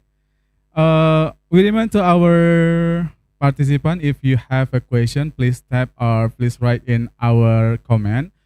But you can also raise your hand and give the question to our beloved speaker. After this season, we have a discussion or Q&A season. Okay, please to Dr. Muftau Olusolu. Oh, I'm sorry if I have mistake. Bello, yeah, please, Mr. Bello. We will inform you to curriculum vitae about Mr. Bello. Name is Bello Muftau Olusola. Nationality Nigerian. Faculty is art and department is religious studies. Okay. Okay, this is information to you. He has progress in research in special appraisal of the health in 73 sects in Islam. This work intends to study the hadith of 73 sects in Islam with a view to harmonize the various thoughts on sectarianism in Nigeria. The study seeks to advance the possible ways to strengthen the unity of the Muslim in the country. Okay, to Mr. Bello, please welcome. Time is yours. Good morning and good afternoon to you all. Good afternoon. I'm Dr. Futau Olushola Bello. Oh, okay. I'm sorry if I'm mistake. Yeah, you tried.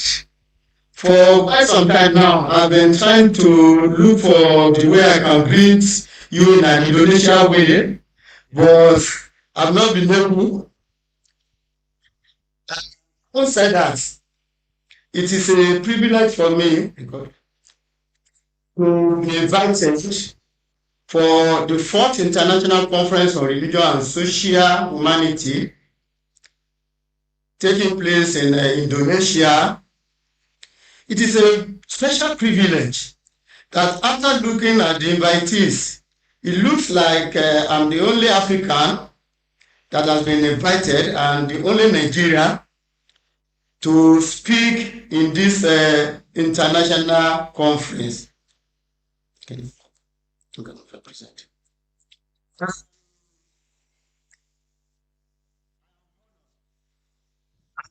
To be grateful to my brethren, whom we have known ourselves for quite some time, but we are meeting physically today.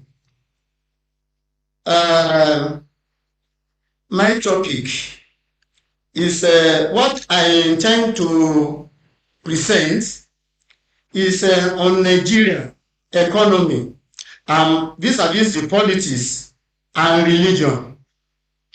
These 3 keywords are very important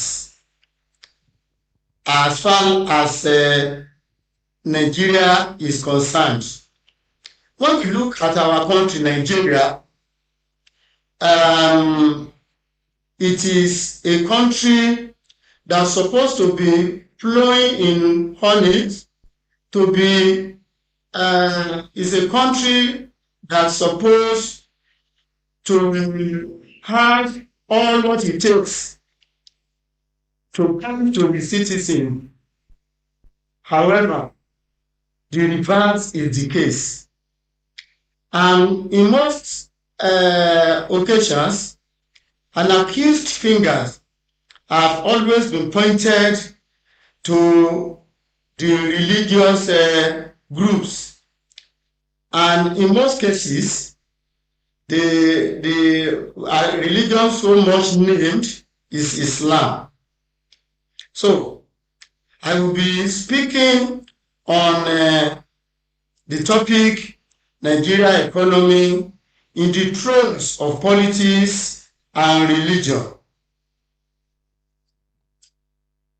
The overview of what I want to present will include the introduction, the statement of problem, the research objective, the significance, and I will try to do some discussions on the states of Nigeria vis-a-vis the challenges it has with the terrorist group that unfortunately could name themselves as Muslims, which is Boko Haram.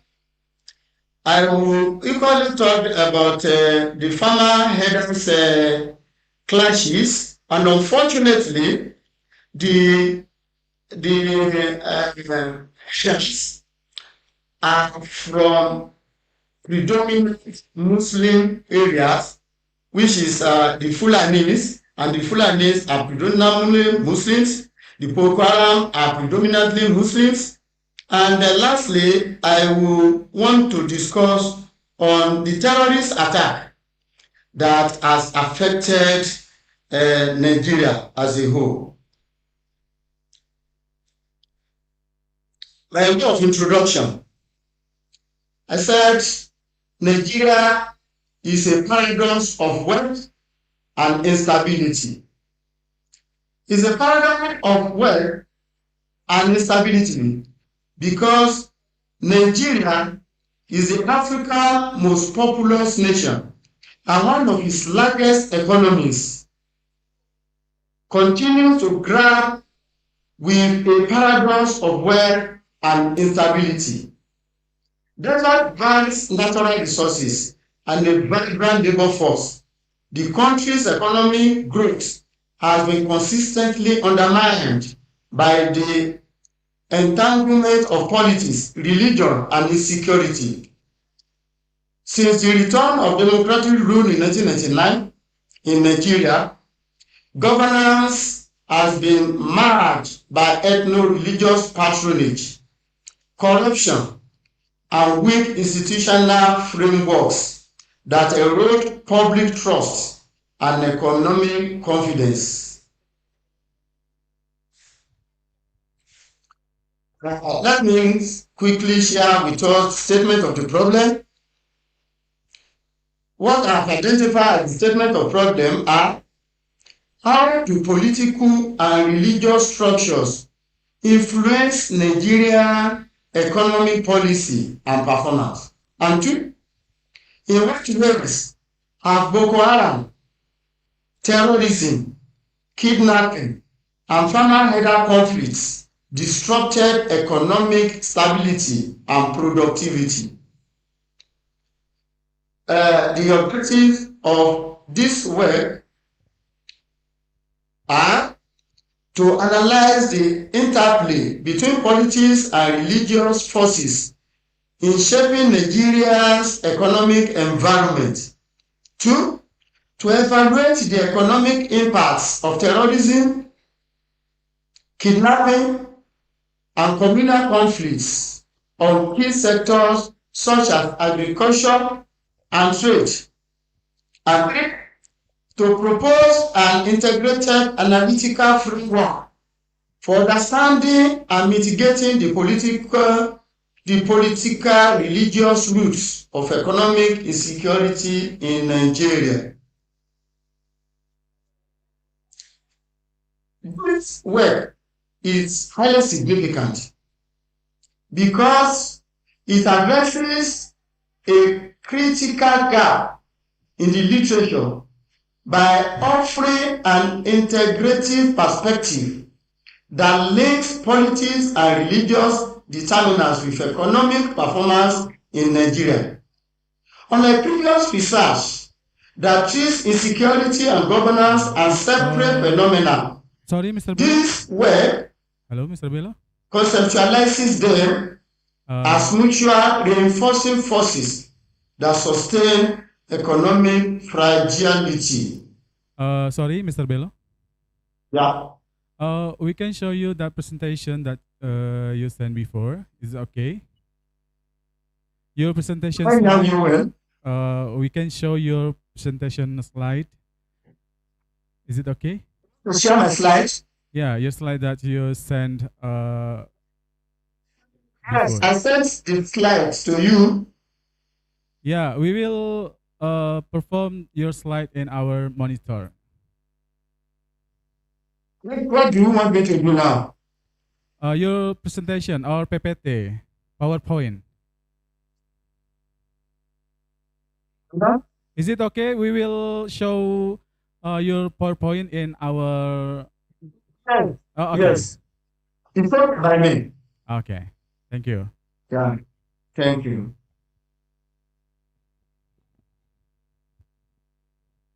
Okay, please. Continue. Yeah, please go on, sir. Okay. Where do I stop? Well, I've just said that the work is very significant because it addresses a critical gap in the literature. The next slide will be, that slide just shows some Muslims women scattered around the arid land after fleeing Boko Haram. You know, I've been mentioning Boko Haram, which is the most deadly group in Nigeria that has wreaked havoc in Nigeria.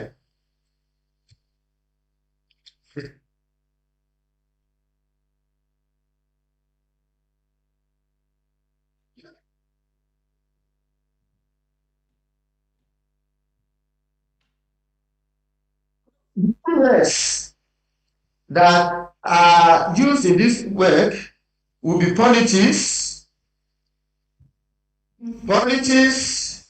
religion, and the religion of Islam. By religion, what do you mean? Religion can be concisely defined as a structural system of beliefs, practices, and moral values through which individual and community relates to the sacred or divine guiding human behavior and social organization. And politics, on the other hand, is seen as the process by which group of people make collective decisions, manage power, and distributive resources within a society or state. And by religion of Islam, Islam is an Arabic word that means the act of submission to the will of Allah. Literally, it means peace. It is the verbal noun of the verb aslama. The root form of the word itself is selima, with the verbal noun being salim, meaning peace. Islam is to testify. In another way, Islam is actually defined as to testify that there is no deity worthy of worship but Allah, and Muhammad is the messenger of Allah, to pay zakat, to fast during the month of Ramadan, and to go for pilgrimage. But in summary, Islam means, among other things, peace. These are the key words that I want us to take in this, my work. Peace, purity, and principally it means submission and obedience to his laws. However, in this work, the religion that I'm talking about is the religion of the Muslims, the religion of Islam, the religion of the Muslims.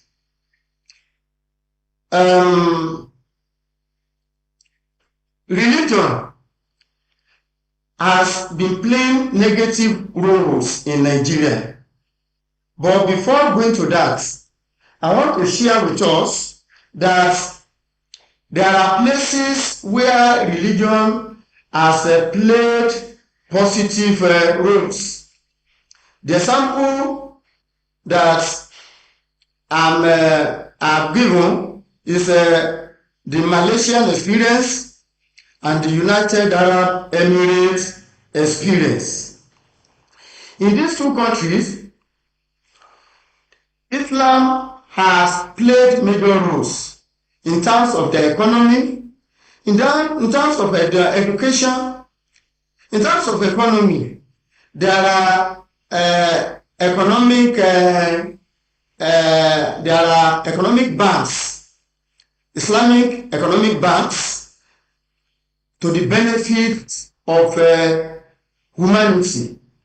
And in terms of education, they have used it positively to favor their people.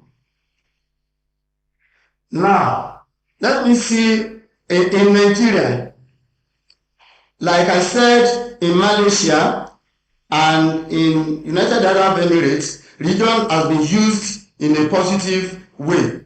But in Nigeria, one of the things that we see is that there are claims against the Muslims' involvement in terrorism, though there are counterclaims. For instance, mass claim that over 100,000 Christians have been killed since 2009, and that approximately 18,000 churches have been destroyed. So there are counterclaims that I said. Critics said that what Marx said is sensationalized and oversimplified. This one could be argued from the point that terrorism has no bomb. When you throw a bomb, for instance, and you have the Muslims and the non-Muslims, the Christians in that particular place, it won't be selective. It will only go and kill or destroy those that are there. Let us quickly go to the real issue, the discussion. The crux of the discussion for this work, and that is the multifaceted challenges facing Nigeria. There are very many challenges facing Nigeria, but I have decided to limit myself to three that are most important and are most talked about. These are Boko Haram, insurgency, farmer-header clashes, and kidnapping. Let me start with Boko Haram. Boko Haram and the havoc it has caused in Nigeria.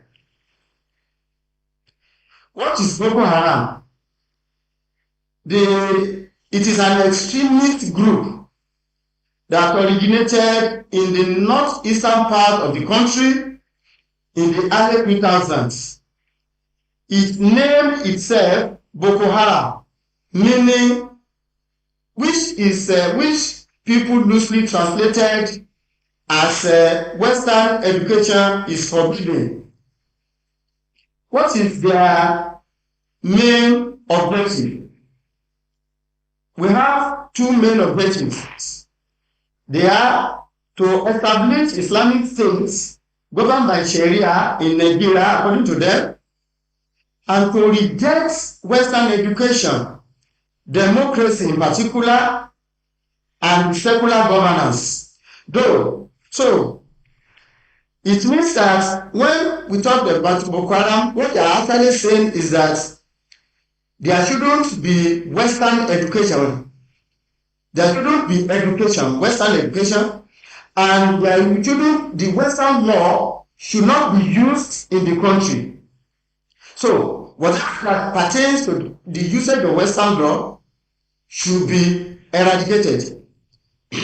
So, since early 2000, the targets where they are targeted government institutions like schools, like ministries, like offices.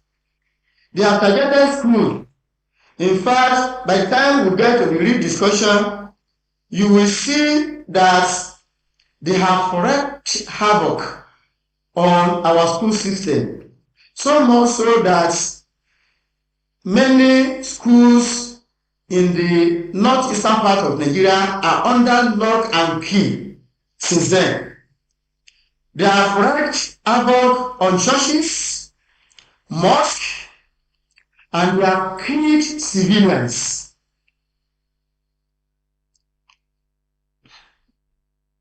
Since 2009, he has claimed responsibilities.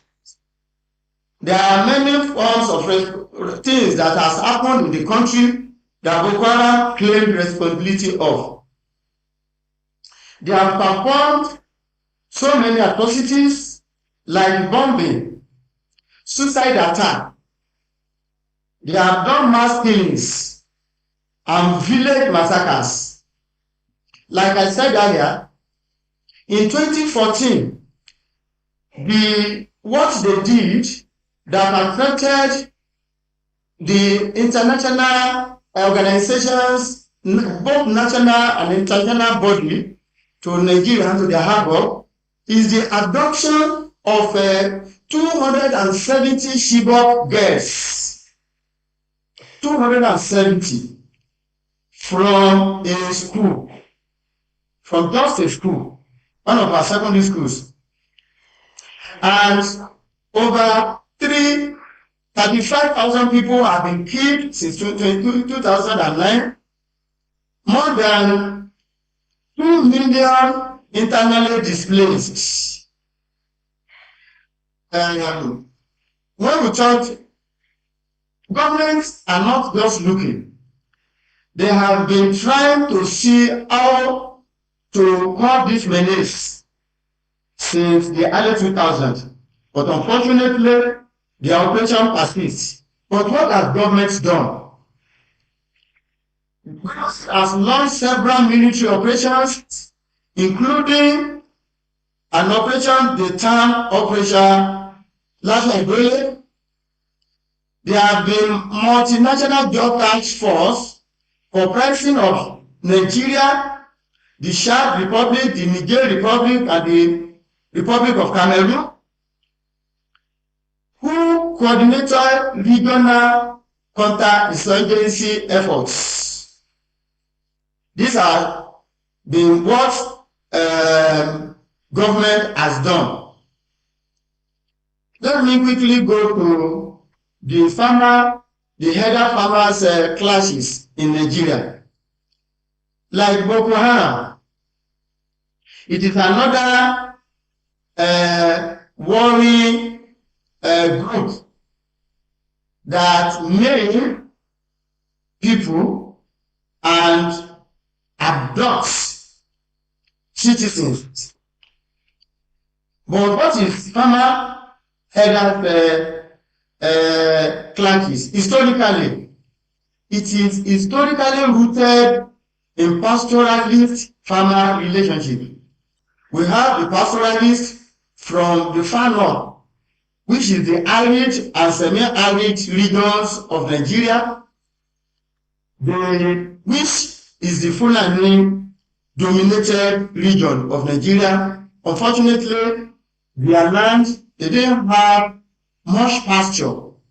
So they pastorize their animals to the middle belt and to the south, where the clashes with the farmers.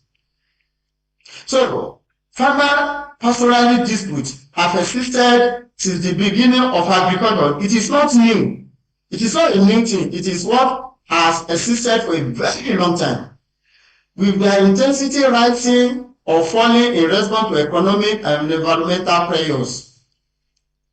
In the colonial Nigeria, land and grazing were yearly post-colonial, largely managed by customary systems. Land in the post-colonial period is managed by the customary system. That is, the natives, they manage their land. However, as Nigerian population grew and agricultural development expanded, traditional grazing routes became encroached. Their harbor cannot contain them, so they have to migrate from their domain to places where their animal can graze conveniently. So since 1999, header farmer clashes became markedly more frequent and deadly. For instance, studies report that in recent years, thousands of fatalities and broad extent of human displacement have been recorded in the conflict. Hundreds, either for or against, either the killings of the Fulanis or the killings of the farmers whose farm they attack.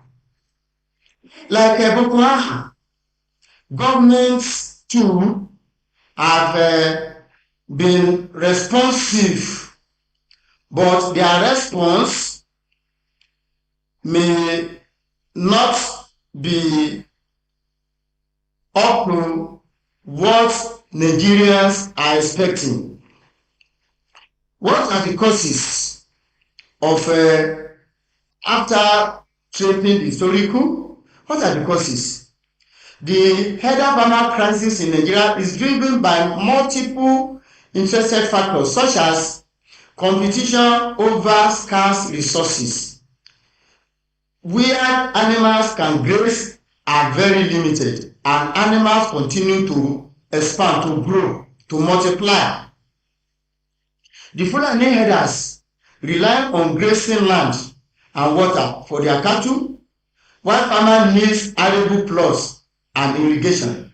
So it is, unfortunately, it is where these farmer plants that are the arable areas that the herders will bring their animals to come and graze. So the third cause is the climate variability. The climate, due to climate change, the Sahel is becoming more expansive. It's becoming a place where animals cannot get feed.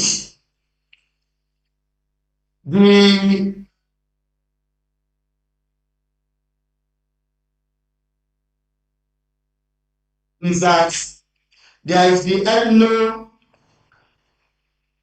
internet is unstable. Let me connect it. The religious and social dimensions. Most Fulani herders are Muslims.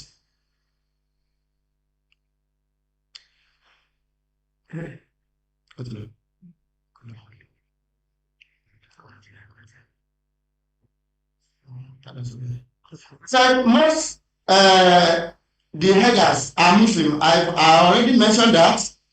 While where they attack, most of them are non-Muslim. Most especially the middle belt of Nigeria around Benue. The middle belt, most of them are Christians. So there is this ethno-religious dimension to the crisis. While the Christians in the middle belt who are not Fulanis believe that the Fulanis, the herders, came to terrorize them. So the second one is the violence is also framed as ethnic religious aggression, which I've mentioned. The indigenous who lived where they attacked view the Fulani migrants as outsiders encroaching on their ancestral lands. You know, I mentioned that land before now is under the ancestral law. It is owned by the community. So those who have been in that community, believe that the Fulani migrate from their place to terrorize them on their ancestral land. The social issue to it is that there are cattle rustling, which what we know as cattle rustling is thefts on a livestock. Some people will invade farmland where to have these animals. They will steal as many as possible through arm. This is known as cattle rustling.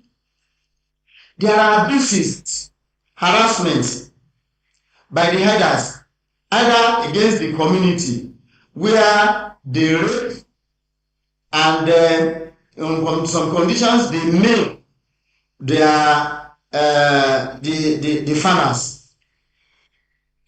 What has been responsible from the side of government?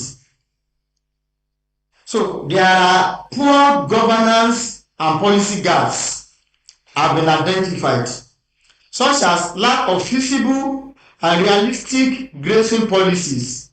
So many states have made a lot of policies that each of the groups still as not favorable to them.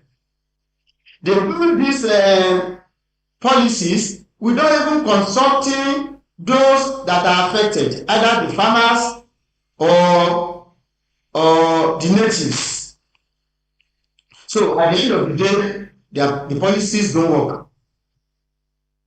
So the second one is that citizens see government lacking strong political will in addressing the conflict, because it is assumed that if they have political will, that this problem will have been nailed on the head.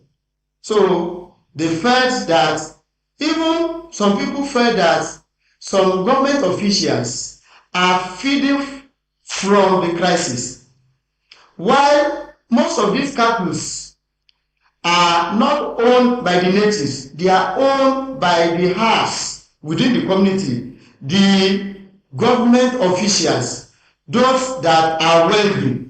So most of them they are very powerful within the government. So citizens now see that partially this is one of the reasons why governments have not been forthcoming in addressing this issue.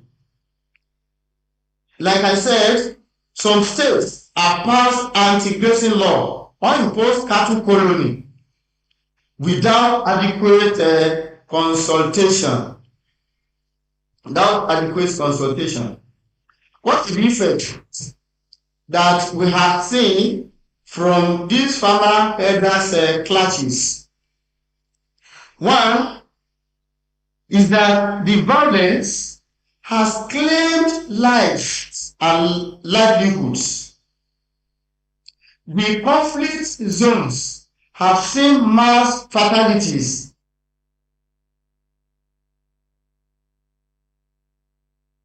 and large-scale displacement. In Kwara State, in the last couple of months, maybe the last 2 months, in the last 2 months, witnessed farmer herders clashes, and many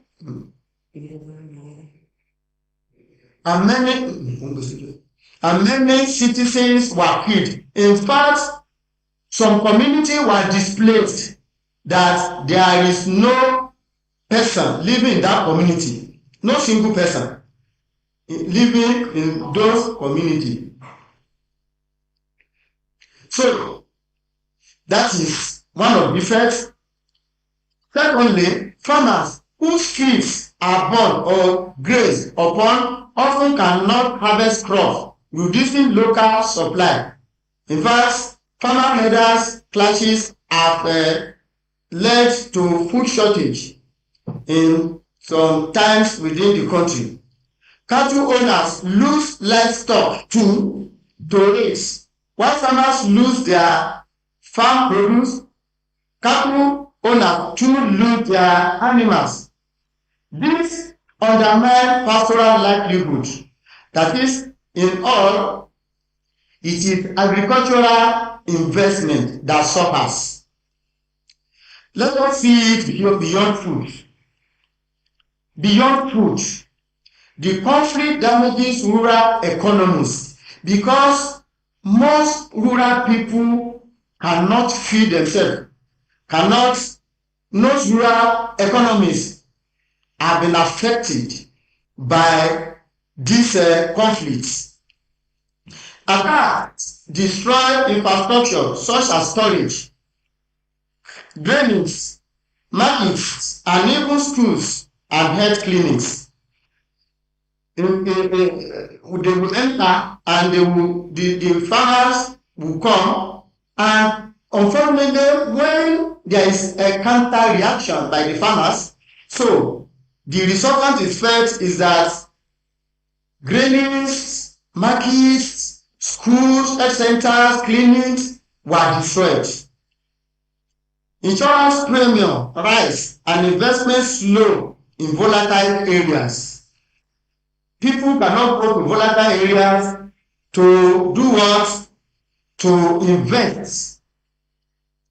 So pastoral economy suffer when herders avoid contested grazing lands. What?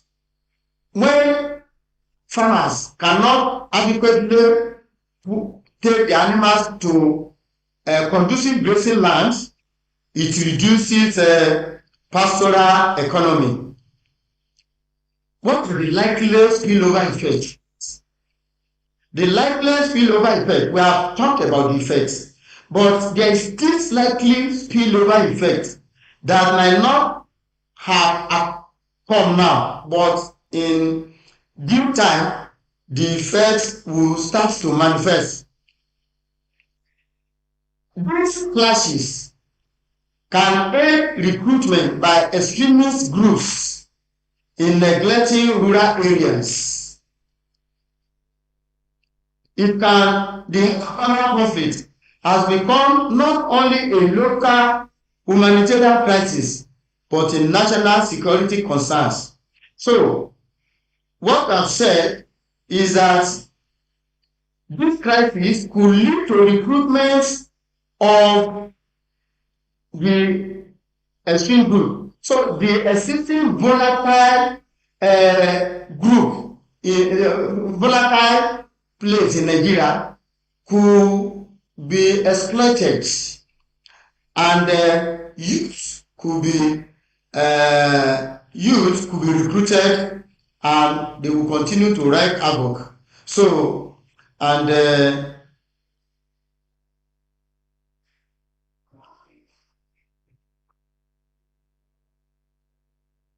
so let me leave the issue of farmer herders and go to the third one, which is kidnapping.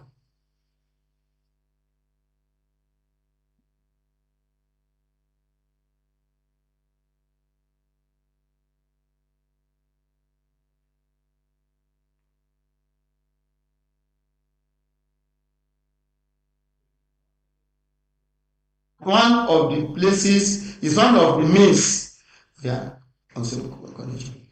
it's one of the means by which they can enrich themselves.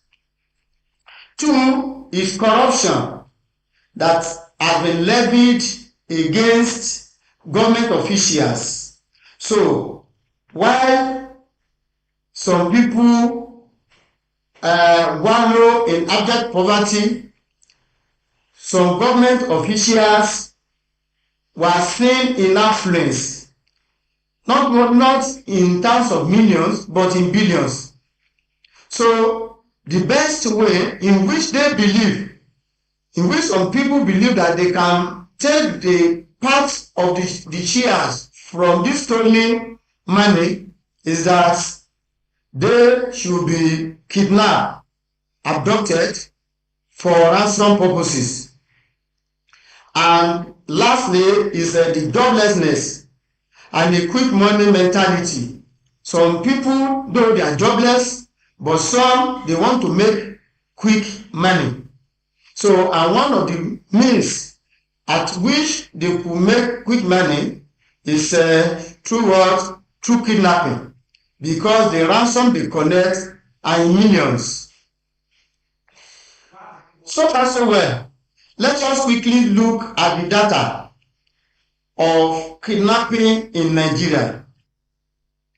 In 2022-2023, it is estimated that about 3,620 people were abducted in 582 incidences. This multiplies to more than twice the population in 2003, 2023, 2024, where we have about 7,568 people in 1,130 incidences. So, let us quickly look at where the incidences are predominant. The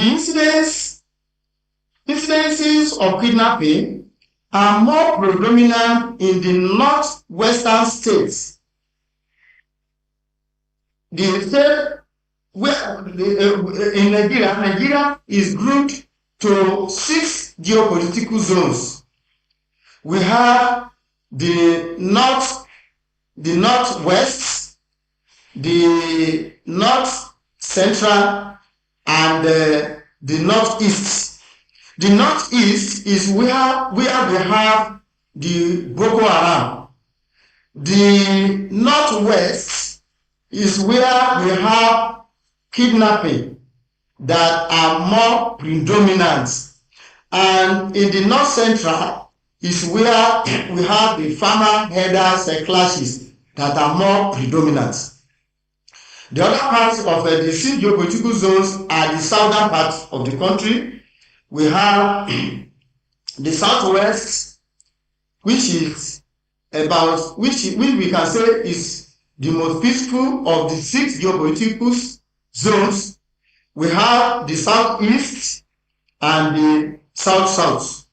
We will still get to what is happening in the other south-south and the southeast.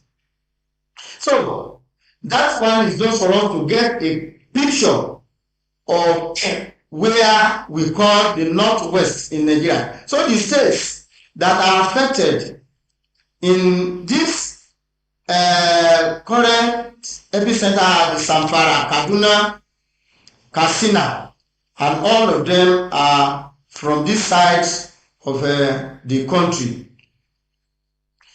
There is another data that accounted for 132 abduction cases in 1 year, more than any other state. That is, that took place in Zamfara, more than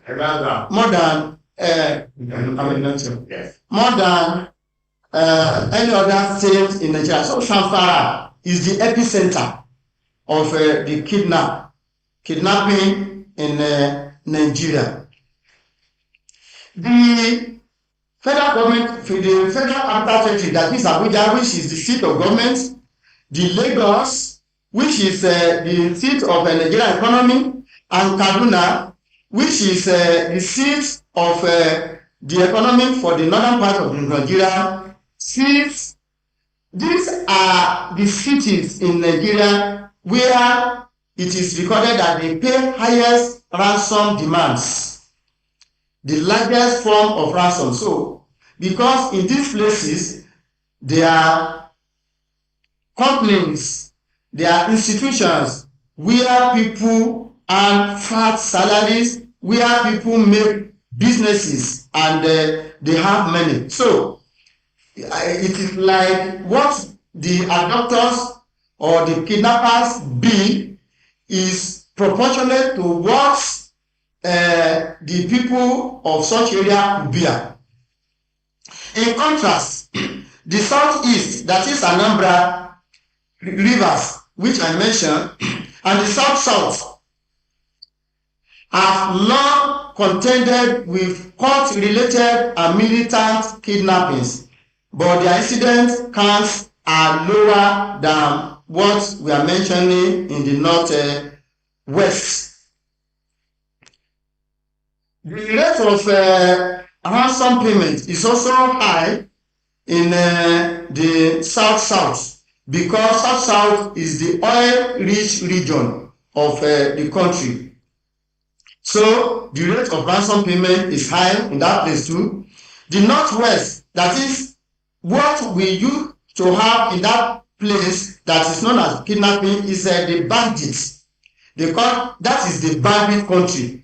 And northeast insurgent zones remain hot spots, but urban centers and even the south are increasingly affected. Even the southwest, that we said is peaceful, is becoming more affected.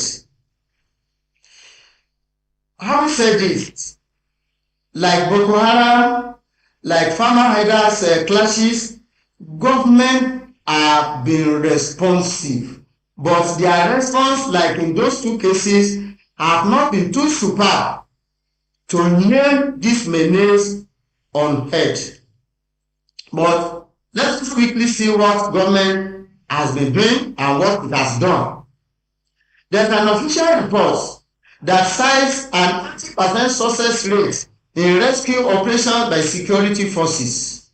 In fact, in 2024, last year, security freed 128 kidnapping victims in Zamfara only and arrested or neutralized many suspects under the multi-agency anti-kidnap fusion cell. As also the senior officials within government have also continued to officially discourage ransom payments. I don't know how this one is working out, but on radios and televisions and even newspaper, they have continued to discourage the payment of ransom.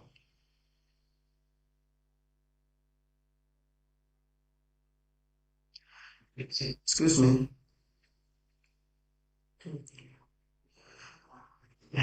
Now, all these all these insecurity challenges have been linked with Islam. And unfortunately, we have defined Islam before now as the religion of peace. So, let us now see how Islam and insecurity in Nigeria has been compare and contrast between Islam and insecurity in Nigeria. I said it is a misrepresentation because Islam has often been misrepresented due to the violent activities of extremist groups such as Boko Haram. And unfortunately, Boko Haram, they call themselves Muslims, but they have twisted the message of Islam to suit themselves. And the increasing cases of kidnapping and farmer herder clashes in Nigeria. So, let us see how to establish this in the scripture of the religion. That is Islam. Islam, like we said, is derived from the Arabic word salam, meaning peace and submission to the will of Allah. So if a religion says that the meaning its meaning is peace. So, putting it along as a non-peaceful religion means it is a misrepresentation of the religion by the some adherents of the religion. So, in fact, Quran chapter 5, verse 32 specifically states that killing one innocent person is as if one has killed the whole humanity.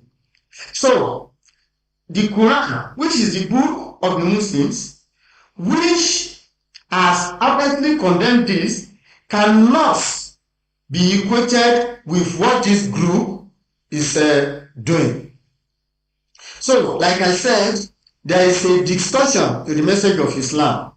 So, I said groups such as Boko Haram have distorted the message of Islam to justify their political and ideological goals. What is the political and ideological goals? The political goal is that they want to have a nation of their own. And the ideological is that they are building on the extremism that they have been trained with. So they want to justify that extremism. And we said their name is Western education is forbidden. That's the meaning of Boko Haram, which misinterprets Islamic concepts to oppose modern education and governance system. When you say education is forbidden, Western education is forbidden, so it means you are opposing modern education, and this act contradicts Islamic teachings on knowledge and education. In fact, the Prophet of Islam, Muhammad sallallahu alaihi wasallam, was reportedly said that a Muslim should pursue knowledge as far as if he could get it in China, which is one of the fastest places to his domain then. And he further shows that Muslim, that is, seeking knowledge is a duty for every Muslim, be you male and female. So, that is that about Boko Haram. Let's quickly look at kidnapping vis-a-vis farmer-herder clashes. They carry a socio-economic problems rather than religio-economic. So, rather than religio-Islamic. So,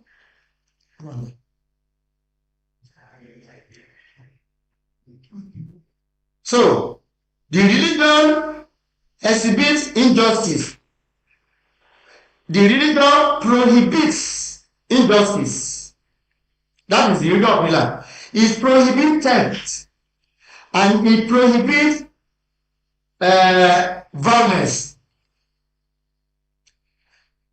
Religion Islam places a strong emphasis on property rights and peaceful conflict resolution. In fact, we get this one in Quran 49:13, which teaches that diversity among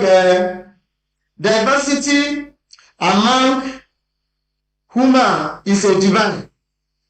Allah says in Quran chapter 4 that He created us into nations so that we'll be able to identify ourselves. So, that this diversity should have been used to the advantage of humanity. So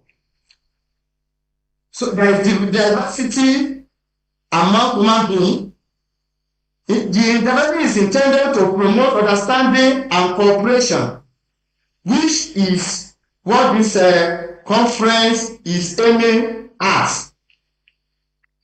Muslim scholars and organizations across the world have consistently denounced terrorism and kidnapping, reaffirming that Islam's commitment to peace and development. It is not only in Nigeria, it is scholars across the globe, across the whole continent, across the whole globe, has denounced that Muslim scholars this time around that kidnapping, maiming, killing is not part of Islam.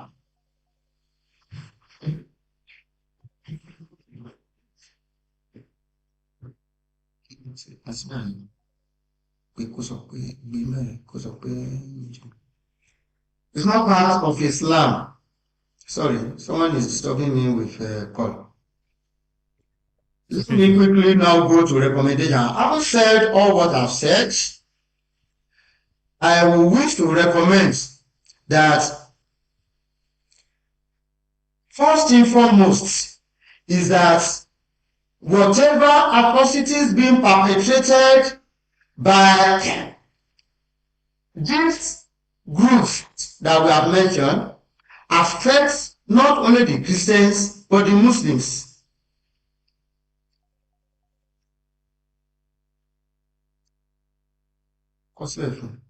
It affects not only the Christian but the Muslim and the Muslim. It is only true when we understand this that the two religions will be able to come together for peace building and humanitarian response. But when there is name calling and allegations against any of the religion, there is no way the two dominant religions in Nigeria will be able to come together to fight this menace. Religious institutions must rise to their moral callings. The callings of religious institutions is that they should do sermons, is that they should do teaching, is that they should do outreach programs that will promote tolerance, equity, and compassion. It is when religious institutions, when they go back to this, that the world will be good for it. Faith-based financial instruments such as zakat and waqf, like the one we have in UAE and Malaysia that we use as case studies, there should be many of them in Muslim countries and Islamic countries such as Nigeria to support education, healthcare, and microfinance initiatives. So, Muslims should not just stay in their mosque and do only preachings, do their 5 daily salawats, doing their zakat, and what. But this zakat should be purposefully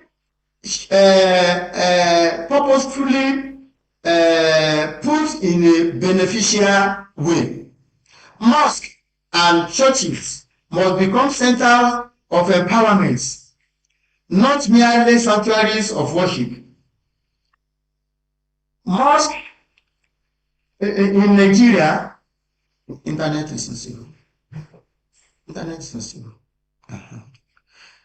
In Nigeria, the places of worship, most especially churches, they have many to support humanity, and some of them are actually coming up. In fact, there are religious groups, organizations, churches that are started building, establishing schools, in fact, tertiary institutions. So we are, many of these are yet to come within the Muslim folk, but many of these have started coming up within the Christian folks. And lastly, within the recommendation is that government should strengthen governance, which is key. the governance is too porous, and that is why people life is not sacred in Nigeria. Government should address corruption.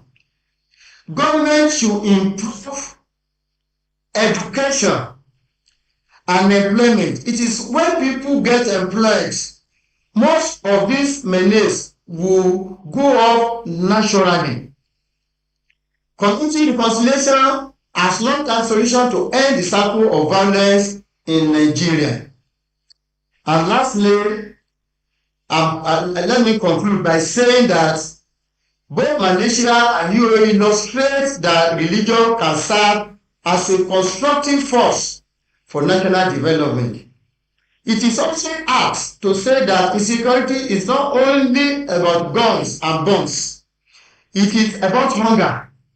It is about hopelessness, and it is about humiliation. So when these three parameters combine together, there will always be insecurity. When there is hunger in land, that land cannot be secure. There will always be insecurity.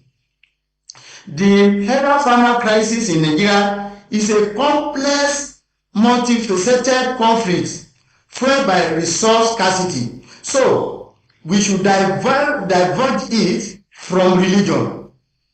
Environmental change, social tension, and governance failure. These are core reasons why we have farmer headers crisis in Nigeria. And in all, Islam should not be equated with terrorism, kidnapping, and ethnic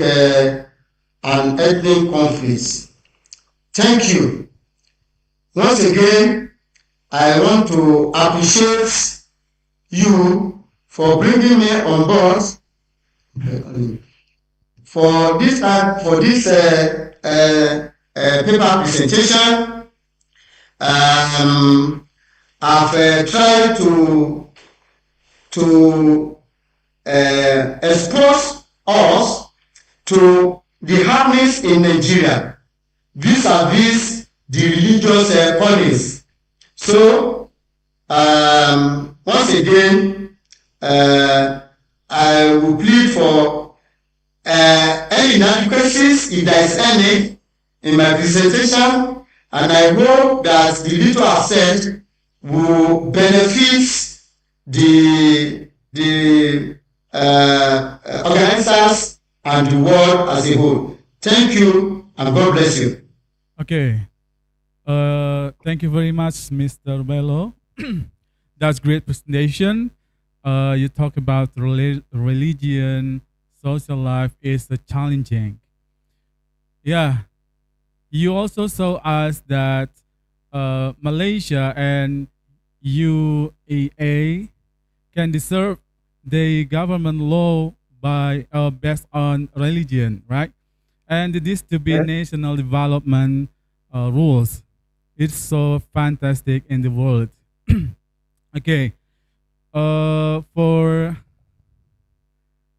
all participants, if you have a question to our beloved speaker, please raise your hand or tap the emoticon raise hand on your Zoom meeting, or you can also write your question in the chat room. Okay, but first I want to go to Dr. Pigos first. Hello? Dr. Pigos is still here, right? Okay, thank you very much. When we talk about young generation, especially in Gen Z, right? We also we can say that young generation is not to go to power about personal branding or personal identity. Yes. When I ask them, what do you want to be? They will answer like, I want to be a Blackpink, or I want to be like American actress, American actor, and etc. But I never get that they say, I want to be myself. It is depression, I think. And it is furthermore in our life, young generation is still spend their time to scroll social media or I think make a dancing in TikTok and yeah, they expressing their life like in social media, but in reality they tears day by day or full night like that. And now, what is your opinion about this, about young generation? Like, I think India and Indonesia has the same generation or same activity in social media. Actually, a lot has to be done on the family front. It's my personal opinion. I think parents need a counseling how to handle their children. In most cases, it's failed parenting. I won't say bad parenting because that way I might be offending a lot. It's failed parenting and a kind of domination that we do upon our children, which prevents them from opening up. That creates a lot of problem. And if it's a generational problem, everybody is trying to cope with it. Even if the family is supportive, but the friends they learn a lot from their peer group and their body language, everything yo and all these things, and their language said ki they're not using a complete word. It's lol, omg, and whatnot. But I only understand these two, omg and lol, and rofl. That is roll out on the floor with laughter. Okay, so it's a very difficult, challenging situation, but nevertheless, parents need to keep watch upon their words, and teachers, as teachers, we also have responsibility. As I do, I talk to them, I try to find out. So that's why I said uh, most people are unaware of their mental health. Even we adults, we are unaware of mental health. We don't go to a professional because we are afraid that we will be branded as mad people, mad persons. So I don't have a straight to cut or straight jacket solution for this. But what I can say is if we imbibe in them this uh,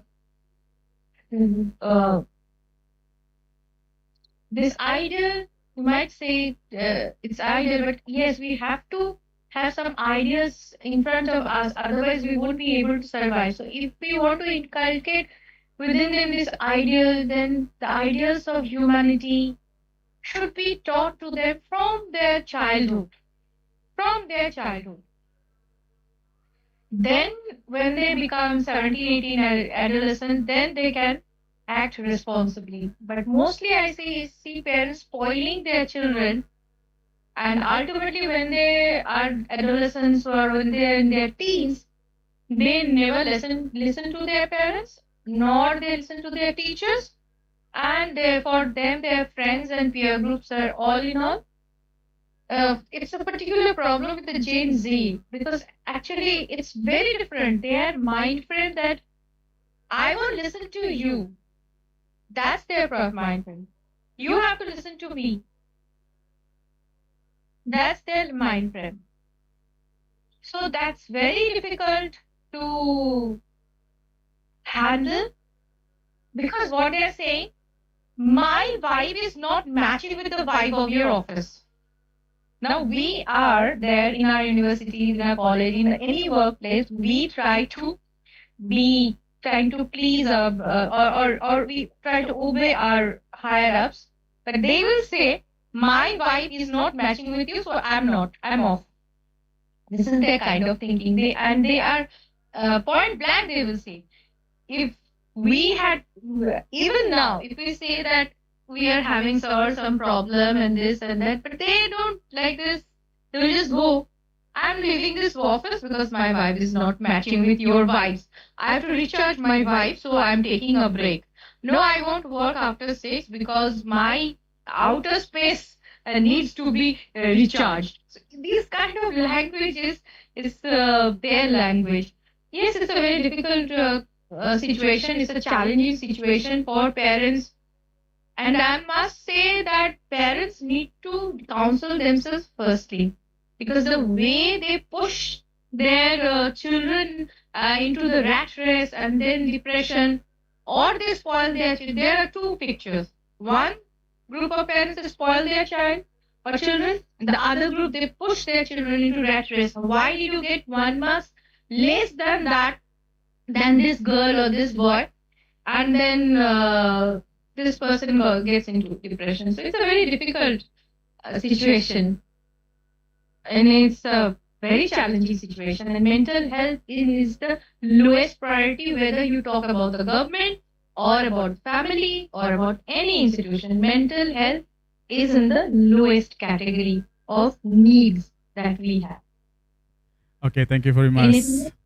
Thank you very much, Dr. Pigos. Yeah, right. This is the problematic and it is so complicated, I think. Next, we move to Mr. Bello. Mr. Bello, we have several questions in chat room. I will resume that several questions for you. First is from Mr. Zakari. What policy measure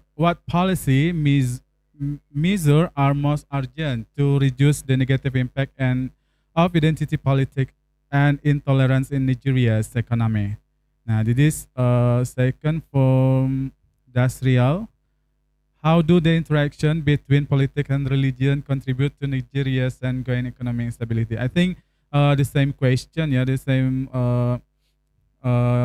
question that to discuss. Next, from Andika Putra, to what extent are conflicts such as Boko Haram insurgency and the farmer herders crisis driven more by socioeconomic factors? And from Al-Farani, why can Malaysia and United Arab Emirates serve a positive example of integrating Islamic values into national economic development? Next, we have Tiffany. According to the talk of Tagore, Vivekananda, and Aurobindo, what would an ideal universe individual? And yeah, still many. Yeah. Okay. That's for me. Yeah. Yes. Okay, from Mr. Bello, Yeah. please give your suggestion for our question. Yeah. Thank you. Maybe I can do justice to some of those questions. Okay, you can assume that question to be a discussion. Let me see maybe I can do justice to some of the questions. In Malaysia, let me start from Malaysia as an example. In Malaysia, Islamic finance is a pillar of the national economy. They have banks, like I said, and they have the Pilgrim Fund Board. They have saving schemes and investments that are to the benefit of the community. And in UAE, they have positioned themselves in a global Islamic finance too, and in Allah economy.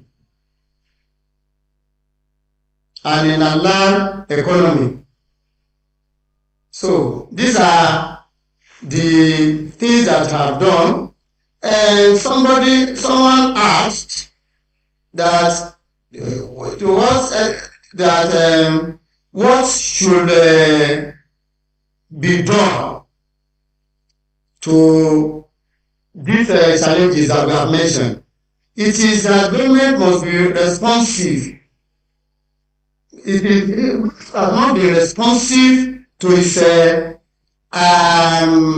activities, and that is why government is to protect lives of citizens. That is a core mandate of governance. So government will be responsive to the lives of citizens in the country. Somebody asked that the Boko Haram insurgencies and family are driven more. Is it more of economic than religion? Yes. When you go to where these insurgencies are, you see poverty. You see poverty. You see lack of education. So it is more of socio-economic than religion. We have established it that religion, there is no religion that doesn't come with its own morality. And in fact, there is no religion that says anybody should kill. So, but because where it is being perpetrated, most of them are predominantly Muslims. So it is very easy to streamline it and make it look like it is religion.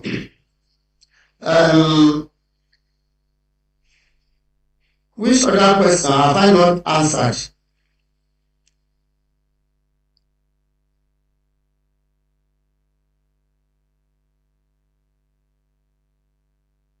Someone said that religion of humanity serve as a universal solution to identity.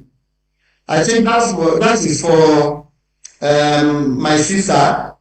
But however, the lecture are very the same. Yes, religion, there is religion. Religion should serve humanity. And that is why in Islam, there are so many hadiths that talk about interpersonal relationship than your personal self. For instance, Islam talked about community relationship, living with your neighbors, good relationship, even good relationship with animals, good relationship with your people. So it is more of the religion talks more of humanity than personal self. Where you see Quran addressing humanity, for instance, in the Quran, Allah talks about goodness to humanity more than goodness to oneself. He will talk about the kings and the kids that will be good to them.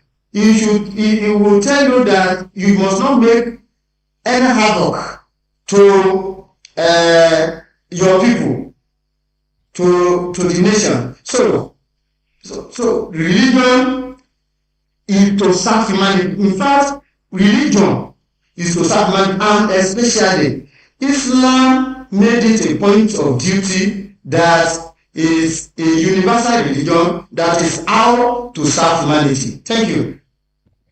Okay, thank you very much. Please give applause to our beloved presenter in this program. Okay, ladies and gentlemen, thank you very much for attending the seminar, especially for Dr. Bello and Dr. Piugash. Thank you very much for your time and for your sharing. We applaud to your present here and make our conference truly unexpected or more than our prediction. Okay, thank you very much, and I'm sorry if I have any mistaken closing. Okay. Before we end or before we finish this agenda, we ask to all presenter to give a closing statement for this season. First, we get Dr. Piugash, please. Welcome. Thank you very much. I'm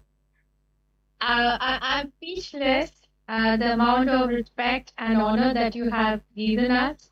And I take this opportunity to thank all the university authorities, Rafika, for contacting me, and this forum for giving me a chance to share my opinion, which is which I think, as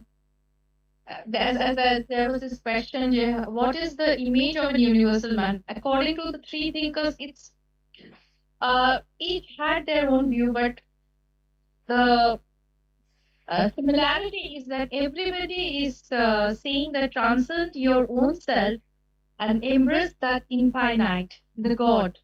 And how can you embrace the infinite? Not only through your prayers, but doing good to humanity. And I said, it's very essential. From your home, you should start teaching your children how to be good to others, not only to human beings, to animals, to plants, every living being on this planet.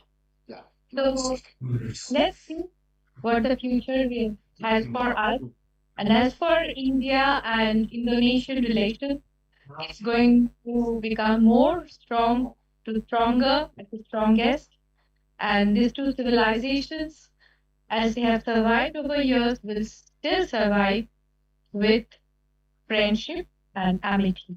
Thank you.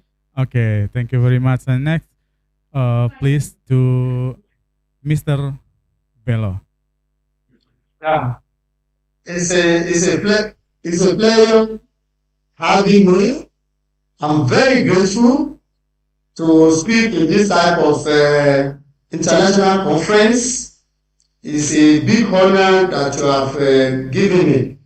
Having said that, I want to say that what I presented is a challenge that affects most Islamic countries of the world, most Muslim countries. So I will be looking forward to the usage of this paper by the Republic of Indonesia, by the organizers. You tap those that are good from what I've said, and I want to also call on the Muslims across the globe that they should desist from giving the religion a bad name, that they should continue to project the ideal of the teachings of the religion. And finally, I will be looking forward to more collaborations between myself and more especially Nigeria and your university and the Republic of Indonesia as a whole. And finally, I will be looking for a more interactive means with the participant that I could identify here. By Allah's wish, maybe one day we'll see ourselves physically in person. Thank you. Okay, thank you very much to Mr. Bello. Last but not least, let us listen to the greeting statement from our Dean, to Dr. Wahidah Fitriani. Please welcome, time is yours. Thank you, Dana.